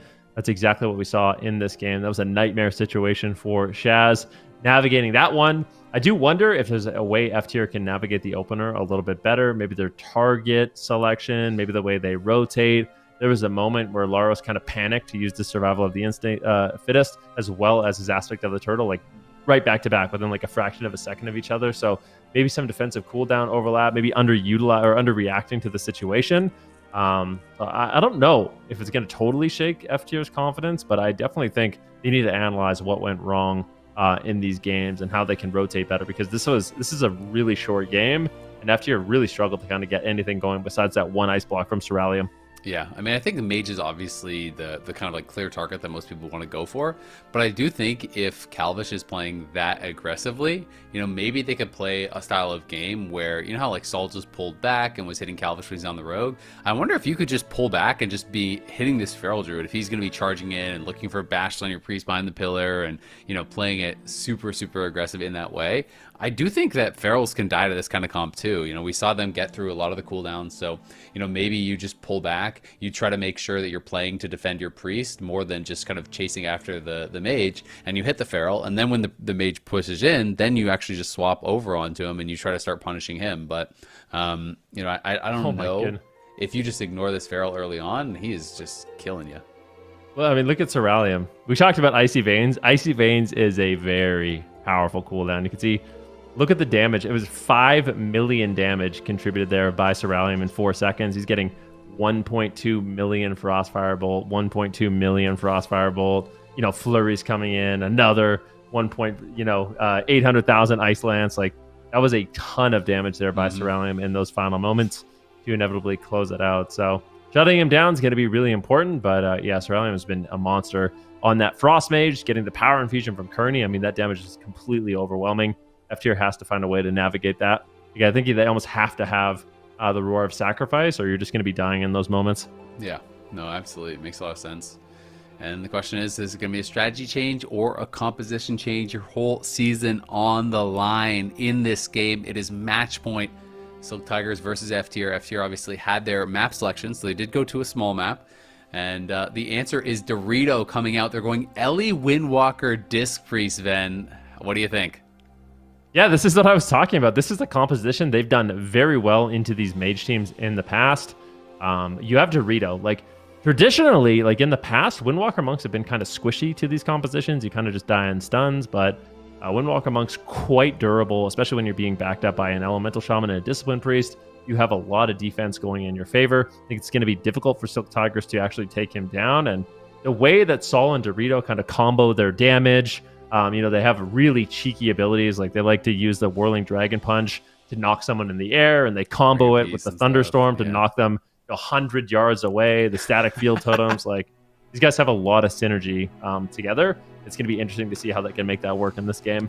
Yeah, that is honestly really fun. I'm excited to see how this is going to go. It definitely seems like it could be tough, but a lot on the line here. And Dorito hasn't been playing so far this entire weekend. So you do always wonder when you're swapped in, like when you're coming off the bench in a situation like this, that could be kind of scary, right? Like you've played in some 4-man rosters in the past. Have you ever been in that situation where you had to come in cold in like an elimination game? No, actually. I only competed when one 4-man team, and unfortunately my team just lost, and I just watched it happen. So that's unfortunate. That's a little unlucky. Yeah, it's like there's different ways you like. I'm thinking about the situation though. It's like you're kind of like the last line of defense. It's like, all right, they got to tag me in, Like I'm Dorito feeling really. He's either feeling really confident for his team right now, or he's a little bit nervous, a little bit shaky. But I think Dorito has been one of those players. You could just kind of bank on consistency, right? Like there's some players that sometimes don't necessarily play the best all the time, but Dorito is one of those players. He never really has a bad day. At least I haven't seen it yet. So I feel like for F-tier, they could be, caster curse. He's never had a bad day. This man has never died without pressing a cooldown before. I'm Ben Rookie. Let's go into this game. I hope that doesn't happen. There's just so much on the line for this game. That would be an absolute disaster. It's just impossible. It would never happen. Well, if it does, you know who to blame. Ben Rookie's just trying to create a moment to replace his own. It'll never happen. It actually has happened, but people just forget about it over and over. It's happened a million times. It's happened to literally every player who's played at a high level like 100 times. But we have game 5 here kicking off. Silk Tigers, F-tier, swapping it up in this final game. Dorito coming in off the bench. Let's see how he performs. Yeah, let's see if we can do it. He's actually playing the Gnome, so going to be vulnerable to stuns, but opting to just get out of those roots a little bit better. Going for a double leg sweep with the Clash. Here it comes, double leg sweep incoming. Saul getting really aggressive here on the Elemental Shaman with an early Ascendance. Celestial Conduit as well. Calvish needs to be careful. He shuts it down with a Rake Stun. They're going for a Cyclone, but Shaz shuts it down with a few beautiful offense here by F-tier in the opener. Yep, they're putting on a lot of pressure. Soralium in a lot of trouble. Already has to block there as Kearney was into the encap. It's going to get MD'd, and he gets life grip back to that pillar, trying to run away here from Dorito, but the pressure is on. Nice shear coming out, and now the Frostfire bolts there just pumping out again and again and again. Saul is getting absolutely rocked. He's got a burrow, but it's so late. He might just die when he comes out of the Shaz. Is in the clone. They have any follow-up CC? No, they don't quite yet have it. The Lightning Lasso comes through. They are going to be able to pick him back up, but that was an incredibly scary moment. Shaz had to actually use his trinket as well. The PI Icy Veins put them in so much danger. Yeah, as well as that ultimate penitence. That was a great push there by Silk Tigers, and it forced out a lot of Saul's defensive. Ice Wall comes down, but the double leg sweep completely negates the offense. Calvish once again going for a Cyclone. He gets wind sheared. Great job there by Saul, who's just going to be retreating out of line of sight on the Elemental Shaman for the time being. Chaz not in any crowd control. Finally, the Polymorph lands, and now Saul's in trouble. He's got no defensive cooldowns. There's no trinket. Silk Tigers, they could close it out right here, right now. Saul in desperation, throwing in Vivifies. The Fear lands. Another Polymorph. Do they have the damage to take him down? But at the same time, Soralium is just getting owned. Dorito trying to create counter pressure, but it might not matter. Saul down to 20% health. Pain suppression used there by Shaz. Big penance lands, and I think F-tier will recover. Yeah, they almost killed him through that full PS, and Saul is now on the run. He's going to get life grip back to the pillar, but Calvish is unrelenting, looking for the Stormkeeper, trying to load that up. They're going to try to get some pressure rolling here. Soralium trying to pull back, make sure he's LOSing as much of this damage as he can. He's kiting Dorito and trying to keep the damage rolling. Ultimate Penitence came out there. Calvish looking for clones, trying to time it as he can. Doesn't land that clone over onto Saul. Now looking to try to potentially swap that CC over, but he's going to get feared up. Leg sweep lands onto Soralium. Immediately gripped by Kearney. He's pushing in. There's the stun. The shear's coming in on the Polymorph, but he's going to be able to land the Ring of Frost, and Saul's in so much trouble now. We'll see if they have the follow-up CC. They got to try to prevent this onto Shaz. Shaz not going to get follow-up CC just yet, but so much damage coming down in onto Saul. He's down about half HP. Shaz doesn't have a lot of cooldowns remaining here. The Lightning Lasso comes out. Nice clone offensively there from Calvish. Let's see see if he can swap it over to Saul. That's the goal now for him. He's going to look to try to swap that CC over. Fear comes down onto Saul. Calvish getting prevented so far. Now he's going to land the stun. Now he's going to go for the clone, but he gets sheared on it, but it might not even matter. Saul's looking like he's going to go down. The burrow comes up just in time. He's able to get down under the ground and get healed back up by Shaz, but this pressure, it's just not stopping Ven.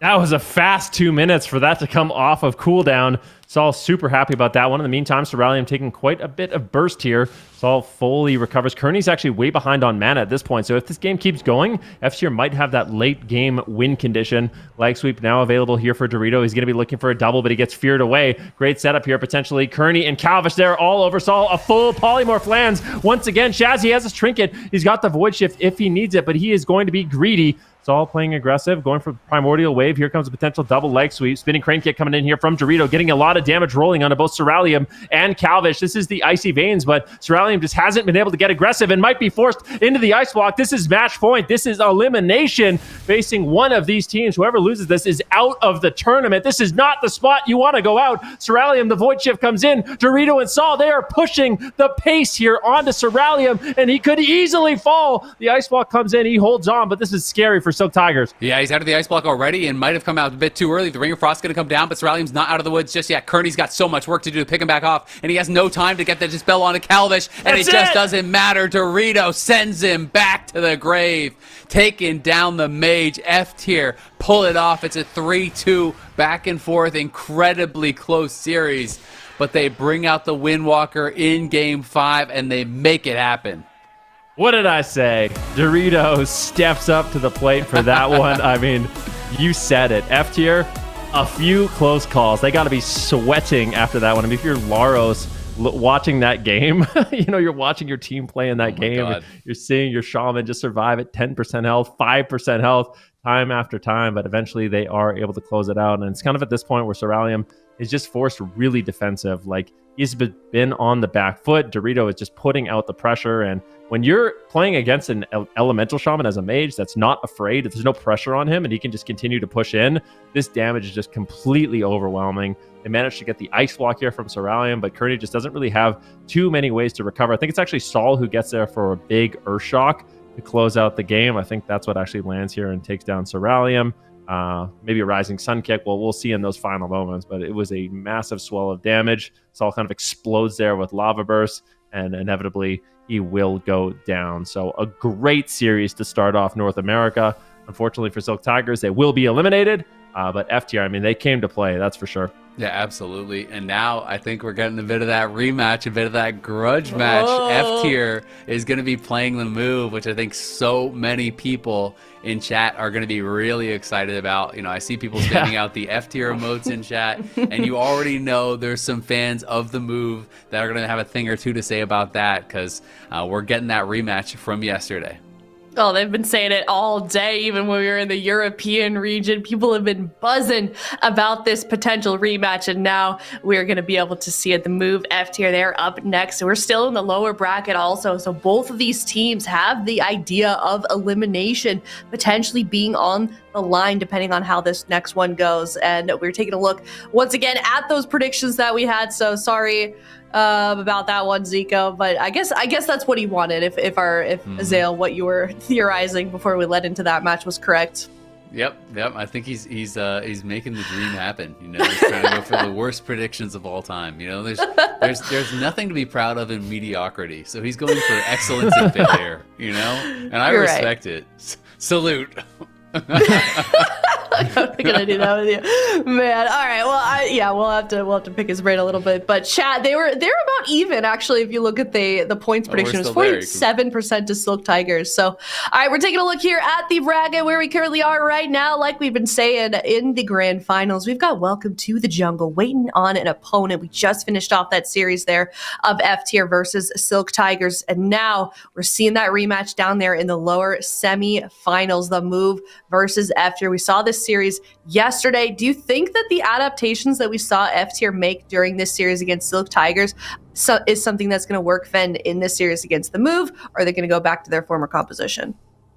I think we're going to be seeing the same thing we saw yesterday. Those games were so incredibly close. Like, there was time after time where the move I honestly don't know how Absurge did it. There was just close call after close call, healing with no mana, getting lay on hands after a 7.5-minute game off of cooldown in order to keep Peekaboo alive.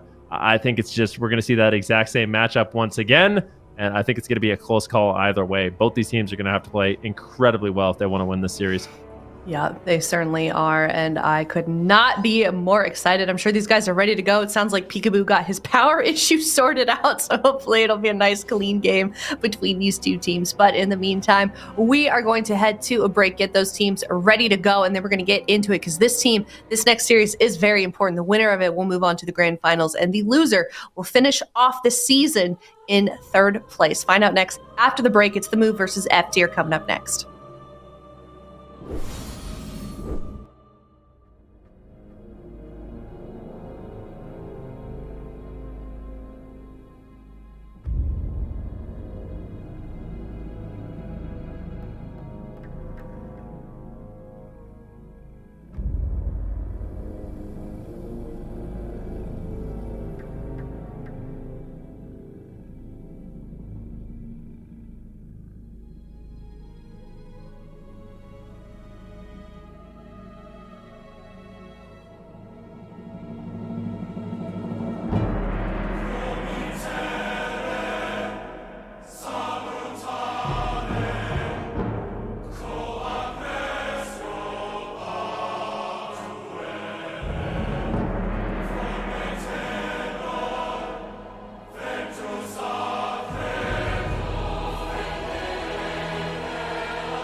Hello, everybody, and welcome back. It is the Move versus F tier. The winner of this series will be moving on into the grand finals. And the Move, they've had quite a journey over this season, Supatees, over honestly the entire time that this roster has existed. How do you feel like they've gotten to this point? How do you feel like they've kind of risen to this occasion? I mean, in the earlier cups, they were kind of struggling. They were having some technical issues. Some players were traveling around, and they were really trying to figure out what their identity was going to be for the season. We saw WizK coming in on different classes, like the Affliction Warlock.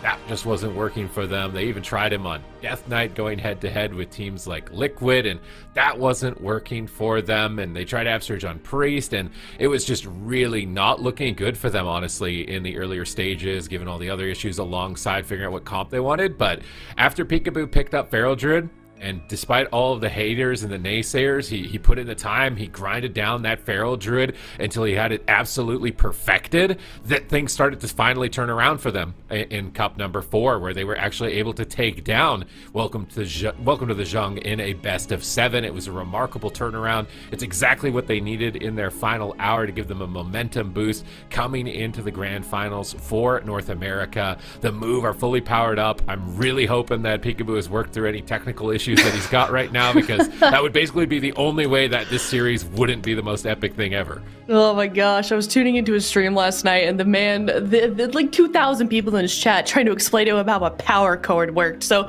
hopefully he's got that sorted out, because it was very dramatic last night, but it sounds like he's got everything ready to go. F tier, they have had kind of a similar story throughout the course of this season as well, if you ask me, Zico. You know, they kind of started off at the bottom of the pool, not always making top 8, kind of flip-flopping on what their identity was as well, and they've had a slow burn rise to the top, and now, to me, Zico, this is their strongest season yet.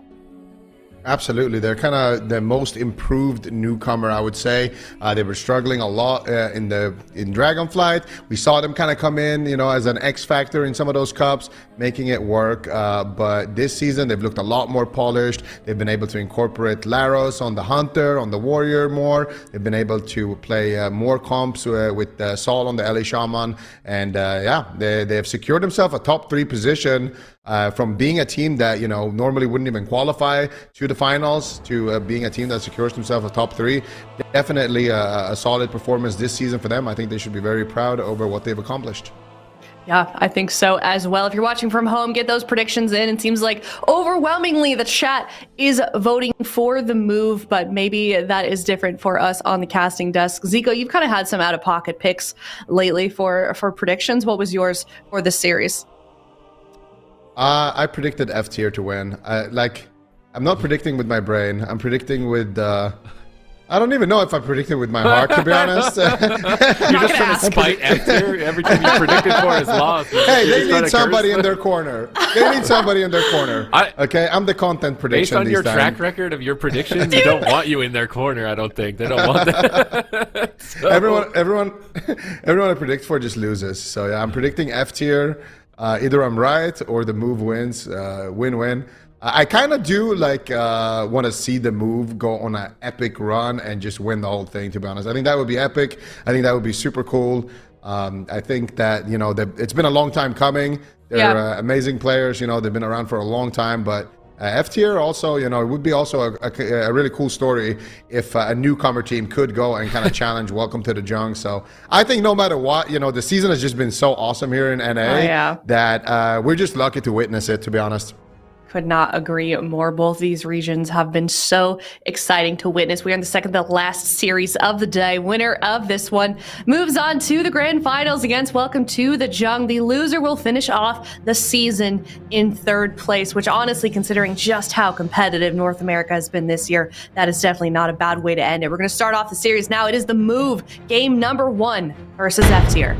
All right, who's gonna get taken away by Bwansamdi, the Loa of Death, to the other side? It's an elimination series. There are no more second chances. There is no more room for error or technical difficulties. Everything needs to be ironed out right here for game number 1, and we are seeing the exact same matchup that we saw from yesterday between the Move and F tier. Peekaboo coming in, WizK coming in, Absturge coming in, going head-to-head with Shaz, Laros, and Saul.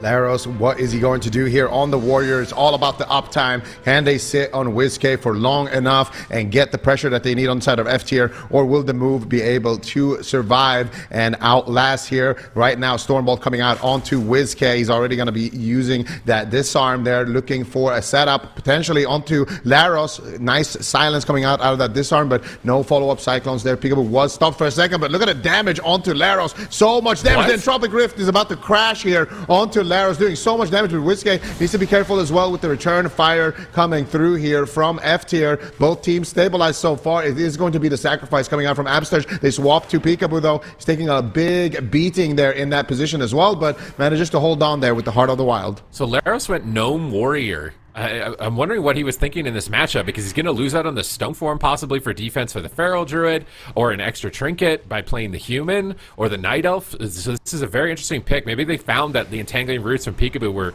too disruptive. They want to get Laros more uptime in the late game, because WizK was just kiting with those Blessing of Freedom. In the meantime, Repentance is sniped by Absterge, putting Laros even further behind, as they are looking to try and force that last pain suppression from Shaz. Peekaboo's looking for Cyclones. He finds that on Sol. They stun Laros. Shaz dispels it, but he hits a Vampiric Touch. He gets hoarded into the corner. He's rooted up for Peekaboo to Cyclone. He can't really escape, and actually Cyclone Sol instead, getting bleeds up on Laros. Now switching back to Sol with the Maim stun. Really good control and support from Peekaboo. Laros and Sol realize that, switch to him for a moment, force him back into bear form before immediately charging back in on WizK, getting him dangerously low as a Blessing of Protection is forced from Absterge.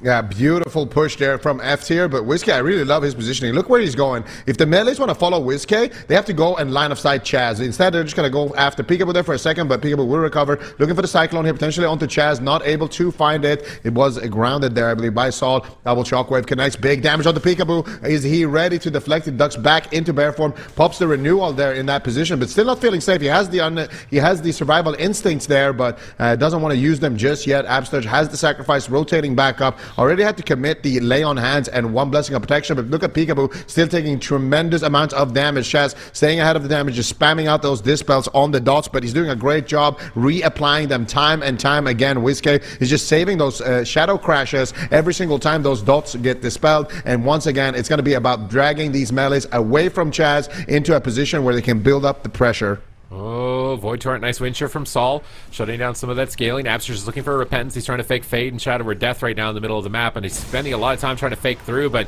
Shaz is falling behind. Sol is forced to use Astral Shift. This is the incarnation of Peekaboo. He's ramping up to max right now, but they're keeping WizK on the back foot. He can't tear in alongside Peekaboo. They survived that incarnation reasonably scot-free, as Laros still holds onto his Enraged Regeneration. Peekaboo getting swapped to. Laros is baiting Peekaboo behind the pillar right now. Is he going to fall for it? Peekaboo stuns him first. He Trinket Stormbolts him back, forcing the Barkskin. Laros is blade storming on Peekaboo, who's repositioning now to Absterge's line of sight. Sol doesn't want to leave WizK open. He's trying to stay on target. WizK is just fading and sprinting away with those angelic feathers. It's so tough to stick at this point for F tier as they are continuing to rot down. But mana, surprisingly, is still very close.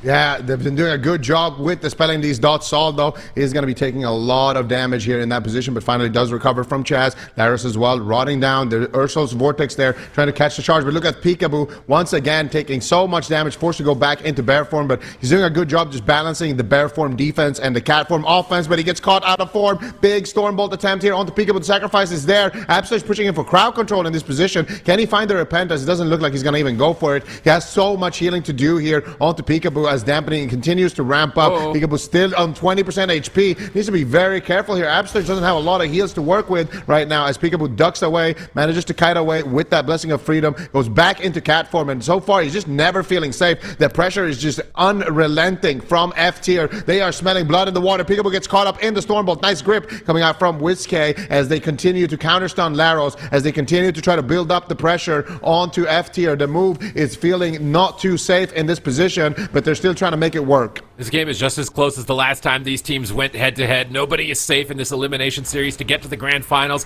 You double your money, an entire season on the line. You've worked up to this singular day, this singular moment in time. You do not want to blow it. Absterge is trying to find a Repentance. He gets windshield. Laros gets destroyed. It's so much damage from Peekaboo right now. Following through, Shaz triggers into another Repentance by Absterge, and the move secure it in game number 1. Amazing teamwork. They were looking like they were on the back foot, and Absterge, he looks as his mana bar. He's like, I got 5% mana left, boys. We're winning right now or we're not winning. He spams out Repentance with 5% remaining mana, secures crowd control, and Peekaboo backs him up with the DPS, and they take game 1. That was an insane push from the move. I think that was with the power infusion there as well at the very end, and we're gonna see it. I mean, they killed him through the void shift there, so they basically killed Saul twice there. So they connect with the full cyclone. Whiskey's falling low. Absurge has a lot of healing to do in this position, but meanwhile, Wiz pops the power infusion. Dark Ascension comes through, and here is the damage. The Entropic Rift coming in there onto Laros. They stun him into another stun, and then Chaz trinketing out of that Repentance into another one. And they just take him down there with that big explosion of damage.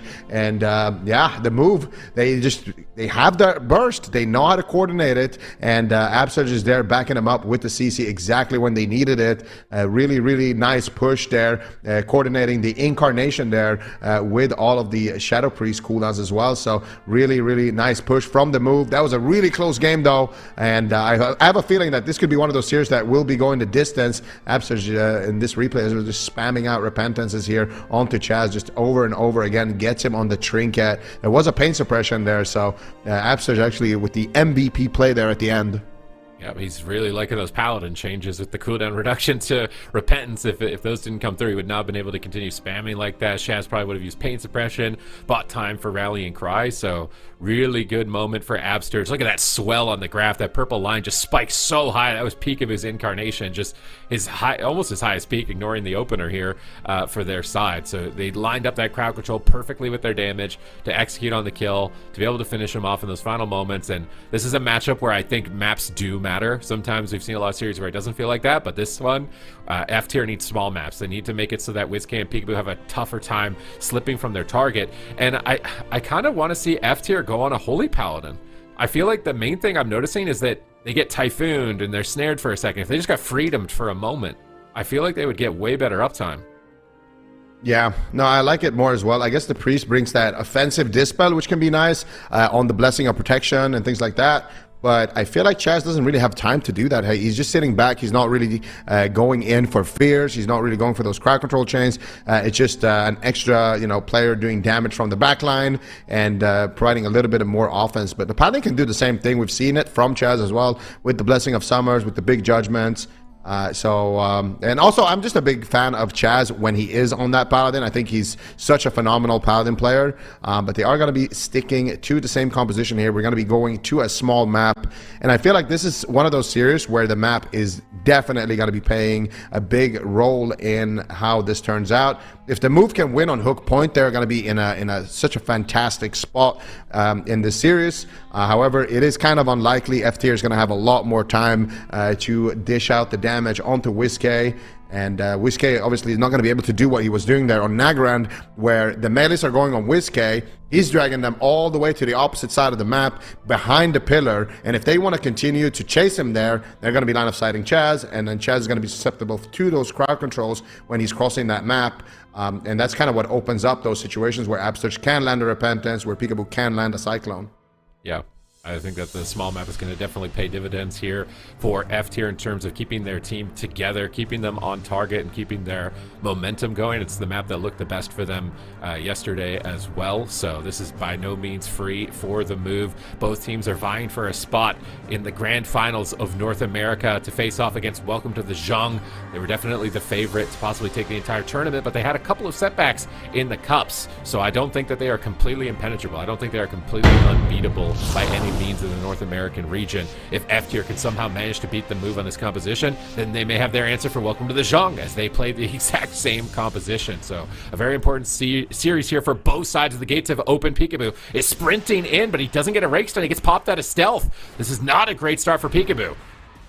Yeah, Peekaboo is going to be able to get the rake stun still, though, onto Saul. Whiskey is taking a lot of damage here from the Blade Storm, but he manages to duck around the corner and is, again, just going to try to line of sight Chaz as much as possible. Connects with the silence. Actually, it looks like they're setting up a swap there onto Chaz. They force out the pain suppression with that go. Beautifully done here from the move. Switching it up a little bit here on the small map. They realize they could target the healer a little bit more in the matchup when they have such small space. But look at that fear connecting onto Absurge. Chaz is is going to be able to get those a lot more frequently on a map like Hook Point, but pre-sacrifice coming through there for Absturge should be enough defense potentially for WizKid, but he is taking a lot of damage. Ulti Penny gets kicked there at the last second by Peekaboo into the Cyclone. MVP plays. Peekaboo now going in to get aggressive, but gets met with a lightning lasso from Saul. Good exchange here in the opener, and so far I would say both teams about even.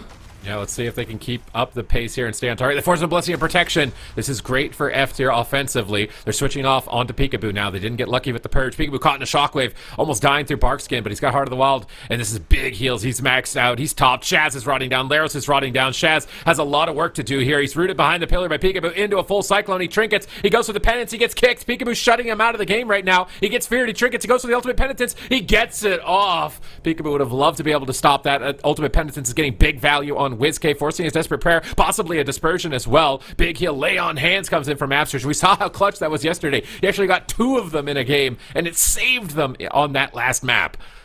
I don't know if he's going to be getting a second one in this match, but Chaz caught up in a Hammer of Justice into a bash stun. Peekaboo is trying to Cyclone that pain suppression, but he gets wind shear there by Salt. Nicely done, but meanwhile, Wiz is rotting down to the pressure here, and I feel like they're taking a page out of their kind of RPS playbook here against the melee cleaves on the small maps, attack the healer a lot, and just let Wiz and Absturge kind of 2v2 the 2 melees who are pummeling WizK. This has been a strategy that has worked well for them in the past. So let's see if it does pay off here on Hook Point. So far, F tier getting a lot of pressure here onto WizK. Peekaboo going for a stun into a Cyclone. Now look at the Feral Charge back into the midfield, gets a nice stun there onto Saul. Pre-Astral Shift though by Saul should be enough defense to keep him alive. Really good deflection from Saul and F tier here. Now they're trying to stay on target. WizK wraps around the pillar. Laros is rotting. Saul is still rotting, even despite his defense that he's activated. Peekaboo Barkskins to stay on target. He doesn't want to be running away. Laros leaps over to get in line of sight, but it looks like a Psychic Scream hits the entire team. Shaz is stunned up. No trinket for 14 seconds again. Oh! Where's the pain sub? Where's the pain sub? He's getting so low. He is so greedy. He gets away with it. He pops a Desperate Prayer, but now Laros is low. He's into the Hammer of Justice. He pops his pain suppression right away, but Laros is still dying. The damage is devastating. Peekaboo is tearing in. WizK has just got to second place. Saul is rotting. He's forced to retreat away. Lightning Lasso on Peekaboo, trying to stall the fight, trying to buy time for them to be able to recover in this position. And somehow, someway, Shaz is pulling the back from the brink, and WizK is suddenly falling behind. No dispersion for 15 more seconds. Penance is flying through. He's escaping with the Greater Fate, Angelic Feathers. Beautiful kiting, but he gets rooted. Laros leaps over. He uses the Avatar to break his root and stay on target. Dispersion 5 seconds away. They force the second Blessing of Protection, and somehow, someway, F tier are still in it.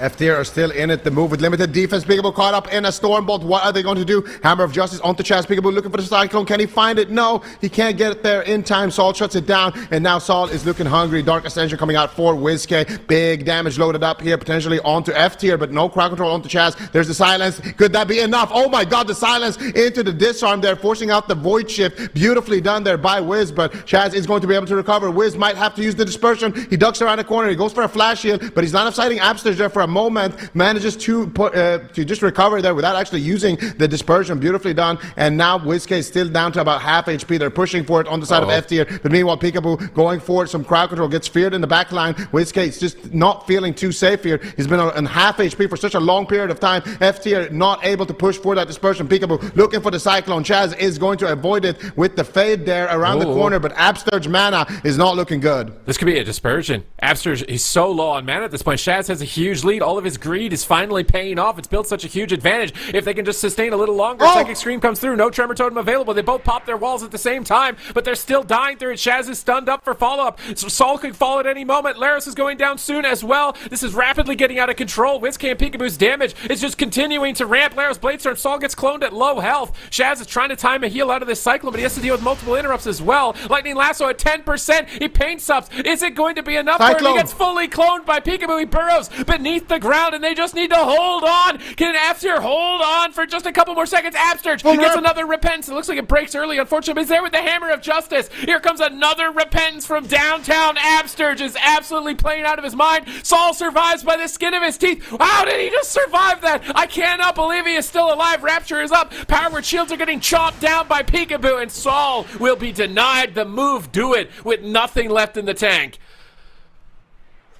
Oh my goodness, the move is on fire. They take away Hook Point here from F tier. What an insane performance. Wiz pushing in for the fear there right at the end. Absturge finding the crowd control, finding the Hodge, finding multiple Repentances. Peekaboo finding the Cyclones. The move is looking hungry right now to go to the finals. Okay, man, there. Peekaboo's got all his technical difficulties sorted out. He's ready and raring to go. He's not even giving F tier a chance, taking this small map, and Absurge once again on a flip of a dime knows it's over for his team. He has to be a playmaker before the final clock strikes 12 because it's going to be over and he's going to be resetting and having nothing left. He's going to be going back to rags at that point, but he gets like this searing glare. He gets a Tears Deliverance amidst all of the chaos to sustain his team right in those final moments. And look where he posts up. He knows that he needs to get aggressive, and he just moves over to the sideline and starts spamming out Repentance. He's like, whatever, I'll take a kick. I don't care. Repentance again. He's just onslaught of attacks onto Shaz, just constantly going for them, putting him further and further behind. I can't believe he even survived at this moment after that Repentance was landed, and he holds on by a thread, and they kill him through Rapture. Now, did they drop a barrier? Shaz has barrier. He gets silenced. I mean, if he gets that barrier down, maybe he lives to Ultimate Penitence. They're still so far ahead on mana. It's kind of felt like, even in the last game, I think Laros had Rally. So it felt like maybe you can just squeeze out just an extra second of this game, because that's really all you need. Yeah, that was a really close call. But to be honest, Saul managed to keep himself alive there as well. He managed to get a healing surge off there right at the end. But yeah, if Laros... I don't think Laros had a rally, so unfortunately for them, I don't know what they could have done. Maybe the barrier would have been enough there, keep them alive in that position, but it was just such a nice play here from the move. They got the Cyclone, they got the follow-up rep, and something actually broke that rep, but Absol was just there, ready with the follow-up, goes for the Hodge, casts the second Repentance as well out of that one, and then Wiz with the Silence to close it out. Shaz actually went for a Fear right there at the towards the end, thinking maybe we're good here, but yeah, if he, instead of going for the Fear, dropped a barrier and another Rapture Shield, maybe he could live there, but just maybe didn't expect the damage to be as high as it was as well. Maybe he wanted to just get that Fear to try to secure their offense and try to alleviate some of that pressure. It's those high pressure situations, right? And for Shaz, if he's on his Paladin, I feel like he knows what the right call is every single time. But we are going to Ruins of Lordaeron. Ooh. F tier. I'm so glad it's the final day. It's the final tournament. At least it's happening once. At least it is happening once here. Ruins of Lordaeron between the move and F tier. Are F tier going to back down? Is it time to break out Dorito, man? Like, he had such a great game. He's such a great performance every time he plays. They must have, like, a huge backlog of war games that are telling them that it doesn't work. Because, like, to me, on paper, I'm thinking Windwalker is tankier than Fury Warrior. I think it does more damage than Fury Warrior. Maybe you lose the Fear. Like, that's about it. You lose the Intimidating Shout, but you have a Priest, so I don't know. Maybe that doesn't really matter as much. So to me, it's like, to me, Windwalker Enhance would make more sense as far as like getting into the late game, running Absurge out of mana, right? If they just bring a tankier melee. I mean, yeah, maybe, but also Windwalker is a lot easier to shut down when they're bursting. I guess just more susceptible to Fear, more susceptible to like micro CC while they're getting aggressive. Maybe that's what they're afraid of. I'm not sure, honestly. I feel like if F tier, we're gonna bring in Dorito, now would probably be the time to do it. I feel like the main options they have right now is to either bring in Dorito and go for the Windwalker Enhance, or bring in the Holy Paladin, and they are gonna bring in Dorito here for some Windwalker Enhance action. So we'll see if it works out. I mean, they got Ruins of Lordaeron, they got Windwalker Enhance, they got Shaz on the Priest. They've set themselves up nicely here for a really aggressive composition.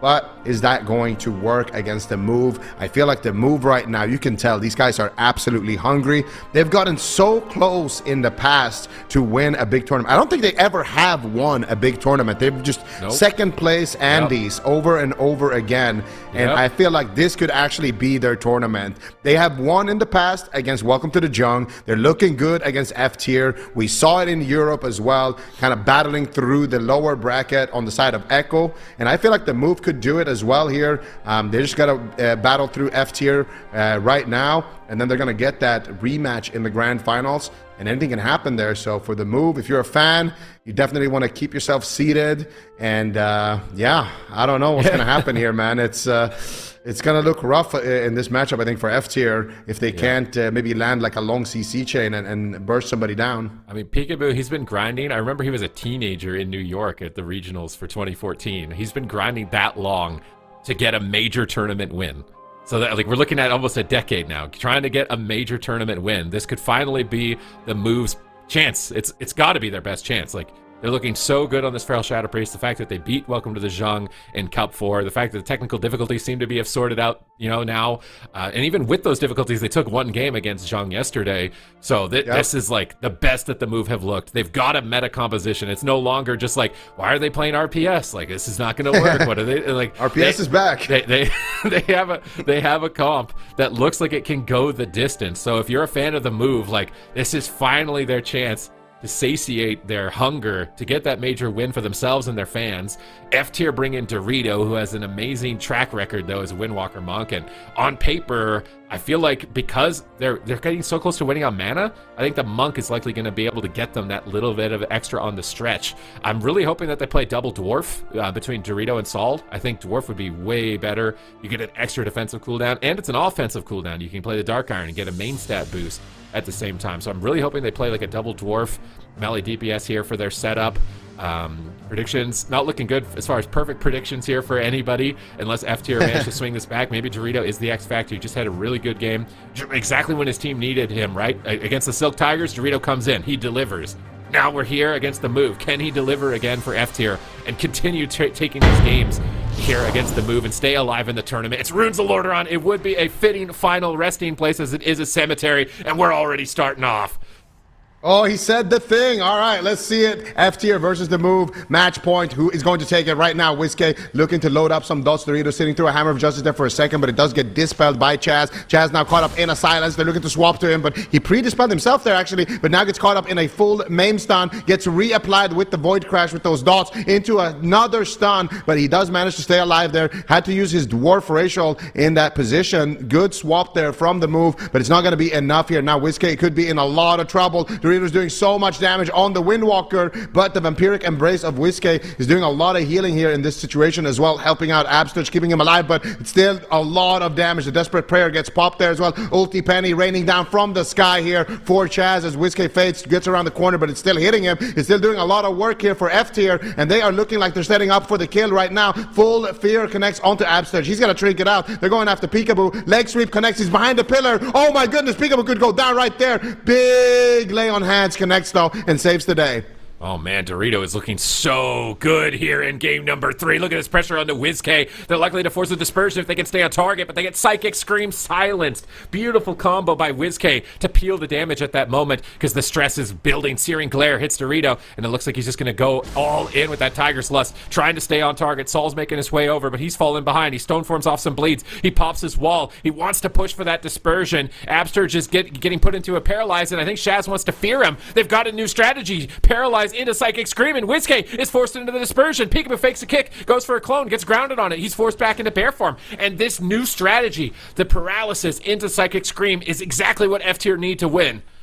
Yeah, this has netted them a lot of cooldowns, and remember, they could also swap to Abster at some point if he doesn't have that Divine Shield later on, so definitely a lot of options here for F tier. They're showing signs of life. Peekaboo caught up in a leg sweep. Dorito doing what he can here, trying to knock him up into the air with that whirling Dragon Punch. Peekaboo sitting through a Lightning Lasso. Abster has managed to recover the rest of the move. Mana somewhat even right now, but Whiskey is going to be the target of choice. No dispersion available for Whiskey. When the Tiger is there, they knock him into the room there for a second. Peekaboo looking for the Cyclones. Big damage connecting here onto Whiskey, but the Cyclone is good there onto Chaz. They're getting return pressure on the side of the move. They're going after Saul. Nice Trinket Void Shift being forced there from Chaz. They're setting up a swap to Chaz. Big damage here coming out from the move. He's being greedy with the pain suppression. Is it going to be enough? A stun into a stun. Do they have a third one? They could take him down right now. The move is hungry, looking for the grand finals here. Chaz manages to recover, but at the cost of his whole spell book. Oh my god, Peekaboo gets wind sheared into a paralyze. That to paralyze the Feral Druid. That's devastating. Everyone's dying. He fears the Feral Druid. Absterge can just dispel him.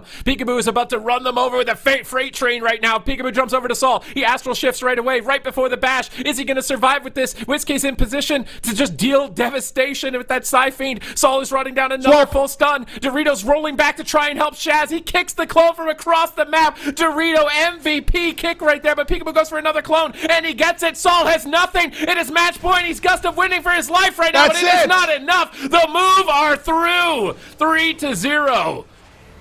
Ladies and gentlemen, the Move are going to the grand finals here at 3-0 sweep against F tier. They brought in Dorito. They battled hard on the side of F tier, and they've had a great season, especially as one of the newcomer rosters. But the Move, they are shining through once again in this lower bracket. They are looking hungrier than ever, and right now they are in the grand finals. Let's take a look at exactly how it happened. So Absturge goes for the Repentance right there, fake casts the Shadow Word Death off Chaz, and then look at Peekaboo here, just immediately going in. And because Chaz is so low, you might think that, okay, maybe he's going to swap here, but he does go for the Cyclone. Dorito rolls over and shuts down the Cyclone, but look at WizK here. He's just powering through with the damage, and then he silences Chaz, which will deny him from using that Greater Fade, helps Peekaboo secure the Cyclone. He even tried to Dwarf Racial that silence and then Greater Fade, but he wasn't able to do it in time. The damage is there. Absturge, of course, is ready with the follow-up Repentance as well for good measures, and the Move are able to secure a perfect crowd control chain and grab victory here against F tier, sending them out of the tournament and setting themselves up for the rematch against Welcome to the JUNG. Oh my god. The pressure that the Move had in this game is remarkable. Initially I'm thinking the Windwalker, maybe they got a chance. Like, they're actually forcing a lot of cooldowns way faster than they did with the Fury Warrior.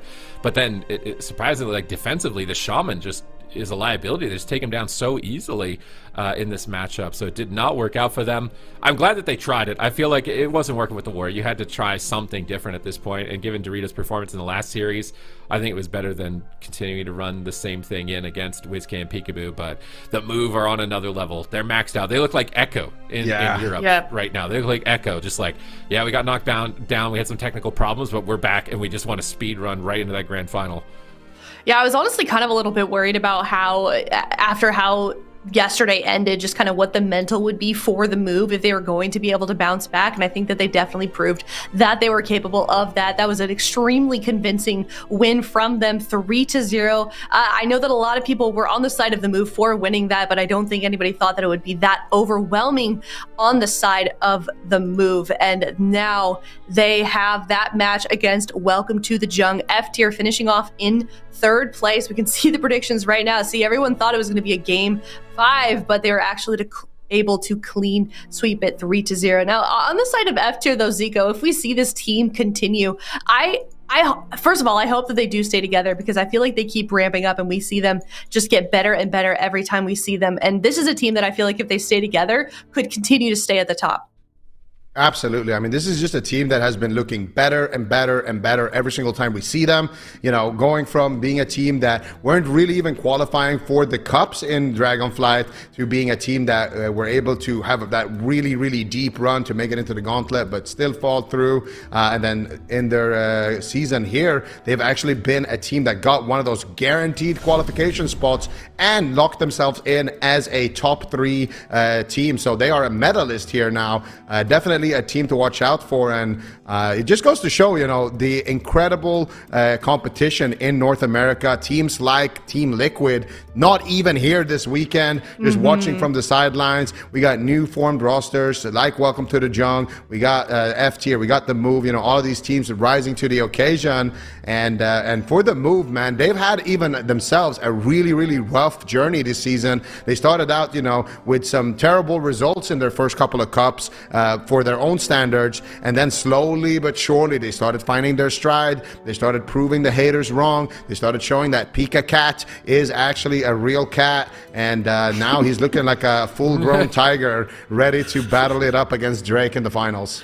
Most definitely, they are looking fierce and they are ready to go. We've only got one more series left for the first season of the War Within. We've already crowned our European champion. Of course, it was Echo, and now only 2 teams left in the North American region, and that's that next up series. Before we do head to a break and give those teams some time to get ready for the next series, we can take a look at the predictions leaderboard. I'm not sure if we've caught up with that all day today, but I'm curious where we ended up. Okay, we got Ven, Sid, and Azael tied for first. Chat in second. I'm in third. Zico. Hey, Zico's at the bottom, but he's still a prophet. And you want to know what he is the prophet of? The prophet of death. The prophet. You can predict your demise. And Buon Samdi. Oh yeah, Buon Samdi. Yeah, that's Wait, is that who you were referring to when you said that at the beginning of the series? Was it Yeah, Zico Buon this whole Samdi. time? I mean, maybe. Oh my gosh. He's the hidden Loa. The mask is going to come off. Oh boy. What happened with me and Azel? I thought at the start He we just said we're left going you in down the dust, together. bro. He left you He's in the just, dust. what happened? This guy cannot be trusted right now. Azel is just going for the top right now. Look at the triple Canadian trio at the top right now. These guys Canada. are out of control. The betrayal. Betrayal. Oh, man. AWC Okay. just gets more dramatic. Canadians Really? are taking over. They're betraying Zico. Yeah, we need some dramatic music to play while we have that up. All right, well, chat, you got to step it up a little bit too. See if you can beat the Canadians in your predictions. We've got one more series to lock it in. We're gonna head to a break. It is the grand finals of North America for season 1 in the War Within. Coming up next, welcome to the Jung versus the Move in just a bit.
Hello, everybody. Welcome to the grand finals of North America. 4 teams made it here. Only 2 remain. It is Welcome to the JUNG versus the Move, and it is going to be a very exciting series. I'm excited for this. Welcome to the JUNG. They've been sitting there nice and pretty for quite some time in the grand finals. The Move, they had a bit of a rockier weekend, but honestly, I feel like Sid, that's kind of like lit some fire under them for this series in preparation for it. But first, before we talk about them, welcome to the JUNG. Sid, can you give us an overview of kind of how their season has been shaping up so far?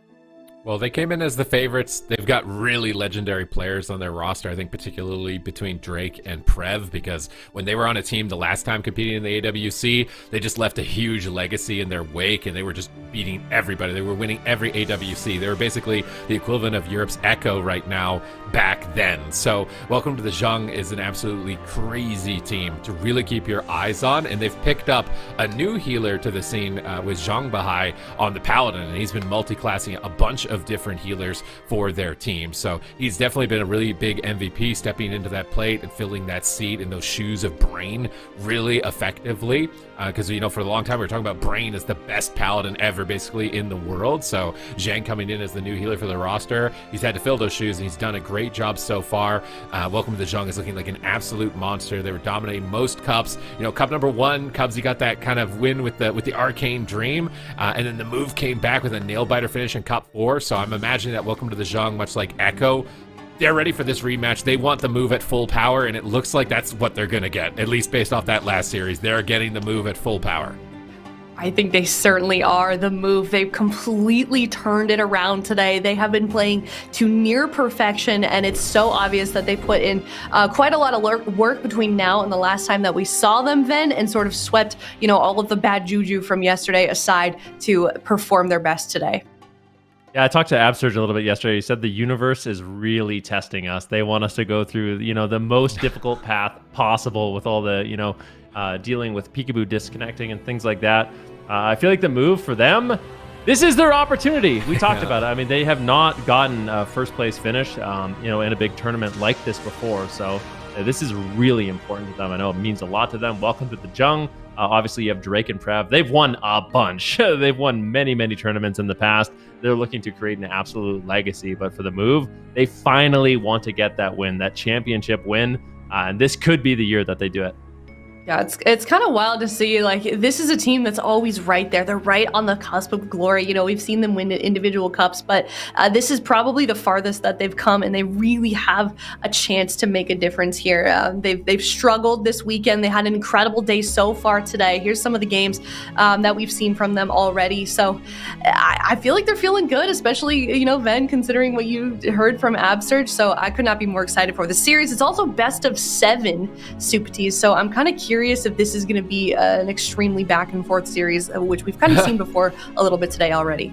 I mean, if we look at the predictions, that you'll know exactly what I think as far as that answer is, but I think it's going to be really close. I think a fully powered The Move, a fully powered Welcome to the JUNG going head-to-head in mirrors like this is going to be absolutely a spectacle.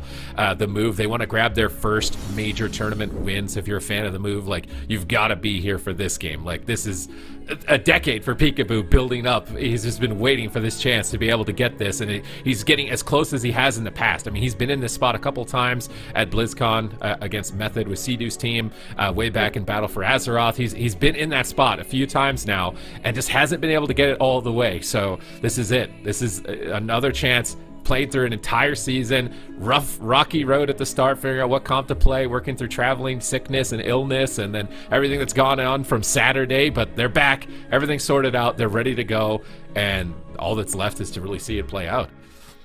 Yeah, it really would be the perfect season for them to win, just considering all that they have battled. So if you're watching in the chat, let us know as well. You're getting your predictions in. Looks like overwhelmingly the Move is the favorite in this to win, with Welcome to the JUNG at 3 million points versus the Move's 400. And then we've got here on the desk our predictions for this. My bad, chat. Now I'm the odd one out. That's not good. So I don't know. I guess Zico is the prophet of death. Zico's the prophet of death, and he went for the Move. So this is like solidifying whether or not the commentator curse is real. Yeah, it could, yeah. Hey, somebody said that Zico is 76% accurate at predicting the loser. So, if you look at it that way, it's pretty good. So I'm going to hang on to that, and hopefully it works out for me. We will find out, though. It is welcome to the JUNG versus the Move. It is the North American Grand Finals for Season 1 here in the War Within, starting off right now. All right, here we go. Welcome to the JUNG, the Move, the finals for North America. Can the Move finally get that first place win, or will they be shut down by Welcome to the JUNG? And immediately, Peekaboo's going to be charging in, gets the rakes done here. Prev Trinkets, fears him up, wanting to just slow down that damage and get aggressive in the early stages of this game. I would say that was a better start for Prev's team here. The Shadow Priest Trinket is not as valuable this early on, and it's going to build momentum for their team, which we can see establishing on the health bars with Absterge rotting down, WizK rotting down. Drake also trades a medallion really early as well, so they're playing really aggressive. Absterge is struggling right now. He has not been able to bring his team back from 50% health, and now we finally see some counter aggression onto Zhongbahai and Prev with them rotting down, and this is a game of both damage and control between the druids. Whoever's leading the damage meter, they're likely ahead. Whoever's leading the cyclone counter, which we better keep track of for this series here to see who's getting more cyclones, because that's really what's going to be the deciding factor. Yeah, full cyclone there on Absterge. He's forced to pull out his trinket to keep Peekaboo alive. There's a lot of rot pressure right now in favor of Welcome to the JUNG, but Absterge stabilizes the team for the time being. Now it's Prev and Zhang taking quite a bit of damage. Searing Glare going to be cast out here by Zhang. I love this Searing Glare. If he can land it onto the Feral Druid, it really limits his offensive potential, so look out for those plays from both Paladins. Right now, Welcome to the JUNG, all 50% health. Zhang has a lot of work cut out for him here. Oh, full cyclone from Peekaboo. Nice plays. Drake's going to have to bark skin right away. Pre-bears the stun, and he looks to be fortified in this position, but Prev is still rotting, and WizK is on Prev's heels. I feel like in Cup 4, we saw Prev just destroying WizK on damage, so I really want to see WizK try and stay on his heels in terms of pressure. We've known him as the North American Void Lord, but since Prev has come out of retirement, I feel like he's been outdoing him on damage every time we see them going head-to-head, so that's another thing that I'm keeping my eyes glued to throughout this game. Drake finds a clone of his own now onto Absterge. Peekaboo is rotting down, WizK is rotting down, and Drake is tearing in right now. Finally, Absterge is free from that cyclone. He's going to Hammer of Justice Drake. Zhongbahai gambles it. He dispels it into a psychic screen. I like that teamwork. He knew he would dispel the Hammer of Justice, so he fears him, and now that can't be dispelled. It gives him a couple of seconds of free casting, and that's an interesting strategy from Absterge and WizK.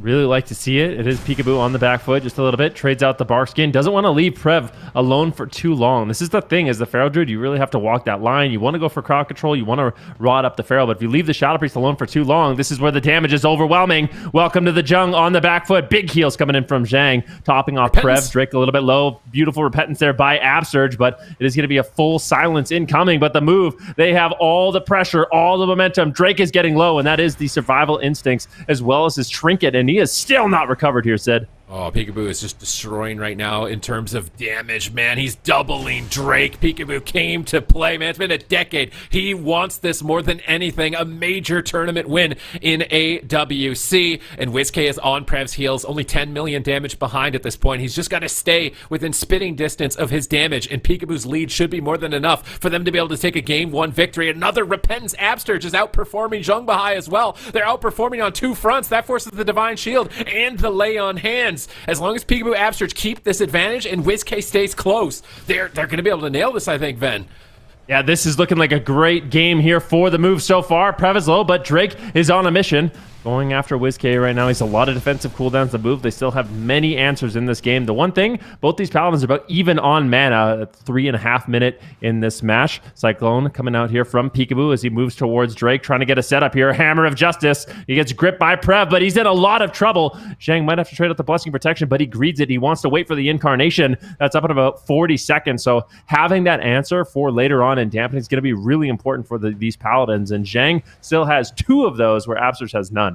All right, Peekaboo into a clone. Absterge dispelling dots, trying to stay ahead of Prev's damage, trying to get WizK closer to him, which he's honestly right on his heels. He was 10 million behind the last time I looked. Now he's only 5 million behind. WizK's doing what he needs in terms of pressure, but Absterge is falling behind. Drake got a Cyclone. He's finally free. He manages to top Peekaboo in the main stun. Whiskey's got great positioning away from Drake right now. His Cyclones are being spammed. He silences it. Jung Bahai dispels it. Mana is exactly even at this point between the Paladins, but momentum is in favor of Welcome to the Jung at this point. It's Incarnation for Drake. They need to secure major cooldowns with this Incarnation because Peekaboo has his available right now, and he is ready to go as soon as he gets recovered by Absterge. Absterge dispels dots once again, trying to put Prev behind, but Peekaboo's into a fear. He can't get dispelled. Absterge bubbles out of the clone. He knows Peekaboo's in dire straits right now. Absterge going for a Searing Glare, trying to take Prev out of the game. Now he's charging in on Jung Bahai. There's the full maim stun, setting up for a Repentance from Absterge. Likely going to be forcing the Trinket. No, a Mass Dispel from Prev from downtown. Beautiful Mass Dispel.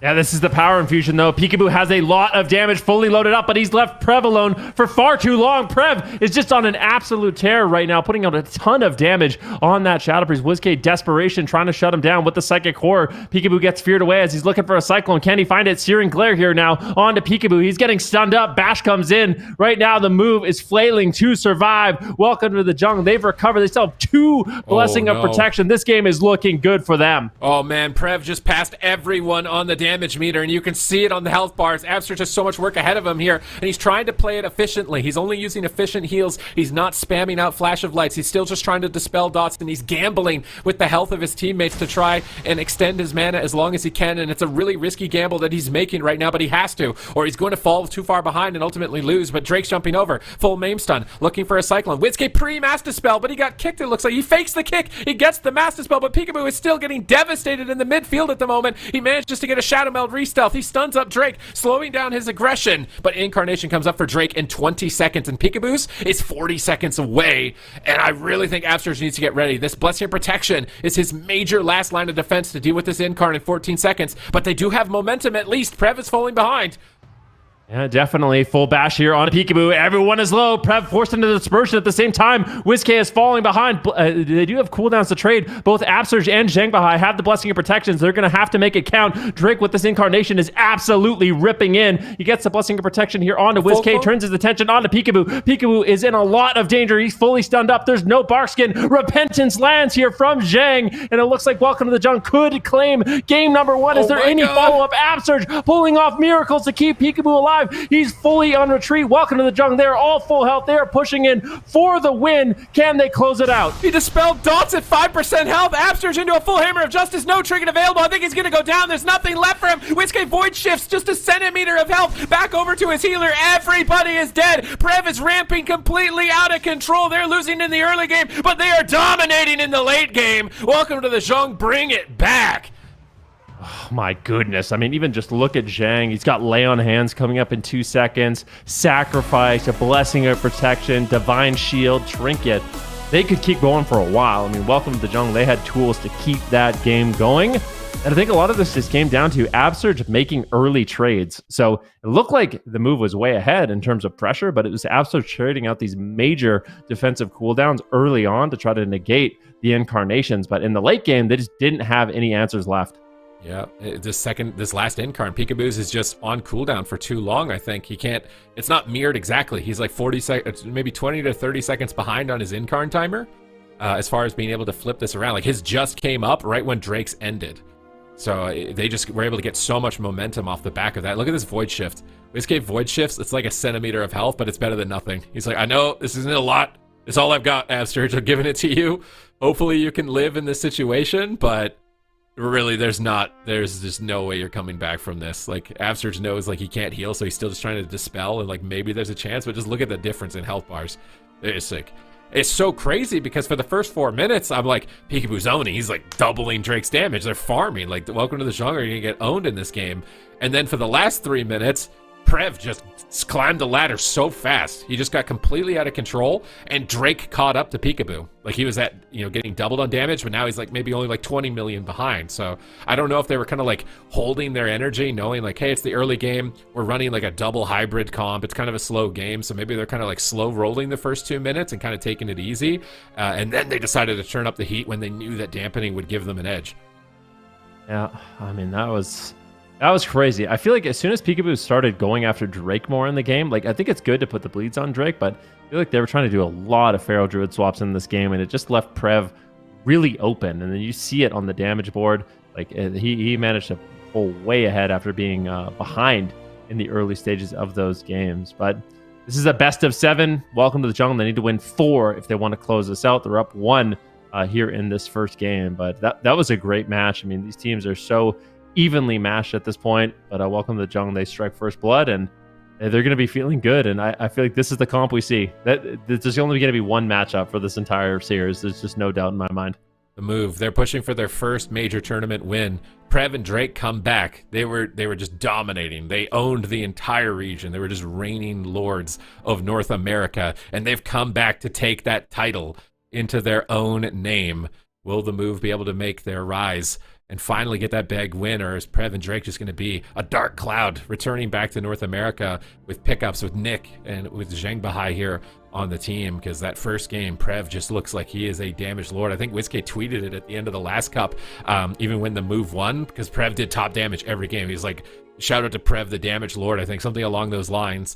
Obviously, that's not verbatim. So even WizK is respecting that Prev's prowess on the Shadow Priest is absolutely phenomenal here. And even with Absterge just spamming dispels, you can see how much the matchup has evolved. These little strategies that they've adapted to, saving a crowd control to punish a dispel. So if I'm going to use a Hammer of Justice to bait a dispel, and then you can Psychic Scream. And these types of little adaptations are the result of so much effort put into this matchup from both teams.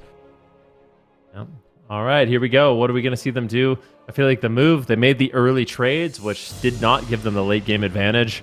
One thing we're seeing consistently, though, even looking at the games from yesterday as well as today, welcome to the Jung, they are using their offense way quicker. Like, they want to stay ahead. They want to use the Incarnation early, and that way they're always kind of just rotating through those cooldowns faster. And it's kind of like the solo shuffle mentality, right? Like, a lot of times you want to just run in, use cooldowns right away, because then you get those cooldowns back up a little bit later on in the match. I mean, we've seen this play out so much, it's very unlikely we see like a 1 or 2 minute game here.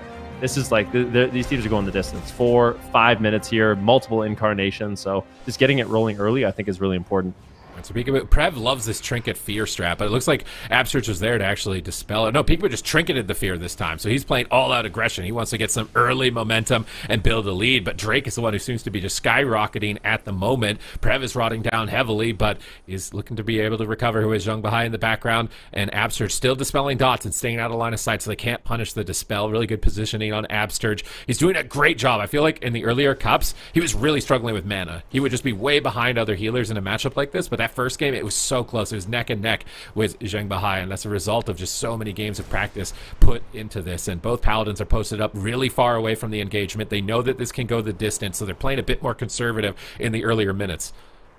Yep, Zheng Bahai going for dispels. Absterge as well. WizK in the back line. Positioning is good for both of these teams right now. Just trying to avoid the opposite Shadow Priest, trying to stay ahead of the damage. Yeah, dispel after dispel after dispel. Big damage here on Drake, though. He's in trouble. Shadow Fiend comes in. Hammer of Justice from Zheng, slowing down Peekaboo's Cyclone. But that was a great offensive push there, forcing Drake defensive and allowing Peekaboo to finally get bleeds up on him. All right, nice application here, but Peekaboo's into a full clone. Prev trying to get some damage going because WizK's actually leading. And if WizK can lead on damage, I think they're definitely going to be able to win this game here. But it's such a narrow race between the Shadow Priests at this point. Peekaboo is still taking the early game advantage at least. Zheng Bahai slips behind the pillar, gets some big casts off there. He doesn't have to deal with any crowd control. He's got 2 big Holy Lights in his pocket, ready to go. Absterge into a stun. Can they chain it into anything? He's just going to dispel once again. Double Psychic Scream. Trying to punish any sort of dispels here from the Paladin. And it's just, you have to be so hyper aware as a Shadow Priest if you see an opening like that. Hey, the Paladin just dispelled a sphere, or hey, dispelled, I'm going to throw out my stun and try and punish that and try and reapply some dots, because I mean, they're basically VT Horde. We're going to need like a tracker on how many seconds they were in VT Horror in this game. But Absterge is down another Blessing of Protection, and that is before the Incarnation. This is a very dangerous move by Absterge. Yeah, Zheng has basically every single defensive cooldown still. He is just sitting pretty, and he had all the answers at the end of game number 1. Let's see what happens here in game number 2. Pressure high for both sides. WizK and Prev rotting down right now. Both Pharaoh Druids taking some damage. Silence goes out onto Zheng as Prev is getting lower and lower. Beautiful Hammer of Justice with that silence, so he's not going to be able to dispel it off. Peekaboo lands an interrupt. In the meantime, he is really pushing the pace here onto Prev, potentially looking for a Cyclone on Zheng. Is he going to be able to find it? Needs to be careful. He actually trades the Survival Instinct. So Survival Instinct, that's a massive defensive. Peekaboo trades out. He gets feared away, forced to trinket, and now into the stun there by Prev. So great control by Prev, really limiting what Peekaboo is able to do here. All right, let's see if we can keep it going. Jung Bahai moving in, Hammer of Justice into Searing Glare, trying to stop any sort of Cyclones and damage from Peekaboo in this position. Prev reloads dots. Dark Ascension. Peekaboo looks to Cyclone. Is he going to get it? He doesn't. He gets, my he gets goodness. silenced on it, and Prev is tearing in, man. He's ramping up on Peekaboo, trying to punish him for staying so deep in enemy territory, but finally Peekaboo gets a Cyclone. Prev has no trinket. Peekaboo jumps back over onto Drake. He pre-bear forms. He's retreating back behind the pillar. He's not going to overextend. They know they're so far ahead on Blessing Protections at this point, so Drake doesn't want to take any risks. Prev now into a Maim Stun, but WizK into a clone. Drake is trying to decide, who do I go on right now? He's trying to switch the clone. He gets it swapped over onto Absurge. Now he's getting his bleeds back up on the WizK, but he just used the Fire Blood to remove them, so he's got to reload, and he's actually getting a nice punish with the Feral Frenzy here. WizKid's going to take a lot of dot damage. It could be difficult for Absturge to recover from this. He's wrapping around the corners, trying to line of sight any potential crowd control from Prev in this position. Psyfiend is available for WizK. Is he going to be able to find a position to plant that and get some big value? Another Entropic Rift is out here. Void Torrent for both Shadow Priests. Lots of Mind Flays coming in onto the Feral Druids, it looks like at this time, and Drake is taking the brunt end of this exchange. He's back into bear form. Barkskin's up. Jung Bahai's rotting in the back line, seemingly to nothing, and it looks like he's going to move in there. Nice move by WizK, getting that Shadow Crash, reapplying full dots to the Paladin. Peekaboo's jumping over. They're making a swap to the Paladin. Peekaboo smells blood. They really want to try and force a cooldown here, but Peekaboo can't stay overextended for long, but the damage may be done. Look at the pressure.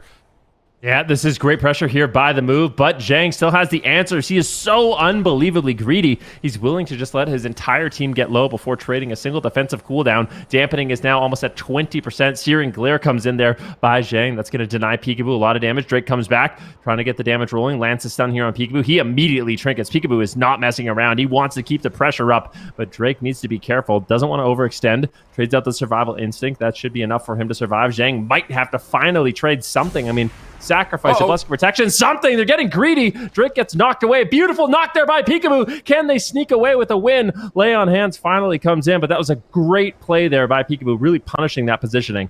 Yeah, Absurge may need to use his Lay on Hands here pretty soon. He's got two targets getting critically low, and Prev just passed WizK. Although Peekaboo and WizK are doing a great job early game, Prev is catching up in the late game again, and look at it. It's scaling out of control. They force dispersion from WizK. Absurge is silenced. Peekaboo is forced to use survival instincts, and suddenly they're blowing through basically all their last lines of defense, and Incarnation is still 2 minutes away, though, so the Paladins have some breathing time to try and get their teams restabilized before they need to make those critical trades, and Absurge will have a Blessing Protection, so likely this round of trades, Zhang Bahai will get ahead. It's really like the Incarn after this next one, I think, that's going to be the most lethal for either side, and I would say it's favored to welcome to the JUNG in this position. Yeah, clone goes out onto WizK. Absurge getting a little bit of bleed effects on him. At the same time, Prev gets interrupted. There's a good push here by the move. Peekaboo trying to be a playmaker for his team. He gets the Maim Stun onto Zhang, who's forced to use the Divine Shield. This is great here on the side of Welcome to the Jungle. At the same time, Absurge uses his Divine Shield. It's so back and forth between these two Titan teams. Oh my god, it's coming down to the wire here. Mana is slightly in favor of Absturge at this point in time, but Incarn is coming up in 18 seconds. Peekaboo is mirroring his. He's not letting Drake get that 20-second advantage like he had in game number 1, but Drake is punishing Peekaboo, seeing him charging over. He stuns him. He's in bear form. Can they kill him through bear form? There's a bot before Incarn. This could be devastating. Drake fakes the kick. Drake just is farming right now. Full clone at low health. Incarn comes up in 2 seconds. It could be it for Peekaboo after this Cyclone if Drake lines this up. WizK's trying to slow him down with the Psychic Scream. They don't have a Dispel. It breaks. They catch Drake, but there's the bop. Bop during his Incarn. This could be devastating. They stun Drake. They know they need to contain the Feral Druid. Drake is going to take this game into his own hands if they're not careful. Peekaboo gets caught. He trinkets right away. Bear form, Heart of the Wild. They know this is a major threat. They're trying to stay aggressive amidst all of this chaos with the Incarn of their own, but Peekaboo's just forced back into bear form, and it's going to be so hard for Absurge to heal. He gets a Lay on Hands right as Forbearance fades, and maybe it's enough. No, another clone from Drake. Drake is farming on the control front right now, and he's likely to go down. There's no Void Shift. It's so much pressure. Can they stay on target? Absurge dispels dots at 10% health on Peekaboo, but Drake is pushing in. He trinkets out of the stun. He's going for the kill. It's one-on-one behind the pillar between Peekaboo and Drake. Neither Shadow Priest can get there. Drake gets a stun. He's going for the kill. He's chomping through bear form, and welcome to the JUNG. Move up 2 points. Great push there. I mean, welcome to the JUNG. They are just the team. When they get that late game advantage, they are so... we'll have to wait and see. Zhang, he doesn't have much mana. He does have the sacrifice to trade. I feel like it's unlikely they win this, but the move is obviously going to be looking to play it out. Zhang's sitting down for a drink right now. Surrendered. All right, surrender there by Absurge. He will tap out here in game number 2. But I was saying, I mean, welcome to the JUNG. They are a team. They have been like this for so long. Drake and Prev, once they get pressure, they just know how to hold it. They know how to push in. Once they're ahead, they stay ahead in a big way. And game number 1 and game number 2, they just know their win condition and eventually can just completely run over the move. Okay. It was that bop right before Incarn, and then Drake just absolutely destroyed everybody with the momentum that they were able to get towards the tail end of that. And look how close they are, man. Like Zhang Bahai is like almost dying in the back. Like he's basically 0 mana. They just have to live this setup. That's it. If they can live right here, the move will win. And they just lost at that. It's like the same point in time as game number 1 as far as timing. When did WizK Void shift?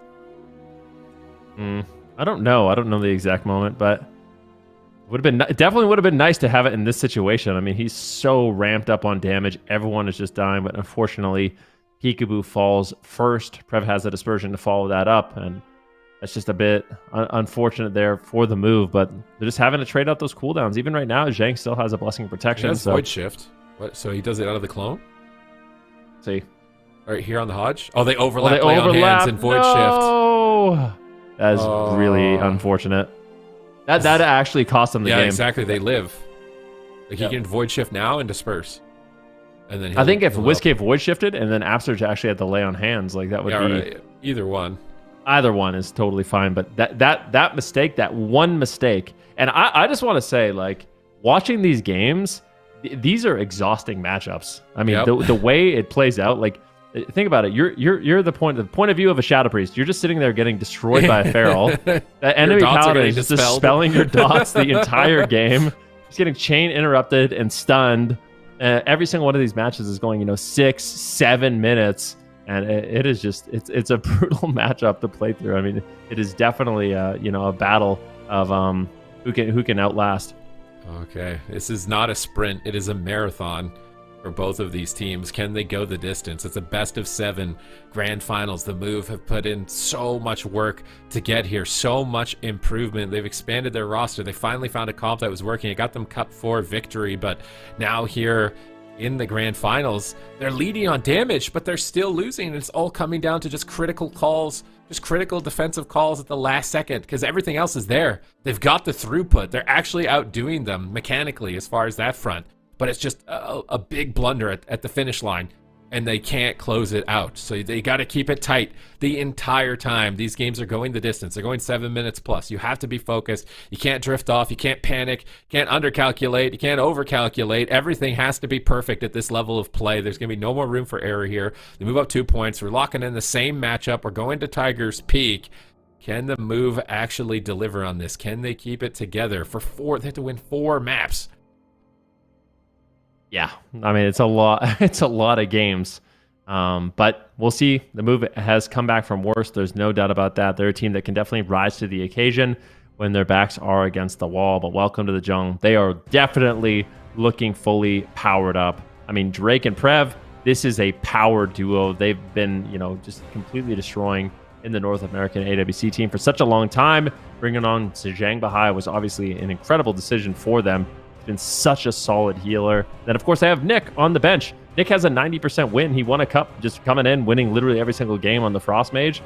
I mean, they have him. I think it's really unlikely we see him, but they've just been such an impressive team to watch here, and they're 2 away from winning this year. 2 more wins. The return of the dark cloud of North America between Prev and Drake.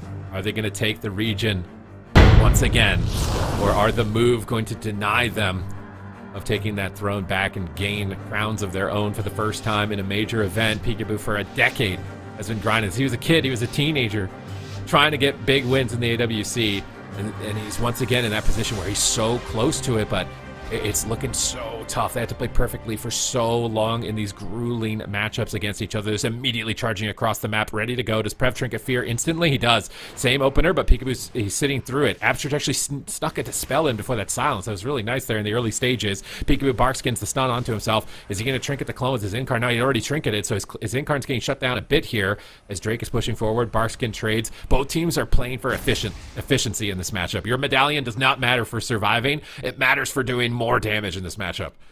It's just all about pressure. Trying to get the Paladin to burn through early cooldowns is very important. If you can get a Blessing of Protection out of the way early on, you get the Lay of Hands out of the way early on, those next incarns are going to play absolute dividends here in this match. Drake getting some damage here onto Absurge. He's behind. Going to go ahead and dispel himself really, really quickly. But every time you do dispel yourself, you are putting yourself in a little bit of crowd control, and that's where you can see this damage kind of really ramp up here for Prev. Whiskey into a Cyclone. Drake is switching to Absturge. So welcome to the JUNG. They're feeling limber in this matchup now. You know, with this 2-point lead, they're getting cheeky. They're making swaps to the Paladin that we didn't see in the earlier games. And Absturge now needs to deal with that as a threat. So it's just pressure stacking up more and more in favor of welcome to the JUNG. Whiskey gets kicked on a cast. Drake is going for a clone. Cyclones him after the interrupt. Absturge dispels dots, but Prev gets a fear. Peekaboo's too far away. Absturge can't get there, and he might get Hammer of Justice as well by the Paladin in the corner there. Peekaboo lands a kick. A bop forced outside of that incarnation window again from Absturge, and maybe he's just trying to use it to conserve mana later. Prev does fall behind in this position, but has cooldowns. It'd be a massive blunder to see him go down here. Peekaboo gets knocked out of line of sight. Drake cyclones him as Absturge pushes forward, and I think that's what Absturge is thinking here, is like, I'm just going to trade out a bop early for mana reasons, and it's just deep and dampening. They've got to line up those cooldowns perfectly. Yeah, Zhang in the back line right now. Peekaboo pushing in, potentially looking for a Cyclone. He gets the bash. Can he find the Cyclone? No. Zhang's out of line of sight, and he doesn't want to go for it. He's not feeling healthy. Going into bear form, doing what he can, but massive pressure here from Prev. Absturge is going to have to overextend a little bit, and Peekaboo trades the survival instincts. That is a massive cooldown to get out of the way early on here for the side of welcome to the JUNG, and Peekaboo needs to have those cooldowns to feel confident to push. Welcome to the JUNG. They have a lot of pressure here. Stun onto WizK, stun onto Absturge. Can they find the Cyclone? WizK might just outright die. He needs to be careful. Massive Ferocious Bite comes in from Drake, but Absturge has the healing to respond. Drake gets a full clone. Prev is getting low. Peekaboo's leading the charge. He's tearing in. He forces Dispersion by himself in that position. He cyclones him on it. Peekaboo is still trying to do what he can for his team, but this is such a long marathon to get through, already being down 2 points. Peekaboo trinkets out of the clone. Lands a kick onto the Void Torrent, trying to build momentum, but WizK's now falling behind. Drake gets a stun. He jumps back to Peekaboo. Bleeds onto 2 target. Absturge has a lot of work to do. His mana is slightly falling behind at this point to that of Zhang Bahai, and Zhang is still posted at the pillar, just trading efficiently, trading effectively, charges over, dispels dots, trying to stay ahead and make it difficult for WizK as he gets put into the clone. Drake charges in, but he walks into a Hammer of Justice by Absturge. Beautiful punish, a split second before the silence hit him. Really good reaction times from Absturge in that position. Yeah, definitely. Zhang right now down to 50% health. Here comes the bash. Peekaboo has a lot of damage. Can he get the Divine Shield? That'd be massive. They do it. They get the Divine Protection and the Divine Shield. Peekaboo out of nowhere, really putting his team in a really great position to pick up a point here in this series. They're down 0-2 right now, but that was a great play that netted some big cooldowns. Well, Peekaboo feared. Looks like no dispel. Absturge judgmenting over. WizK and a stun.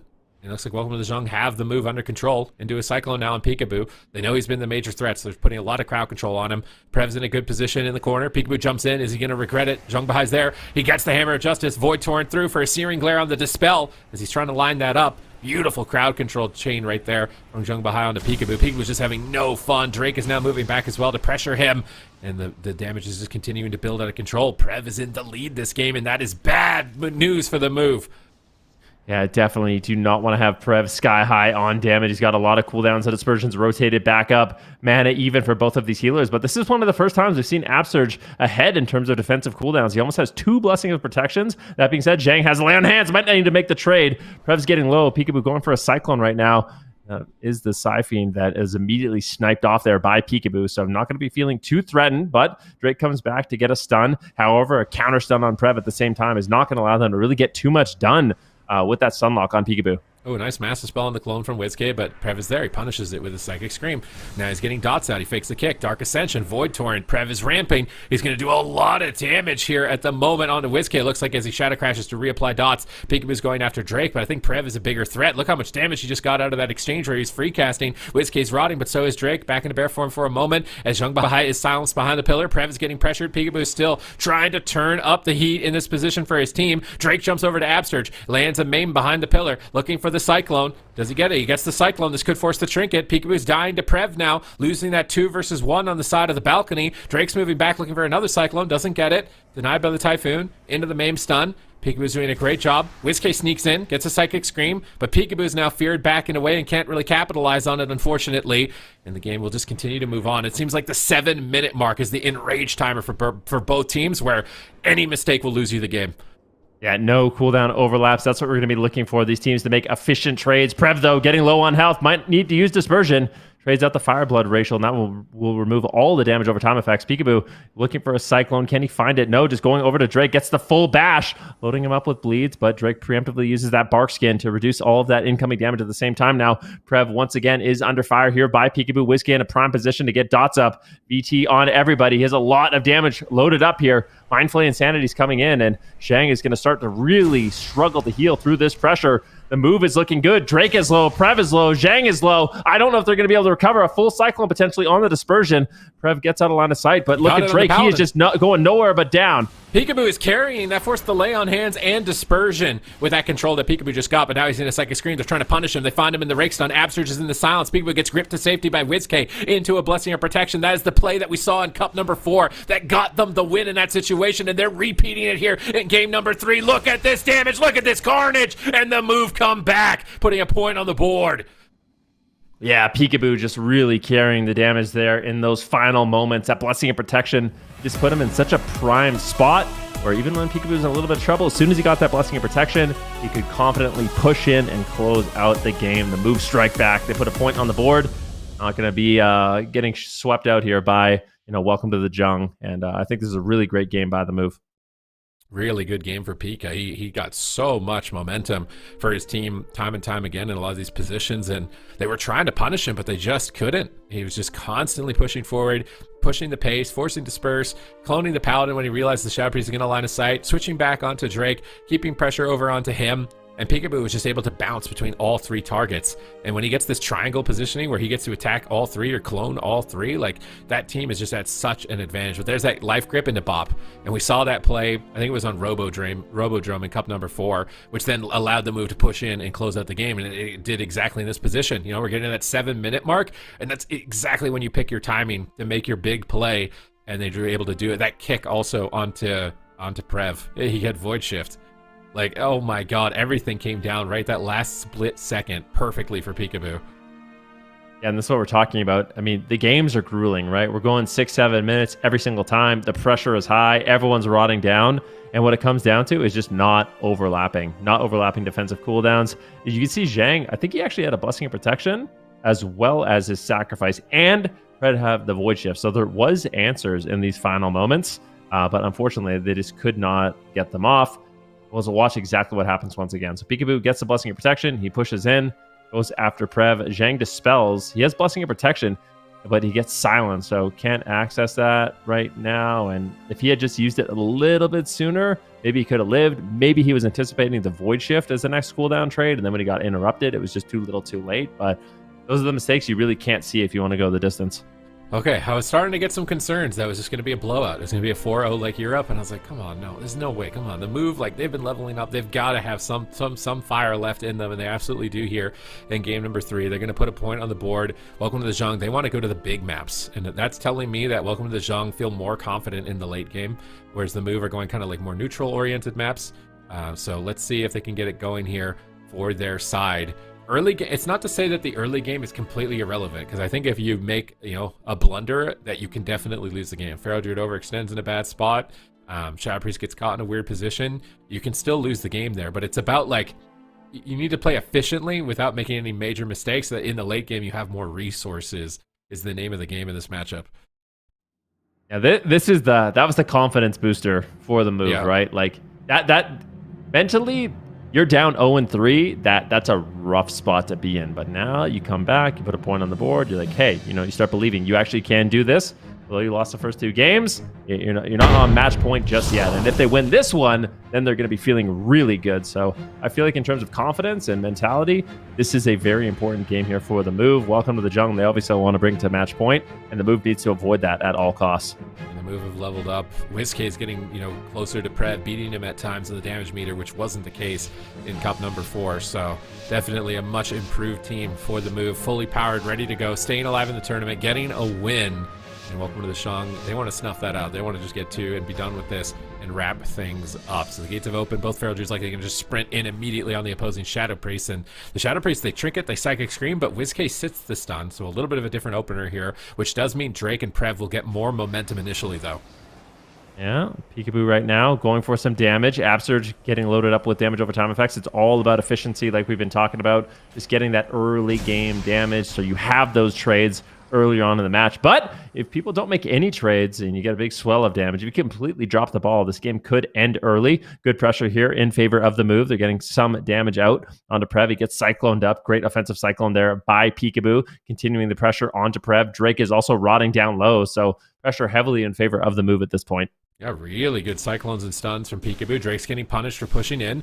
Hammer of Justice. He's out of range. No Dispel. Absters is getting ahead of the dots, but Prev with a nice punish, saving that Shadow Crash. So every time he's saving Shadow Crash and he sees the Paladin Dispel, he uses Shadow Crash to instantly apply his dots. So that's how the Shadow Priests are responding to this spam Dispel strategy from the Paladins. But it is chaotic, man. We're only 1 minute in, and everybody is dying on both sides right now, and they're trying to play conservatively without overextending their resources, but Absurge doesn't feel comfortable. He trades out a Blessing of Protection. Prev is going to purge that immediately, or I would think so. Yes, he doesn't get it. They Cyclone him on the Blessing of Protection instead. They switch their attention back. Peekaboo sees that attention coming his way. He gets a Rake Stun over on Drake, and he's going to pop his Survival Instincts. And the move, I would say, are playing not as frugally as Welcome to the JUNG. They're kind of just like, hey, we're in danger right now. Let's use some major cooldowns for mana is likely why they're making this exchange. Well, it's also like with how long the games have been going, there's a really high probability that you're going to get that charge back. So I think as long as Absurge holds on to one Blessing of Protection, it's likely in the late game he's going to have another one rotate back off of cooldown, and we'll have access to both. So I don't mind the early trades. Cyclone goes out onto Zhang. Good pressure here on Prev. He needs to be careful. Nice Cyclone there by Peekaboo. What is he going to be able to do? Is there any crowd control he can find here onto Zhang? He gets a Cyclone. Prev is in danger. This could easily be the dispersion, but it looks like he's going to greet it. The Psyfiend is down. It gets immediately killed there by Drake. Great reaction time by Drake. Those Psyfiends can be absolutely lethal if you do not deal with them. All right, Prev still, he's just taking a beating, man. Peekaboo is in control right now. That forces Lay on hands, and I really feel like Peekaboo is carrying at the moment. They finally have to Psychic Scream him to get him off of Prev's back. Absurge is moving into the midfield, now back to the pillar. And he doesn't want to overextend and get caught by any sort of crowd control here. He's still just spam dispelling dots. Prev goes for the Dark Ascension while Peekaboo's in a Cyclone. Reloads dots out of the Cyclones. Good timing, but he does get kicked. Nice shutdown from Peekaboo. Absturge, he's slipping away from the pillar. He might get cloned. Whiskey fears him on the Cyclone. Absturge is moving in the middle again, but Drake is right there. Is he going to Hammer Justice him? I think he wants to. He's a bit worried. He's going to get crowd controlled. Bash comes through. Cyclone follow-up. Drake is now taking control of Absturge. Peekaboo falls behind and has to trade. Barkskin is up for him. Desperate prayer for Whiskey. They're trying to stand their ground, but they're beginning to falter due to Drake's crowd control. They trade out Sacrifice, and Drake is finally forced to retreat. It looks like he's having a tough decision. He's just sitting in bear form in the middle of the map, uncertain if he should come back to his team or continue pushing on WizK, and that uncertainty is building an advantage for the move right now. Yeah, Drake's in trouble. Cyclone now on Prev. Zhang has a lot of work cut out for him in this situation, but it was WizK trading out his Trinket on that Cyclone. So now Drake, he's going to be able to push in, land these stuns, gets a full Cyclone on Absurge, who is forced to trade his Trinket as well. Drake's in trouble, though. Needs to be really careful. Might use his Survival Instincts here. Peekaboo gets a full Cyclone. This is looking good. This is a beautiful setup. This game could end early, potentially. Divine Shield gets traded out there by a Zhang behind. Another Cyclone from Peekaboo. Peekaboo is on fire. Yeah, let's see if he can keep it going. He pre-bears the stun, but now he's into a clone. Drake is tearing in. WizK's got to be careful if he gets kicked on Shadow. We saw Prev go down in that situation. He gets a Maim Stun. He looks for the clone. Absurge gets in range and stuns it and shuts it down. And he's got to be so careful here with his positioning. He can rebuke it, but he's got to get in melee range to do it. He's going for a Searing Glare out of the Psychic Scream. They're just controlling Drake so much more effectively. He's just completely taken out of the game from WizK and Absurge, and that's why Peekaboo is getting such a huge lead. He's almost doubling Drake's damage in this position. If they can maintain this, they should be able to take it. A Blessing of Protection again from Absurge before the Incarn. There is an opening for Drake right now. Yeah, I mean, these Blessing Protections, they could end up costing the move the game, but comes, Peekaboo, like you mentioned, it's a ton of damage. Drake does have the Incarnation. He goes back to Peekaboo, loading him up with damage. Survival Instincts trades. No Blessing Protection, no Barskin, no Survival Instincts. There's nothing here for Peekaboo, and Drake has the Incarnation. He could just come back and end the game. Huge amounts of pressure onto Peekaboo. What is he going to be able to do? He goes into bear form, just trying to tank through the damage. He just gets aggressive. Peekaboo doesn't care. Prev gets a Blessing Protection himself, and Zhang is finally making the trades to keep his team in the fight and to try to end this game. WizK just passed Prev on damage. That's a good sign for the move to tie things up 2-2 at this point. Prev is getting forced back. Peekaboo looks for Cyclones.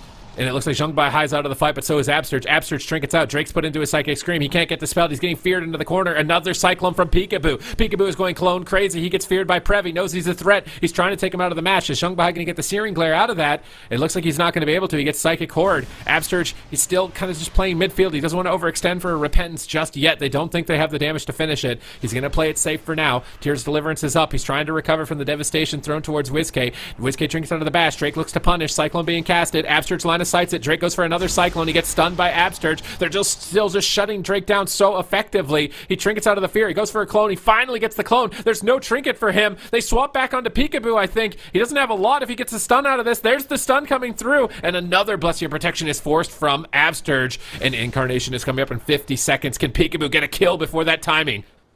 Yeah, Zhang only has his trinket. There's no real response to heal. So Prev needs to be careful. He might have to trade out the dispersion early. I feel like if Welcome to the Jung fall behind, there's no way to recover. There's nothing for another 45 seconds here on the side of Welcome to the Jung. The move might be able to tie this series up at the same time, though. Peekaboo's getting low. He's silenced up. Drake going in for a stun, putting bleeds here onto Peekaboo, but it looks like he will recover. Absurge just trades out the Divine Shield, keeping his team aggressive. Peekaboo has the Barksian. They can make a final push. Incarnation coming out for both Druids at about 20 seconds here, and that's when Sparks will fly. All right, 20 seconds and counting. Drake's is about 6 seconds ahead in this position. There are no more Blessing of Protections remaining for Absurge. Peekaboo still doesn't have a trinket. They stun Absurge with a bash into a Cyclone. Drake is setting up for the win. Incarn in 4 more seconds. Can they drop him before it? Absurge is luckily able to get in position thanks to WizK, I think, with a Mass Dispel. Drake gets a Rake Stun. He's Hammer Justice. He gets dispelled by Zhang Bahai. He's going after Absurge. He knows Absurge doesn't have a bubble, I think, potentially. Now he's looking for Cyclones on Peekaboo. He's trying to enable Prev, but Peekaboo just trinkets into another clone. And Drake, he's not really getting value as far as damage with this Incarn. His Incarn's about to end. Finally, he gets the Maim Stun on Peekaboo. Can they drop Peekaboo in this stun? They Cyclone WizK. He's got survival instincts. He's going to survive. Absurge is critically low, though. He gets caught by a Repentance of Zhang Bahai trinkets, but he's just completely naked. He has no defensive cooldowns. He's just hovering at 30% health right now. If anything looks at him, he's just going to topple over, but he's still pushing in. He's trying to keep Peekaboo aggressive. This is such a risky gamble for Absurge. Void Shift comes through, but I think it might be over. WizK's taking so much damage. He's just dying to dots. He has to disperse in the move. Have to pull off a miracle right now to stay alive. Yeah, can Peekaboo do it? Absurge in defiance is just going to be running away. Drake doesn't overextend. He goes back onto WizK. Absurge just has nothing left in the tank. He goes for a Dispel, but his team is just falling apart. Welcome to the Jung. They want to win this third game and put the move on match point. Can they do it? WizK down to 1% health and will fall. The Void Shift from Prev denies the counter kill. Zhang goes for the Divine Shield, and welcome to the Jung. They're looking safe. I don't know if Peekaboo's going to be able to close this out. Maybe the move, they want to stay in it. They might as well at this point, but this Cyclone, I just don't know if the move is going to be able to get that counter kill. It looks like Peekaboo is going to tap out. Absurge taps out. Welcome to the Jung. Wins their third in the series. But once again, such a close game. So crazy because I swear they're getting out damaged. It looks like Drake is having a way more miserable time. But then when we get into that late game exchange, the move are just always the ones behind. And it's still Zhang Bahai sitting with a bubble and a bop, and Prev still sitting with a Void Shift, and they can make that major trade at that 7.5 minute mark, whereas Absurge's team doesn't have it available.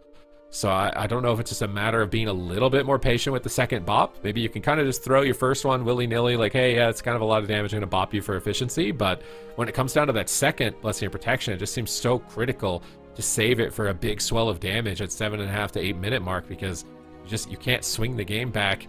It's just over for you at that point as you're trying to retreat away and trying to recover, because now Zhang, just bubble disperse. We survive the game of chicken this late into dampening as a result, even despite being, ahead on damage significantly in this position. It just seems so rough. Like, Zhang Bahai is technically out healing Absurge. He's doing like 100 million more healing, and the mana is still so close, and he's ahead on cooldowns. How is he doing that? Well, the cooldowns rotated back up. So, if we rewind like a minute in this game, Absurge has all the answers and Zhang has nothing. But you just get to that point where then Absurge has to make the trades and everything rotates back up for Zhang Bahai. So, there's definitely moments where the move felt like they were really ahead, even in terms of cooldowns. But I feel like Zhang, he's just getting those cooldowns back at critical moments. Like, when he needs it most, the Divine Shield is there. Lay on Hands coming off of cooldown. It's remarkable. If you think of Lay on Hands as like a 7-minute cooldown, it's remarkable. We're seeing both teams get multiple uses out of that ability. Okay, this is it. The move. They're backed into a corner, and they are like a wolf when they're put in this position. They love putting their fans in this position where it just lights out if they make one more mistake. Can this finally be the opportunity for them to turn it around and get a major tournament win? It's been a decade for Peekaboo. They finally put all the practice in. They're finally here for another shot, another chance at a major in the AWC, but they face elimination and they bring it to Hook Point. They're bringing it to a small map. They're risking everything on this. And maybe that means they're going to play into a more offensive playstyle. Maybe Abster's going to look more for repentances like we saw in game 1. Well, time will tell, but this is it. There are no more second chances. The move, they've just, over the years, they've gotten so many second place finishes. It's heartbreaking to get another one, but welcome to the JUNG. They're looking like an absolute beast. Like you mentioned, I mean, Drake and Prev, they are back, and they're back in a big way. They're one game away winning this year's North American Championship. See if they can do it, or if the move's going to be able to battle it back here on Hook Point, a small map. And the move, they love pressure. They love the small maps. They love pushing in. Let's see what they can get done here on Hook Point. Oh, take a deep breath here, man. This could be it. This could be the last game. Things are looking stressed here for the move. That 7-minute to 8-minute mark, that's what you're playing the game for. Is to just line up a major cooldown in that window to swing momentum for your side. Early game, you're trying to catch major mistakes, but at this level of play, I don't know if either team is really going to be making those types of blunders, but there would be no room for error here for the move if they do ultimately make one of those mistakes. So they got to clear their heads. They got to get ready. It's going to be Hook Point. It's going to be a close quarters battle between these teams. There's going to be not a lot of room to breathe. The Feral Druids are going to be able to get to multiple targets really easily, and it could be a lot more fast-paced as a result. Nervous. Let's see how this one plays out. Welcome to the JUNG. Can they do it? They are one away. They're looking good, but it has been a back-and-forth series here in the grand finals. They need to stay alive. They have to win this game if they want to stay alive and have an opportunity here to win that championship title. Game 5, Hook Point, 2 Titan teams, a mirror match. I mean, for me, you couldn't have asked for a better finals here. When it comes down to a mirror match especially, I mean, there really is just no excuses, Sid. Yep, it's all skill in a matchup like this, and if you haven't got your friends in here to watch this, this is it. This is the climax. It's every game now is the last game of the War Within Season 1 Grand Finals. Can the move manage to do it? Claw it back 3 games in a row and take us there, and finally get a win for themselves after a decade of grinding, and for their fans? Or are they going to let them down in the final hour? They've been in this position so many times. I feel like for them, it's either your first or your last. They need to get this win. They've been grinding for it for so long. They put in so much time, so much effort, worked through so many technical difficulties and illnesses thrown their way, and this is the final battle for them. We're zoned in, and as soon as those gates open, there is no going back. Yeah, it is do or die for the move. Peekaboo, WizK, and Absters, they have to stay alive, but Welcome to the JUNG is looking to close it out. They've played such a solid set of games throughout all of the cup stages. They've been looking like the absolute team to beat and making it all the way into the grand finals. Let's see if they can close it out here in this potentially final games of this series. Peekaboo moves in early on, gets the rakes done here on the Prev. Immediate Trinket Fear. Once again, Prev is just not afraid to play aggressive in the early game. Ooh, Peekaboo gets caught by Drake here in the earlier stages, and he decides to Trinket the stun. He gets a stun onto the Paladin. Now he's stunned back by Prev. Both teams are just firing everything that they've got in the first couple of seconds, and Peekaboo is tearing Prev apart right now. It's crazy pressure from Peekaboo on match point, backed into a corner. He's still chomping. I can't believe this. It's unbelievable pressure. He cyclones Prev now. He's switching his attention to JUNG, but Drake is rotting down from WizK in the backline. Drake gets a clone, shutting WizK out. Peekaboo wraps around, locks Prev on a cast, trying to assist with Absterge as far as keeping the Shadow Priest under control into a maim stun, but Drake got bleeds up onto Absterge, and both Feral Druids playing the same playstyle, going after the Shadow Priests, but Drake actually gets a clone, and that's going to enable Prev to get a lot of momentum here. Absterge's line of sighting and dispelling. He doesn't want Prev to dot him. It's really good positioning from Absterge right here while Peekaboo's in the Cyclone. Peekaboo jumps over. Prev uses a stone form, it looks like here, to remove the bleeds and the silence and assist with his team. Another kick from Peekaboo, but Drake is there. He gets another stun. It looks like he's managed to make it through, and Absterge is being a lot more conservative with his Blessing of Protections here in game number 5. I feel like this game is going to end sooner than that 6 or 7 minute mark, just based off of this map alone. I think this is going to be a very quicker game, getting all 3 members of the team involved. The Paladins are rotting down and getting pressure on the Paladin. make it really, really deadly for them. You can see Absurge is behind right now, reluctant to trade any kind of cooldowns, looking for a Tears Deliverance a little bit later on, but this should really help him recover. At the same time, Zhang has burned through a lot of mana. Both these Paladins are expending a ton of resources, not trading out those major defenses, but just not afraid to burn through that mana really quickly. Oh, Zhang Bahai is silenced, but Peekaboo's getting low. Absurge trinkets out of the clone. Hammer of Justice down on Drake. Nice dispels from Zhang Bahai here in the back. But Prev is just taking so much damage. This is monster pressure from Peekaboo, man. He's been grinding for this for a decade. You can see it in the damage meter. You can see it in the cyclones. You can see it in the interrupts. You can see it in his eyes. He wants a major tournament win, a title to put to his name, that gold medal to hang around his neck when he is streaming, to finally say that he has done it, and he is putting everything that he's got into this game. And Absturge is playing a much more conservative game this time around to line up his cooldowns into the later stages, but WizK is still just trying to stay on the heels of Prev as far as pressure. Can he manage to do another interrupt from Peekaboo? He's way ahead on those at this point. He gets put into a Psychic Scream. He trinkets out. He's trying to keep his momentum going, but it's Dark Ascension. It's Void Torrent from WizK. Prev's getting destroyed. Zhang Bahai gets stunned, sacrifices up, but that's redirecting damage onto himself. He gets cloned, and Peekaboo jumps back. He stuns the Master Spell, and he is chomping. He gets the clone on the Disperse, and Peekaboo continues to pop off. Oh, finally an offensive blessing and protection there by Absturge. They realize they have momentum, and they do not want to let it go. I want to see Peekaboo being caught into a stun or a cyclone. Peekaboo still continuing to push. Prev has no dispersion, and they are vulnerable. Welcome to the Jung is vulnerable in this position, but at the same time, WizK is getting low. He needs to be very careful. Absurge, I think, sat down for a drink, but that put him way behind in terms of pressure. Drake punishes him with a bash into a cyclone. Dispersion now trades for WizK, and this could cost the move the game. Oh, he canceled it to fear the clone so that Absurge can heal him right now. That's crazy from WizK. He cancels his defensive to use Psychic Scream. Now they stun Drake. Nice cyclone from Peekaboo. Peekaboo continuing to put his team in his backpack right now. Can he manage to do it? Another kick comes through from Peekaboo, and Drake is just stuck in bear form right now. Absurge is behind the pillar, dispelling dots. Prev is still rotting down. They get a rake stun. Drake looks for a clone. He gets silenced. WizK is shutting Drake out of the fight, but there's no dispersion. There's no safety net right there for him. Prev is still rotting down. No disperse for him for 30 seconds. He desperate prayers. Zhang Bahai is struggling. He is rotting down. Peekaboo wants this win. He wants to keep his team alive in this tournament. Absurge is clone behind the pillar. WizK is rotting. He trades out desperate prayer. Vampiric Embrace. He stone forms the bleeds. He's ready to ramp. He's ready to go. Really good deflection from WizK. That allows the move to top off, and now Peekaboo can stay aggressive. He's got a 10-second window, but he's actually put into a clone. No, his 10-second window is slipping away. Yeah, he has a window. Drake, though, has the incarnation coming up here very shortly, and that's when they can potentially push them over the edge. Absurge has a blessing protection himself if he needs it. Peekaboo rotting down low, a bash, potential cyclone. Looks like Absurge will immediately trinket and land the counter hammer of justice onto Drake. It gets dispelled. Great dispel there by Zhang Bahai. Oh, this is a tense moment. WizK is low on health. They're trying to make a push, but I just don't know if they're going to be able to do it. The move is all so low on health. Silence, though, on Zhang. They do make a little bit of a cheeky swap onto the Paladin. Zhang really struggling here.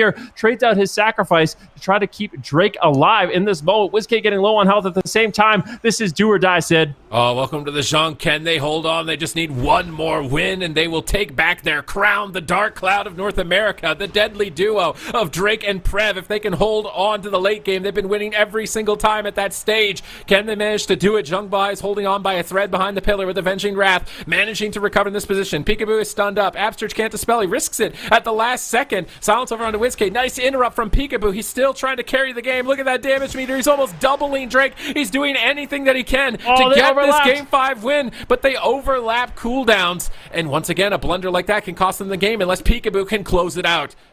Yeah, they just traded out the Divine Shield, the Lay on Hands, and the Dispersion. WizK is going to be in a lot of trouble, but it looks like they're going after Peekaboo once again. Drake comes back, gets the full bash, potential cyclone here onto Peekaboo. Now making the push. WizK is very vulnerable in this situation. They do have some cooldowns to trade, but this is the mark of the game. 5.5 minutes where things really get spicy for both of these teams. WizK trying to get some counter pressure rolling here if he can onto Prev.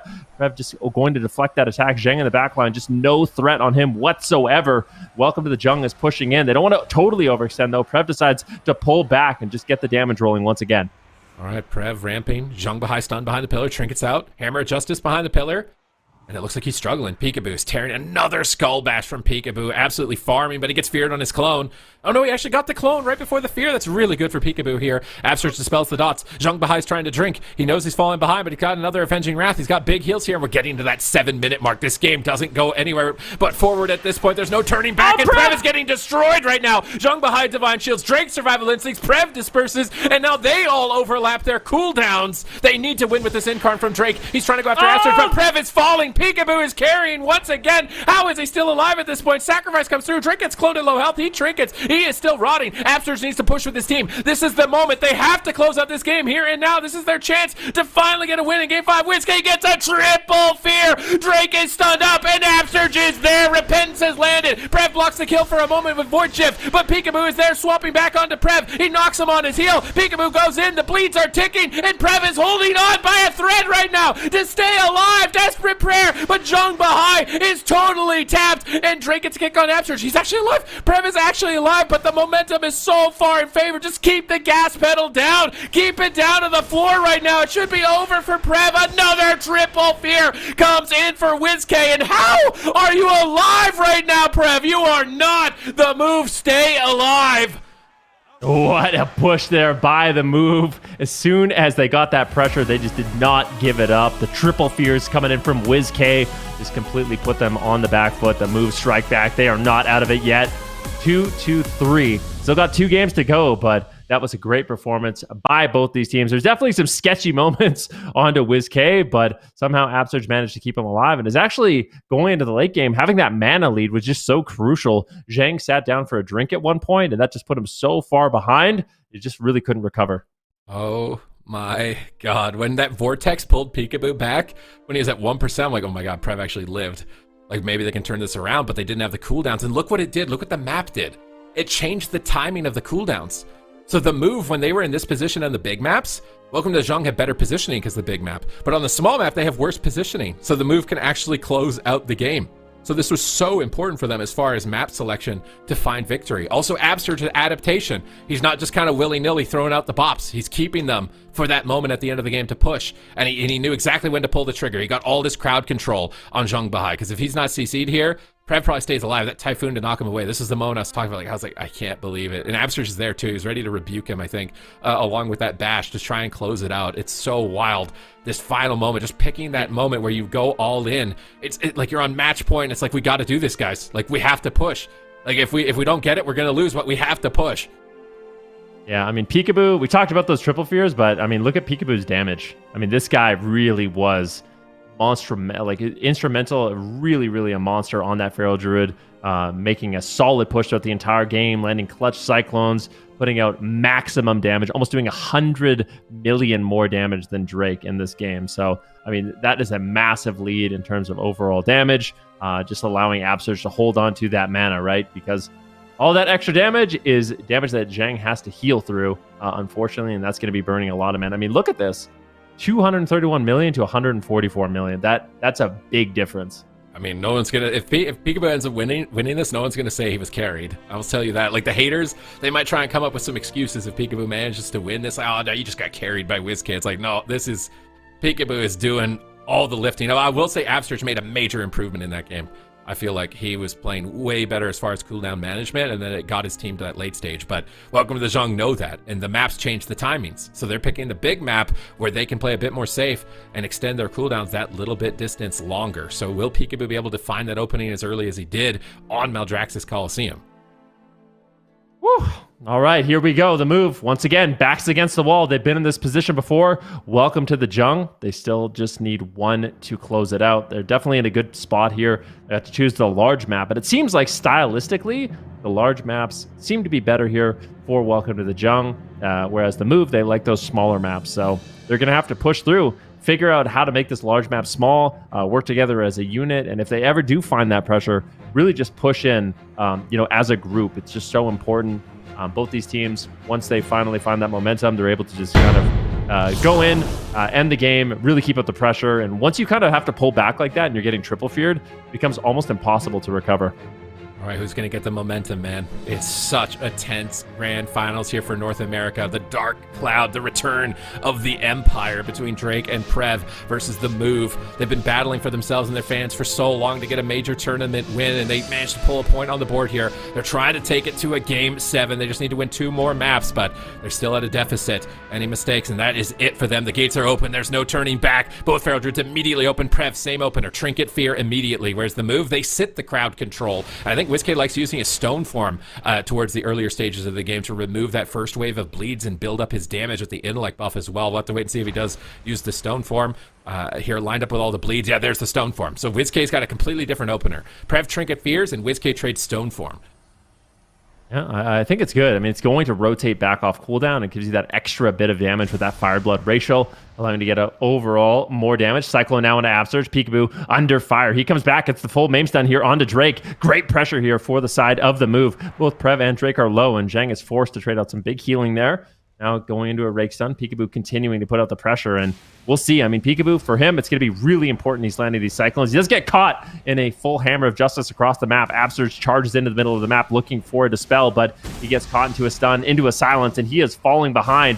Absurge really has to play catch up here. Drake, sacrifice, but Drake's in so much trouble. Lay on hands, an early trade there by JUNG. A great push by Peekaboo, really punishing them. Oh man, the Move are unrelenting here, just keeping up their aggression, almost catching Drake out of position there and managed to close out the game in those early seconds. But honestly, if you're JUNG, maybe you're not unhappy about using Lay on Hands that early. There's a good chance you might see a second one in this game. Peekaboo is now rotting down. Momentum's going in favor of Welcome to the JUNG. That's not good for Absurge. He's really struggling in this position. He's into a maim stun with no trigger. It's match point. There's no room for errors at this point. Are they going to falter a full clone? Does he Divine Shield? They trade out Disperse. He's getting stunned up. Is Drake going to clone him low on the Disperse? He chooses not to right now. He's trying to clone the Paladin again, I think. Another Cyclone on Absurge. A kick on Shadow, and Drake, he really needs to step up. He's got to be playing close to Peekaboo if he wants to get this win for his team. Yeah, really, really important. Full Cyclone now onto Peekaboo. Great control there by Drake, and we're going to be looking for those Cyclones consistently in this match. A full bash now from Peekaboo. Silence on JUNG. Great setup here by the Move as they're looking to pull ahead. In terms of pressure, both these Paladins about even on mana. Maybe Absurge has a little bit of a lead going into the 2-minute mark in the match. Void Torrent being cast out here by WizK. Interrupt. Nicely done there by Peekaboo, slowing down Prev's damage into a stun. Full rake stun here coming in from Drake onto Absurge. Can he find the follow-up Cyclone? Doesn't look like he's even going to go for it. Just really trying to maximize his damage here. Oh, he fakes the kick. Peekaboo's just playing out of his mind, man. It's been 10 years in the making. He started to be as a teenager. He's just playing out of his mind right now in this series. Back against the wall. There's no room for errors, and he's just making play after play right now, trying to make a montage on that Feral Druid that he picked up seemingly like maybe just a month ago. And he's looking to pave the way to his first championship victory. Can he do it? He's rotting down in that fear. He trades out Barkskin to stay on target. He pops back into bear form. He sees JUNG behind the pillar trying to drink, and I think those drinks for Absurge actually gave him a slight edge on mana in the last matchup. So keep your eyes peeled to the Paladins anytime they're sneaking away. If they get any sips of mana, that could be devastating in the late game. Yeah, that could definitely cause a win. Drake right now down to about 30% health. Good pressure here, but at the same time, WizK is getting low. They don't want to under-respond. Once again, the Fireblood racial comes in. That should free WizK. Drake is rotting down low. Great pressure here for WizK. His damage is going to be sky high in this moment. A full Cyclone comes in from Drake. He's trying to peel back and try to get some damage rolling here onto Peekaboo, but unfortunately, he's not able to find the Cyclone. Peekaboo kind of swats him away, and it looks like Absurge is going to be able to recover the team. Both teams looking stable at this moment. Oh, Peekaboo stunned behind the pillar. JUNG buys lane and judgments as well. Drake jumps over onto Absurge, lands a bash. WizK's rotting, Disperse available. May have to trade Absurge trinkets instead to try and stay ahead of the damage. He values that dispersion more than his trinket in this early stage of the game. Drake goes for a Cyclone, a Taft duration, but it might not matter. It might just be enough to force Disperse. Absurge is trying to reposition. He doesn't want to stay close to the Shadow Priest and get double dotted, but a Shadow Crash comes in from Prev off to the side. Absurge is fully dotted behind that pillar. He trades out Divine Protection. Momentum is in favor of Welcome to the JUNG. WizK gets low health once again. Those dots are doing work right now. Absurge pops Avenging Wrath just in the nick of time. He gets a Tears Deliverance off. So critical for Absurge to get that slow casted spell off right now to ramp up his healing for this damage. Yeah, a lot of healing available for Absurge, but he is burning through his mana. JUNG managed to get a little bit of a drink there, and that puts Welcome to the JUNG in a great position. They're one away from closing it out. WizK is getting low on health. He needs to be very careful. This large map is just not looking good. WizK gets silenced up. Dispersion does not want to be greedy. Does trade it out, but it gets cycloned on it, and Absurge cannot recover. Drake really making some solid plays here. He gets the maim into a full Cyclone, and Welcome to the JUNG might just make a push for the win. Oh, that Master Spell was crazy by WizK. Prev gets low. Peekaboo keeps his team in the match. Bash with forcing dispersion there. He clones the dispersion low. Peekaboo needs to carry. He's got Incarnation up. He bashes up Drake, but he sees it coming. He's in bear form. He's tanking the hits, but he swaps back onto Prev. He's looking to force the Void Shift. Both targets are getting low, and Jung has a tough decision. Who does he use his sacrifice on that comes up in 4 seconds? Drake pops Survival Instincts. He's trying to stay on target. He knows WizK is vulnerable, but Abster just trades out a Blessing of Protection. WizK gets the Psychic Scream, but now Incarnation, they actually survived it. It's 2 minutes away, but we're not at that 7-minute mark. Abster's being down this many Blessing of Protections this early on could be dangerous. Actually, no, he's still got one. He's still got one in his back pocket, but they're way too stacked up right now. Drake is getting double dots. He's looking for clones. Nice shutdown with that Psychic Core. Abster traps behind the pillar, trying to get some heals out, but everyone's rotting. Momentum is in favor of Welcome to the Jung. The move, they're on match point. They've got limited defense, and things could unravel at any moment for them. Yeah, this is looking really scary. Lay on Hands rotates back off cooldown here for Zhang as well, so they have a lot of answers to make a push. Drake pushes in, Siphene drops down. Can WizK get it taken down? Drake kills it immediately. Abster's actually going for a drink. He gets a little bit of mana, I think just a sliver of mana, but Drake is low on health. A full Cyclone there onto Zhang at the same time. Blair. Drake is rotting down low. Nicely done there by Abster, still dispelling off the damage over time effect, but look at WizK. He's getting low. A full Cyclone lands. Abster can't recover his health. The Cyclone now on Peekaboo. Welcome to the Jung. They might decide to get fully offensive here. Drake, Prev, and Zhang are all pushing in. Siphene, there's a Siphene. They have to kill it instantly. I think Peekaboo killed it off, but now he's into another cycle, and they bop WizK. Incarn comes up in 9 seconds. They have to get ready for this. They have to pre-wall. Peekaboo has to pre-survival instincts because there's no Blessing of Protection for it. I think Abster should just bubble as soon as the Incarn comes through if he's really struggling. They have Lay on Hands. He dispels dots. Here comes the Incarnation. Peekaboo pre-walled it. Insane play from Peekaboo right there. He deflects that hit of damage from the Incarnation. Now he's getting back on the Shadow Priest, trying to force the Disperse, but they're so far behind on cooldowns. They're almost completely out of mana. An entire season, 10 years in the works here to try and get a major tournament win. Instant and Mass Dispel from Prev on the clone. Drake is dying to WizK, but Zhang Bahai repositions. He gets him topped off, and Abster just blew his final cooldown. It is the final moments possibly for the move, and their fans right now. Peekaboo trinkets on his last leg. Is he going to survive? Abster gets 5% mana. He renewals. He pops into bear farm. It is desperation. It is dire straits for the move. Everybody is dying, and Abster has no cooldowns left to heal it. How is he going to turn this around? WizK pops Vampiric Embrace. He's trying to provide some heals to his team. He's trying to support. They swap back onto Drake. They have to drop Drake. Is he going to go down? They can't drop him. He survives the stun. He gets back onto Prev, but Prev is so far ahead. I can't believe it. Abster, is he drinking? He's drinking. He got a tiny, I think he got a tiny tick of mana. Maybe there is a shot in the dark right now for the move, Ven. They need a miracle. Can they find it? Prev needs to not be greedy. They have Lay on Hands. They have Blessing of Protection. Every cooldown available for Welcome to the Jung. They need to just make a push. They need to play aggressive here. If they can, I feel like they have everything they need to win this game. WizK, though, with the Void Shift, might need to make the trade. He's got Dispersion and Void Shift. He decides to just go for the Dispersion, but this means they're going to be able to continue the pressure. Peekaboo so low on health. Welcome to the Jung. They're looking to close this out. Master Spell comes in. Abster's finally free, but there's no mana. There's no cooldowns here, Sid. I think that's it for the move. Welcome to the Jung, the dark cloud of North America. The deadly duo of Drake and Prev are tearing in, and Absterge is doing whatever he can to pull off an absolute miracle to keep his team alive this long. At 8 minutes into this game, a grueling final match for them. They're throwing everything that they've got to keep this going, but Peekaboo's stunned up. He gets gripped away from WizK. Absterge dispels dots once again, but Prev is tearing in. Dark Ascension's up. Absterge blocks it. He lived to Avenging Wrath. He lived to his Avenging Wrath. They're actually doing it. I think we might go to Game 7. Jung bubbles. He sees that. He responds. He trades, and here comes Incarnation. Absterge. This is Incarnation at 8.5 minutes. They stun Drake. Drake cannot play the game. He will tear WizK apart. He Void Shifts over to Absterge, and if they win this, it will be the biggest upset I have ever seen in AWC at this point. It has been 2 minutes with 0 mana and basically no cooldowns left, but they can bait Peekaboo. Peekaboo has cooldowns. They clone him. They know it. WizK is vulnerable. Welcome to the Jung. The Empire is coming back and closing in on the move here. Absterge is holding on, but Drake is there. A full stun, and surely this is the end of the match for the move, the end of the tournament for the move, and Welcome to the Jung are back. The Empire is here, 4-2. What a game. I mean, you got to give a lot of credit to the move. I don't know how they stayed alive for that long. Welcome to the Jung was way ahead in the last few minutes of that game, but Welcome to the Jung, congratulations to them. An absolutely phenomenal season. Been really dominant in North America, and a well-deserved win here in the finals. Oh my God. They're back. Prev and Drake are back, and it is not enough here for the move. They threw everything they had. Peekaboo had such a phenomenal series here. Like, every game is so long, making these calculations every single game, just throwing everything they can at this last second with 0 mana, just buying enough time for another cooldown, buy a little bit more time for another cooldown, buy a little bit more time for another one. Like, Tears Deliverance up, I'll try and glare him. Drake dodges the Searing Glare around the corner, gets bleeds up, they're ticking away, and it's just nothing Peekaboo can do. There's nothing he can do. Prev has Disperse, he's not a target, and if they go after Drake, he's just gonna Bark Skin and Prev will free cast. It's checkmate. They can just close it out at that point. But the move, they put on a show. They put on a show for us here in this game. So definitely got to give them credit. But welcome to the JUNG, just on another level. Woo!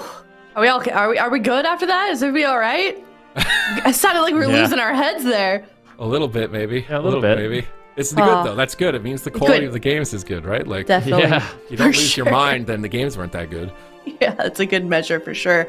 I mean, I couldn't have said it better myself. You know, both of these teams have had such an incredible season leading up to this moment. Welcome to the JUNG. They've been so consistent throughout the course of the War Within Season 1 here, and they are taking that championship. The Move, on the other hand, you know, they've had a bit of a rocky start. Absurge said it himself. They've been fighting so much to get to this point. It felt like the universe was against them, and they fought all the way, almost were able to crank out a win, but unfortunately, they did fall. But finishing out the season in second is tremendous. I mean, this season overall for North America, then it's the same over in EU. You know, we heard Waz say it for EU, and I feel like it's the same here in North America, that the level of competition has been at an all-time high.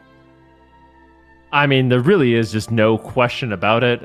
You know, we had 3 different teams win the cups, right? So there's no domination like we saw in EU with Echo winning every single one of the cups. And even though Echo won all 4 cups, it was very competitive in Europe as well. But the level of competition every single year, it just gets higher and higher. These teams are just, you know, bringing on new players to their roster, making sure they're more well-rounded, playing different compositions. I mean, you're looking at teams like F tier, you know, they're mixing it up. Saul's no longer just an enhancement shaman one trick. He's also playing the elemental shaman. You're seeing Laros not only play warrior, you know, he's a hunter all of a sudden. So all these teams getting better, and it just makes it more and more difficult. Every year is just more and more difficult than the last. Yeah, couldn't agree more. It's tremendous seeing the creativity that these teams put to the table, and like you're mentioning, you know, adapting new compositions, new specs as well. So congratulations to Welcome to the JUNG, our North American champion for the War Within. It's been such an exciting season for NA, and then of course congrats to Echo as well. Hopefully we're getting into an interview. We'll find out shortly enough. I'll certainly let you guys know. But historically, this team, they're a little bit shy. They don't really like to lurk be in the front shadows. Yeah, exactly. Which, you know, I kind of respect. They're pretty low key on social media. They just like playing World of Warcraft. So let's take a look. What's that? I said they like to win, right? Yeah, they like to win. They don't care about anything else. I mean, it's just a very interesting mindset, right? Like they want to win. They want to prove they're the best.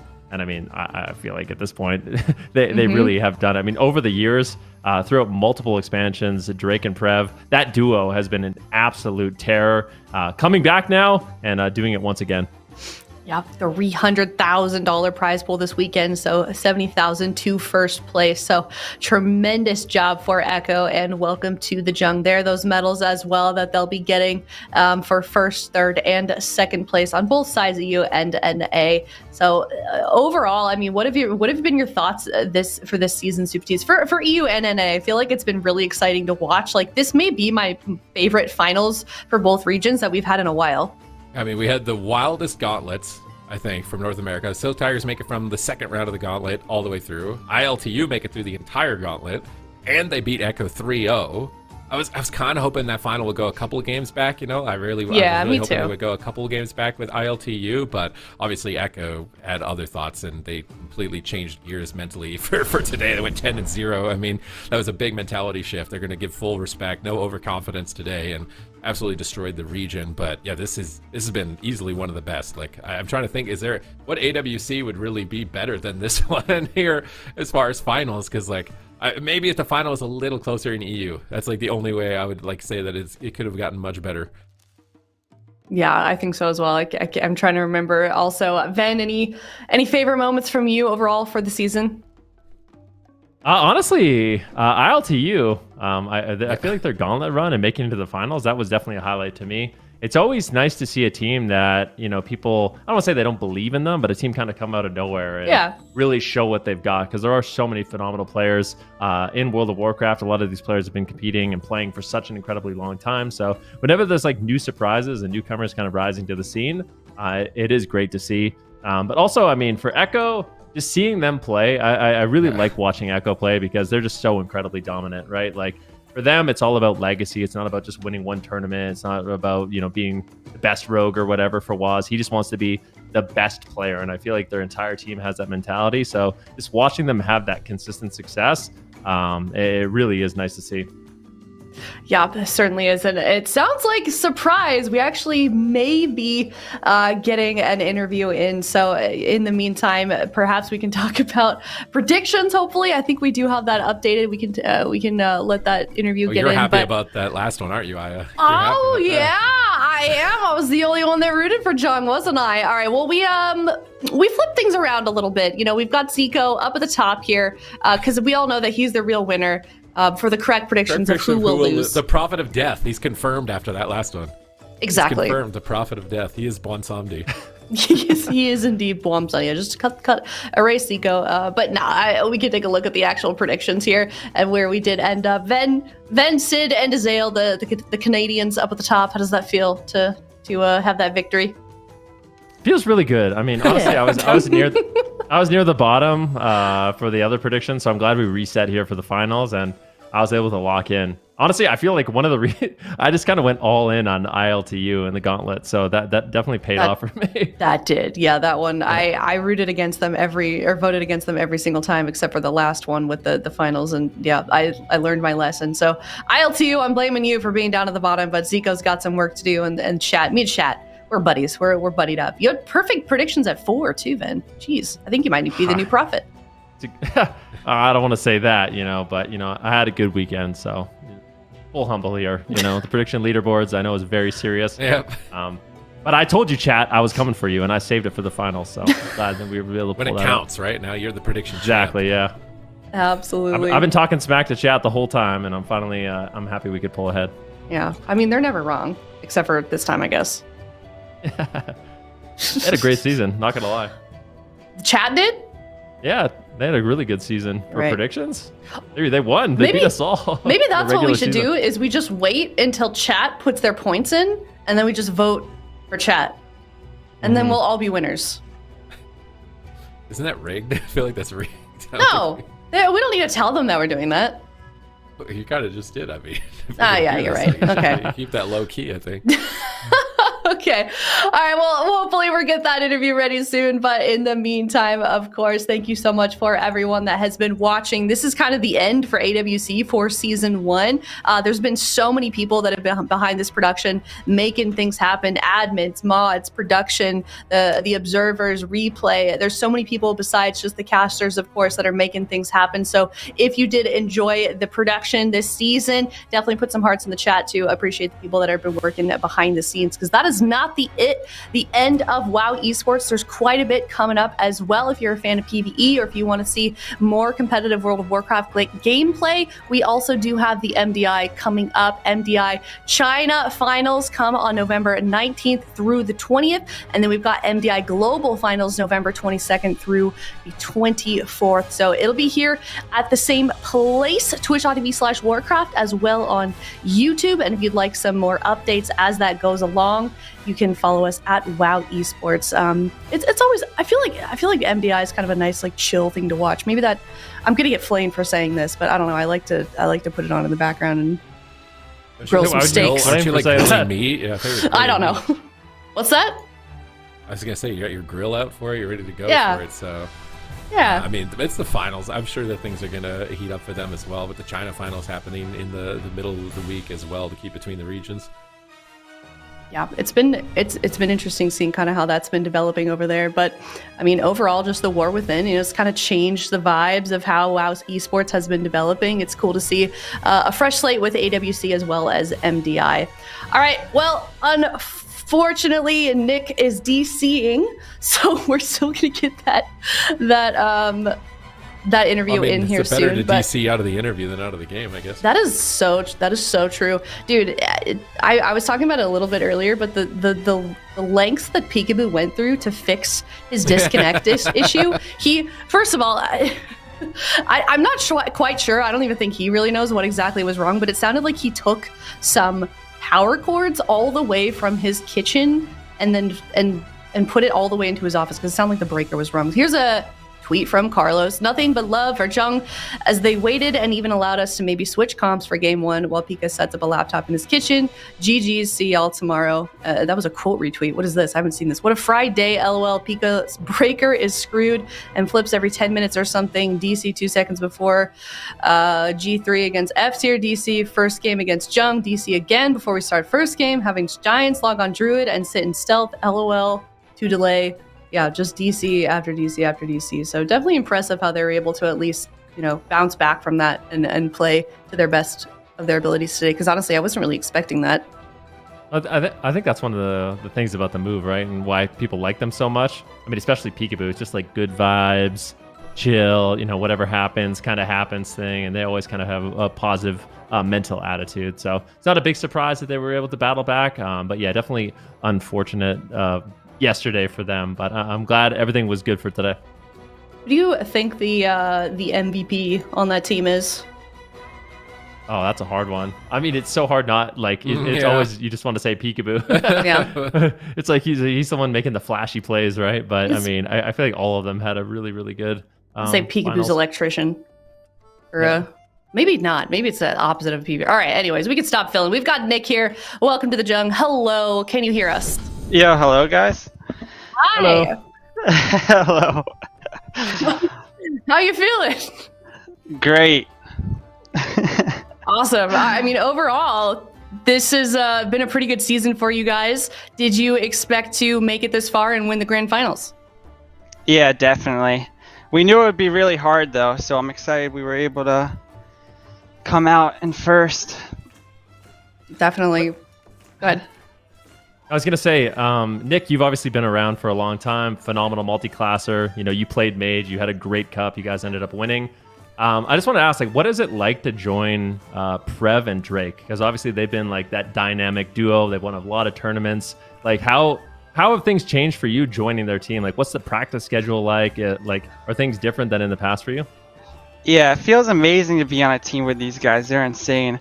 I feel like previously I never really had a fourth player that was I don't know. But yeah, usually I just played every game because that's just kind of how it was. But Prev and Drake are just, I don't know, they're insane. So I'm not even forced to play every game anymore. But yeah. Well, heading into that match, when you saw that the move was that you guys were going to be in a mirror, what were your initial reactions on how you were going to approach that series? We knew we had to fix some things because previously, obviously, we lost Cup 4, right? We were kind of winning very easily, and they improved a lot, and then we ended up losing Cup 4.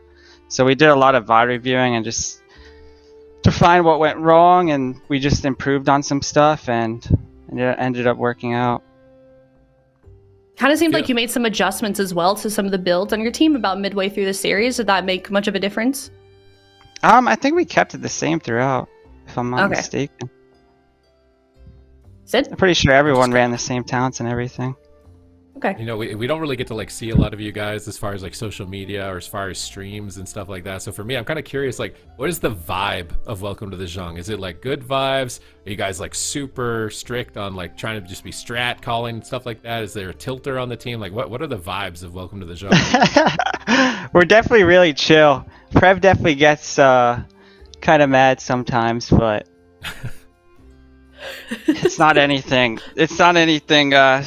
Or it means all good, I should say. He just really wants to win. But yeah, it's definitely chill vibes. That's good. Moving forward, what are the hopes for this team? Just keep winning. Getting first place. I like it. Any plans for, as it should be, any plans between now and the next time we see you guys for AWC? No. Just chilling. Yep. This game. Maybe I'll stream more. We'll see. I don't know. Okay. You want to? What is your stream? Do you want to shout Nick it out? the Rogue One. All right, Nick. I There they appreciate are. all the follows. Yeah, we're throwing it up on the stream right now for anyone that wants to follow you guys. Awesome. All right. Well, as Ven, Sid, you guys have any more questions? I feel like no, this isn't really a question, but more of a comment for Nick. I feel like you need to rebrand to just Nick because I feel like Yeah, you've no. evolved so much Well, I past mean- just the rogue. Yeah, no. I don't know really what to name my Twitch or any social medias because obviously I have a name that is very common. Yeah, So I have That's to fair like enough. come up with something. I'm not sure. But yeah. And I have a Definitely not feeling a Nick's rogue probably anymore. taken on Twitch and Twitter Yeah, already. Probably, yeah. Yeah, for sure. All right. Well, any final shout outs before we let you go? Shout out my team, obviously. Shout out the move. They're insane. We definitely had to fight for it. Shout out Drake's mom. Shout out my mom. My mom watches every tournament, so Aw. That's nice. shout out to her. Awesome. All right. Well, congratulations once again, and we'll see you next season. Yeah, thank you. Appreciate it. Bye. Nick. All right, bye. All right. Yeah, definitely chill. That is definitely a vibe for sure with that team. Well, congratulations to Nick. Definitely go follow him on Twitch and the rest of the team as well to support them. And with that, we have wrapped everything up for the War Within Season 1. Just a quick mention once again, that is not the end for WoW Esports. There is more coming up. We've got MDI coming up, MDI China 19th through the 20th, and the MDI Global Finals 22nd through the 24th. Definitely go check that out and support those guys over there because they're doing a lot of good work. And with that, thank you guys so much for watching. Thank you guys to the fans. Thank you to the players and everyone working so hard behind the scenes. And we will see you in the next season of the AWC. Goodbye.